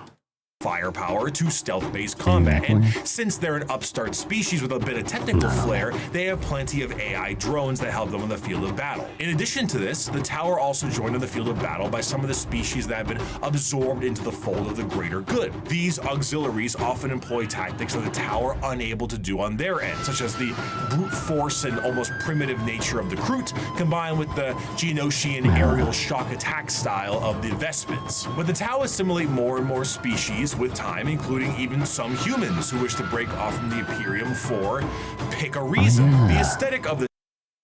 That's another interesting thing. So the Tau do actually accept humans and humanity. And there are humans within the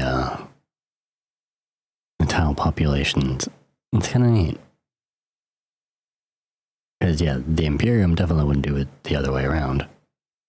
Tau also leans a bit more into the East Asian sci-fi aesthetics. The large mech suits definitely evoke that Gundam look, but the general garb of their higher-ups kind of create that motif, and they often have accents in the games that they are in. But while Tau are looked at as Gundam mech faction by some, others enjoy them for the full coalition of aliens. One of my favorite images in Warhammer is this official artwork by Games Workshop. Now, not a single one of these aliens are a faction in Warhammer, and yet they all are different species that do exist in this universe. The Milky Way galaxy is vast, and while the Imperium and many others exterminate what they can find, the Tau will assimilate those that can be assimilated. The Kroot and Vespens we already discussed, and the humans and also Votan will join them at times, but you also have the Galg, the Nigasar, the Vorg, the Thraxian, the Terrellian, Greet, Domati, and many others. Some of these are just one-off lines, and some are major players in the civilization. The Nigasar are, for lack of a better word, gigantic psychic polar bears with bird-like faces. The Tau have psychic bears, and the fact I haven't seen this is a crime. Yeah, that is awesome. They have owl bears? That's awesome. And they don't have models, and I've never heard of them before. Tau as a culture are generally marred by the various issues that an advanced civilization would have in an unadvanced galaxy. They do not travel through the warp because of the insane dangers, but instead use a more classic FTL jump. However, because they aren't going through hell, it makes them a lot slower than many other races. The Imperium might surf through hell and lose a few ships, but they will get there first. Often they will take enormous cannons and weaponry and defeat their foes before they can even close the gap. One of their light walkers carried a weapon of lethal effect. It fired a form of ultra-high velocity projectile. I saw one of our tanks after being hit by it. There was a small hole punched in either flank. One, the projectile's entry point, the other, its exit. The tiny munition had passed through the vehicle with such speed that everything within the hole not welded down had been sucked out through the exit hole, including the crew. We never identified their bodies, for all that remained of them was a red stain upon the ground, extending some 20 meters from the wreck. Dude, the Tau railgun technology is scary. Like, even on tabletop, it's scary. It's powerful, it's got crazy range. That's why I like my AdMech. They are like the closest thing to match them. But even still. The fascination of the Tau is that in any other modern day world, their society would be horrid. Rigid caste systems, corruption, and politicking ethereals, and basically it's the greater good or nothing at all. But in the world of Warhammer, the simple fact that humans are accepted into their sphere should they please already puts them far and above the other races that would murder or eat them. But despite this, the existential dread that is the Tau Empire is ever so apparent. Despite being hyper-advanced and welcoming a coalition of aliens, they are are the upstarts, and they are painfully outnumbered on all sides. Almost any other faction in the universe, given the right amount of force, can wipe out the Tau Empire from existence. They themselves might not be perfect, but their slight glimmer of hope is exactly that, a glimmer in a dark and crushing galaxy. Of course, nobody dares take the attempt to destroy the Tau Empire, because doing so is an enormous amount of resources, and for the same reason why you don't full send your whole army to one person in a commander game of Magic. You open yourself up to player 2 and 3. But not to say it won't be a struggle. The Tau Empire, when prepared, are a vicious fighting force who might delete your formation before you even see them. But they lack numbers. And in the dark corners of the galaxy, something is coming that is entirely numbers. Yes, the Tyranids. My first ever army, way back in the day. Imperium. With each decade, it advances deeper, leaving drained, dead worlds in its wake. This horror, this abomination, has thought and purpose that functions on an unimaginable galactic scale, and all we can try to do is stop the swarms of bioengineer monsters it unleashes upon us by instinct. We have given the horror a name to salve our fears. We call it the Tyranid race. But if it is aware of us at all, it must only know us as prey. The conflicts of Warhammer 40k are chaotic enough with the sheer volume of violence that exists in the confines of the Milky Way. However, there is a threat to the galaxy that extends beyond our known galaxy that is creeping ever closer and cannot be negotiated with. What drew them to the galaxy is unclear. It may have been the light of the Astronomicon itself, like a moth to a flame. It could have been a Xenos device detonated in the Horus Heresy. It could have been that they were done eating the Andromeda galaxy and they have come to take ours, or they might be running from something far, far worse. Regardless of the why, the where, when it came to the first official contact with these creatures, was the planet of Tyran. This is the site where the Imperium encountered a fleet of these creatures before being utterly torn to shreds. Thus, these creatures became known as the Tyranids. There is plenty of evidence that the Tyranids have been lurking in our galaxy for years beforehand, but this was the first true instance of their presence being fully known. Unlike other creatures in the realm of 40k that can be talked to, captured, or negotiated with, the Tyranids are unable to be reasoned with. They are, at their core, animals, but not the fun kind of animals. They are the xenomorphs of 40k, and boy are they hungry. They are instinctively hardwired to either kill or be killed, and they are an unrelenting force due to this. However, just because they don't talk outwardly doesn't mean they don't communicate with one another. The true horror of the Tyranids is found in their driving force, the hive mind. 3, 2, 1. Hot in here by Nelly. That's what I guessed. What? You see, the Tyranids are a collective consciousness that are all connected to a singular embodiment of psychic power that is utterly incomprehensible to the human mind. To keep this connection there, the Tyranids on the field of battle are followed around by synapse creatures, essentially serving as their Bluetooth connection to the greater hive mind. This allows them to send and receive information about the battle they're in, and it also allows them to adapt to certain situations based off of the information gained. Depending on the enemy, the swarm might be able to develop a new weapon or new tactics so they can get the upper hand. When the synapse connection is cut, they are unable to essentially form a save state and are stranded. The sheer power of the hive mind presence pours from each Tyranid in such a manner that it causes a distortion in the warp itself. A hive fleet's arrival can cause a dark shadow the size of several light years, coined the shadow in the warp. This shadow prevents any usage of the warp, or at least makes it exceptionally difficult. So they just blanket out all psychic communications. That's crazy. So you have no chance against them if you've been targeted. Like, your planet just goes, good night. Crazy. Shut down due to astropaths being unable to talk. Ships cannot freely enter the warp, and even creatures with a warp sensitivity feel an immense dread due to it. It causes everything to just kind of sit dead, like at a buffet counter waiting for the afternoon meal rush. The Tyranids meander through the galaxy in these gigantic hive fleets that are fueled by bioships, and these ships contain birthing pools for Tyranid armies and more ships.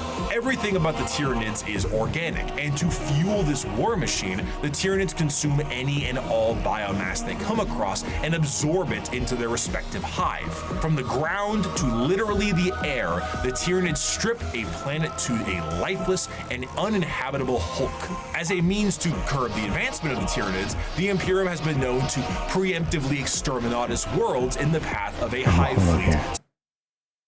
Look at that in the background. And this one. It's a hero fan. That's a Tyranid Titan. Nothing is massive. But yeah, they literally break everything down. They render all biomass into just a slurry, but they even like pollute the air. They convert it to their own.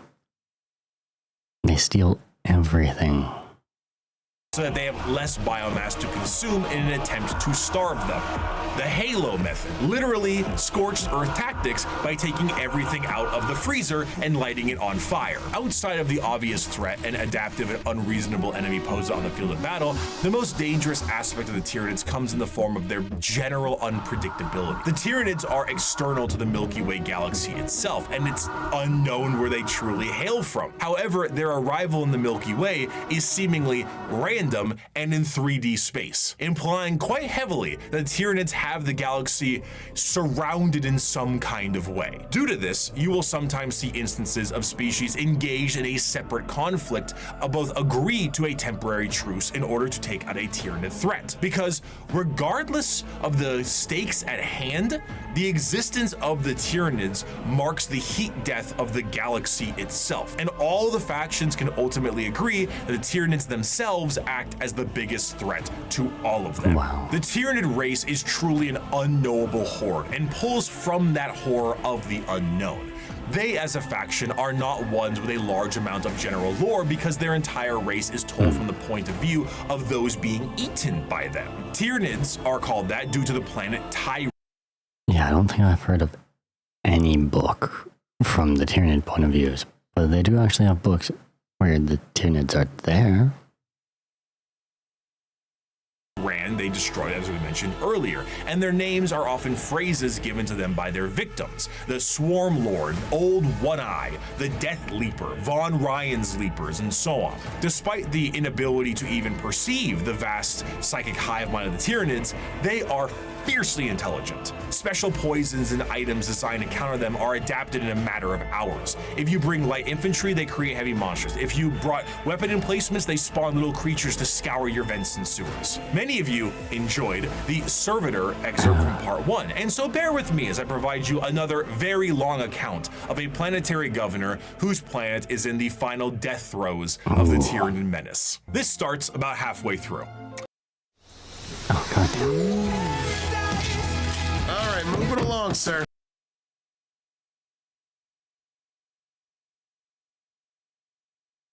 Always ads. Interrupting all the good times.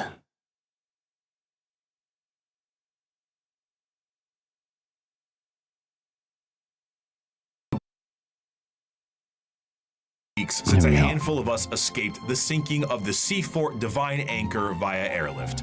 We have escaped in this manner because the Tyranids had overwhelmed so much of our world, they no longer appeared to need to continue spawning beasts for aerial supremacy. I shall never forget what I saw from my craft's portholes. Alien biostructures dominated Huto's surface. Gigantic, lumpen barnacles pumped out clouds of matter to further poison the planet alongside pulsating, brain-like nodes that resembled lethal fungi. Immense capillary towers stretched high into the poisoned sky. The glistening chitin coating their flanks crawled over by chains of lesser beasts fulfilling some sick alien purpose I cannot know. Digestion pools spread for miles, replacing our once great lakes with reservoirs of bubbling biomatter. Tides of creatures bloated with consumed flesh vomited their guts into the pools or threw themselves entirely into the billowous liquid. Amidst the seas of feeder beasts consuming all in their path, we would every so often see an explosion or a burst of fire. Were these heroic final stands by other survivors, or merely abandoned ordnance detonating at random? I will never know. I cannot rejoice in the deaths they inflicted. The biomatter of the dead Xenos was surely recycled by the Xenos regardless in no time at all. Our aircraft ran out of fuel a week ago. Now I stand in the snow, not far from the peak of Mont Saint Helena. I am the only one left that I know. One by one, those with me perished. The slightest cut on a mountain rock resulted in an immediate infection that left the pilot screaming in agony. Oh God. Her co-pilot fired the shot that ended her torture, and my senior aide threw himself from a ledge. The reality that there was no escape hitting him. I have no idea what happened to my chief medicae. Others were slain by lone beasts the rest of us were unable to kill or drive away. A justly deserved end will soon be mine. I have failed on every possible level. We were not even able to send word. An alien disease has me within its grasp. My limbs are numb, my tongue is dry as sand, my head throbs. Even at these chilled heights, I sweat profusely. From here where I sit, I can see the final death unfold on the planet entrusted to me. Before me is the Radarin Ocean. The water level is visibly dropping, hour by hour. They are even taking our seas. There are enormous beasts with great, slowly flapping wings and immense open maws moving through the sky. I may be at high altitude, but the air is thinner here than it should be. I know enough of mountaineering to know that. They will not even leave our air. There is an isthmus I can see, upon which is sat one of the Xenos capillary towers. Now I believe I can tell what they are truly for. High up, foul Xenos bioships cling to their flanks like twisted calves at their mother's udders. They are feasting, I am sure, hungrily filling themselves to burst on the hideous gruels that are what remains of my people. I have witnessed the planet's death from sinister start to hideous conclusion. I see the power of our foe, and though I have shown boundless weakness these past months, I do not see how we could ever have won. If this is any sort of good news, it seems that one thing that might be an inadvertent repellent. So they create bioforms for every purpose. So they have something that was drinking up the oceans in millions of gallons at once. And then he looks up and there's something, or many giant somethings, literally just flying, eating the atmosphere. Everything. They take everything. God, Tyranids are an interesting alien species. Effect on the Tyranids is chaos. Chaos and chaotic energies offer no nourishment to the Tyranids. They cannot eat that. And the presence of rifts and warp storms work as a means to starve out the Tyranid fleet. The Tyranids, of course, are attempting to adapt to this, but it seems that even at the most primal core of the galaxy itself, Chaos agrees that these dinner guests are not welcome in any way, shape, or bioform. In the end, though, the Tyranids represent the final fears of the galaxy itself. Despite the goals to conquer the galaxy as a whole, the remainder of the universe may very well be dead and derelict space. Instead of endless worlds and solar systems, it may just be bones and ash. The tendrils of the hive mind have wrapped themselves around the galaxy, and the only thing that's guaranteed is that dinner is served. However, the Tyranids are not simply the unending hordes of bugs. Beyond the more general buffet tactics of the force of the Tyranids, the hive mind has a more secretive and dangerous means of planetary conquest in the form of something a bit more terrestrial. General upheaval and revolution. However, though the idea of a societal revolt for the good of the populace is an admirable thing, these leaders have the nefarious intent of the hive mind itself. These are the downtrodden and the oppressed, the revolutionaries to a better cause, the heralds of the Star Children. These are the... In the the sunless body of our hive, the flock of the faithful grows. We are guided by our great Father's sacred vision, protected by his loving hands. Within these holy shadows we dwell, while the impure bathe in spire-topped starlight. And what lies between those stars? What sails beyond those distant suns? Shrouded in night, born within that eternal black, our redeemers, our gods, truer than the silent, long-dead emperor, the children of the void. We hear them in our dreams, we feel them in our blood. They call and we will answer. We will rise and claim the engines of labor that have bound us in servitude. This world will burn. It will be cleansed, purified, made ready, and the heavens will deliver our reward. The ground zero of a gene stealer cult comes in the form of the gene stealer itself. Deep in the depths of a planet, a gene stealer acts as almost an advanced recon unit for the Tyranids, and were the first Tyranid units encountered by the Imperium itself long before the first Hive fleet made its presence known. Unlike the Tyranids that can only reproduce through the birthing pools in the fleet, a gene stealer reproduces via the Big Smooch. The gene stealer kiss is essentially what the face-hugger alien does. It attaches to a victim and releases an embryo. However, instead of a chest burster, the embryo alters the genetic makeup of the host itself, turning it into the primary conductor of a localized version of the hive mind known as the brood mind. Any offspring that this host produces is known as a gene stealer hybrid, and the host assures their survival to continue to reproduce. The first few generations of a gene stealer hybrid look more like the gene stealer itself, which in our current reality would be terrifying, but considering how the vast majority of humanity is a little mutated in 40k, it doesn't stand out as much as it should.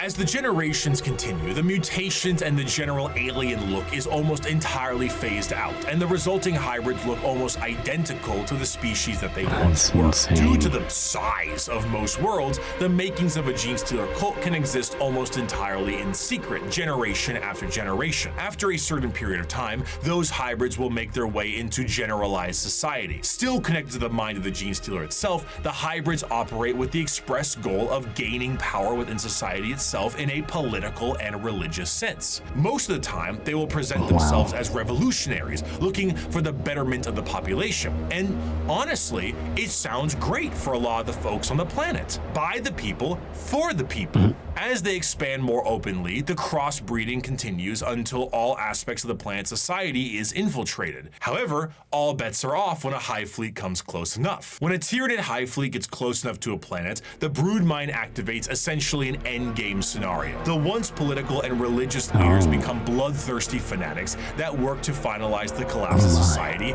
and the death of those who oppose them. But to those in the brood mind, the god they believe in is coming, and this is holy justice and vindication for their religious and political beliefs. As the hive arrives, the planet is essentially ripe for the taking. The original gene stealer pieces out to the next world or is reabsorbed for deployment elsewhere, and the Tyranids begin to take the planet for themselves. The cultists sing praises and holy songs as the Tyranids begin to eat everything up in kind of a meet the pyro sense of religious delusion. But as they are harvested, some of them are snapped back to reality, oops, there goes gravity, before they are thrown into the biomass soup. For a fleeting second, they see that this was all a ruse to consume the world and that their false gods were a bunch of hungry bugs. The cultists essentially put the checkerboard dining cloth on the table for them and invited them for a feast. Due to the constant redeployment of gene stealers, there are known cults that pop up across the Imperium itself. Some of the more well-known ones are the cult of the Bladed Cog or the Rusted Claw, but there are hundreds, if not thousands, of different cults that keep popping up all over the galaxy as the gene stealers spread. And due to their covert means taking over the planet, they are not generally viewed to be a threat until it is far too late. Okay. So, yeah, because they get absorbed, but then that knowledge gets passed on and remade, they can end up with the same cult reforming on different planets over and over. That's kind of neat. Okay. And due to the know-how of gene stealers, they tend to be predatory to those in the lower classes of a given planet. The gene stealer cults overall have really come into their own, commercially and artistically. They have very much embraced the revolutionaries aesthetic and crafted a fascinating method in doing so. It's this great combination of this pseudo-Marxist Bolshevik uprising mixed with the hills have eyes in the populace. What's particularly enjoyable about their uprising is that often from their point of view, the reasons they have are extremely justified. Most of the members of the GSC are the extremely impoverished and menial laborers of the Imperium, who honestly wouldn't need an alien presence to provide a manifesto on reasons to revolt. Their weapons are all makeshift and often involve things like mining lasers, drilling saws, demolition charges, giant stop signs. Their political machinations work quite well, as the cult ends up being really good at assassination, especially when you have a third arm holding a pistol beneath all those robes. They're a faction rife with fascination and culture, and their plans are generations in the making, to the end goal of being thrown right back into the soup by the... Oh yeah. These guys look a lot like the xenomorph from Alien. For sure. Star children they prepared the world for. And those are the threats to the galaxy now. The degradation of almost every species is now behest by the Tyranid menace, and all of the infighting between each and every single one of them will be their undoing. The world of Warhammer is a bleak and horrendous one, and that is in its own right the charm. It is so large, so vast, so absolutely horrendous and insane, and yet is treated with 100% severity and seriousness. In the beginning of part 1, I gave you an abridged and different opening to the Warhammer world, the grim darkness of the far future, and I leave you with this part 2 with the full quote itself. It is the 41st millennia. For more than 100 centuries, the Emperor has sat immobile on the golden throne of Earth. He is the master of mankind by the will of the gods, and master of 1,000,000 worlds by the might of his inexhaustible armies. He is a rotting carcass writhing invisibly with power from the dark age of technology. He is the carrion lord of the Imperium, for whom 1,000 souls are sacrificed every day so that he may never truly die. Yet even in his deathless state, the Emperor continues his eternal vigilance. Mighty battle fleets across the demon-infested miasma of the warp, the only route between distant stars, their way lit by the Astronomicon, the psychic manifestation of the Emperor's will. Vast armies give battle in his name on uncounted worlds. Greatest amongst his soldiers are the Adeptus Astartes, the Space Marines, bioengineered super warriors. Their comrades in arms are Legion, the Imperial Guard, and countless planetary defense forces, the ever-vigilant Inquisition, and the tech priests of the Adeptus Mechanicus, to name only a few. But for all their multitudes, they are barely enough to hold off the ever-present threat from aliens, heretics, mutants, and worse. To be a man in such times is to be one amongst untold billions. It is to live in the cruelest and most bloody regime imaginable. These are the tales of those times. Forget the power of technology and science, for so much has been forgotten, never to be relearned. Forget the promise of progress and understanding, for in the grim darkness of the far future, there is only war. There is no peace amongst the stars, only an eternity of carnage and slaughter and the laughter of thirsting gods. Thank you so much for watching. I hope you have a wonderful rest of your day. Well, that was awesome and intense. Here, give me a moment.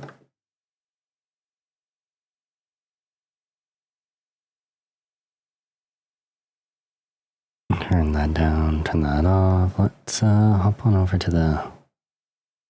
I think we'll be wrapping it here.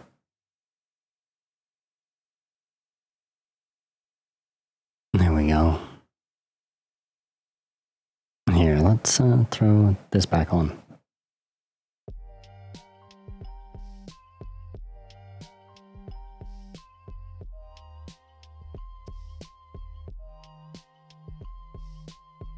There. Nice and chill after all that intense. That was so good though. But yes, thank you everybody for coming and hanging out with me this fine Wednesday. And yeah, my birthday celebration continues on. Give me a moment here. I'll find us someone to raid out to.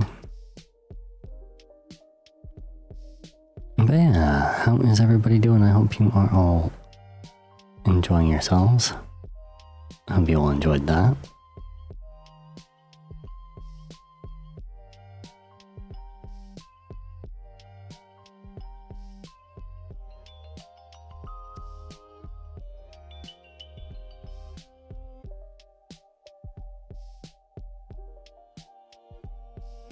Here, let's yeah, Juicy's playing some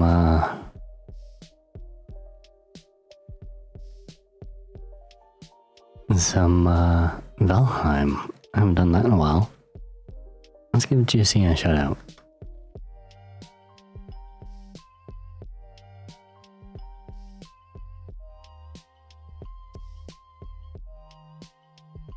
There we go. Set up the raid. Thank you everybody for coming and hanging out. My name is Discord Wubhouse. I stream every Monday, Wednesday, Friday, and Saturday here on the Twitch. If you've enjoyed what we're doing and you want to hang out with us off stream, join us for community nights, game nights, movie nights. That's every Tuesday and Thursday in our Discord server. Join us in the Void. And for those of you who are going to be joining us for our raid, here is our raid message. So again, thank you all so very much for coming and hanging out. Please remember to take care and stay awesome. Until next time, bye-bye.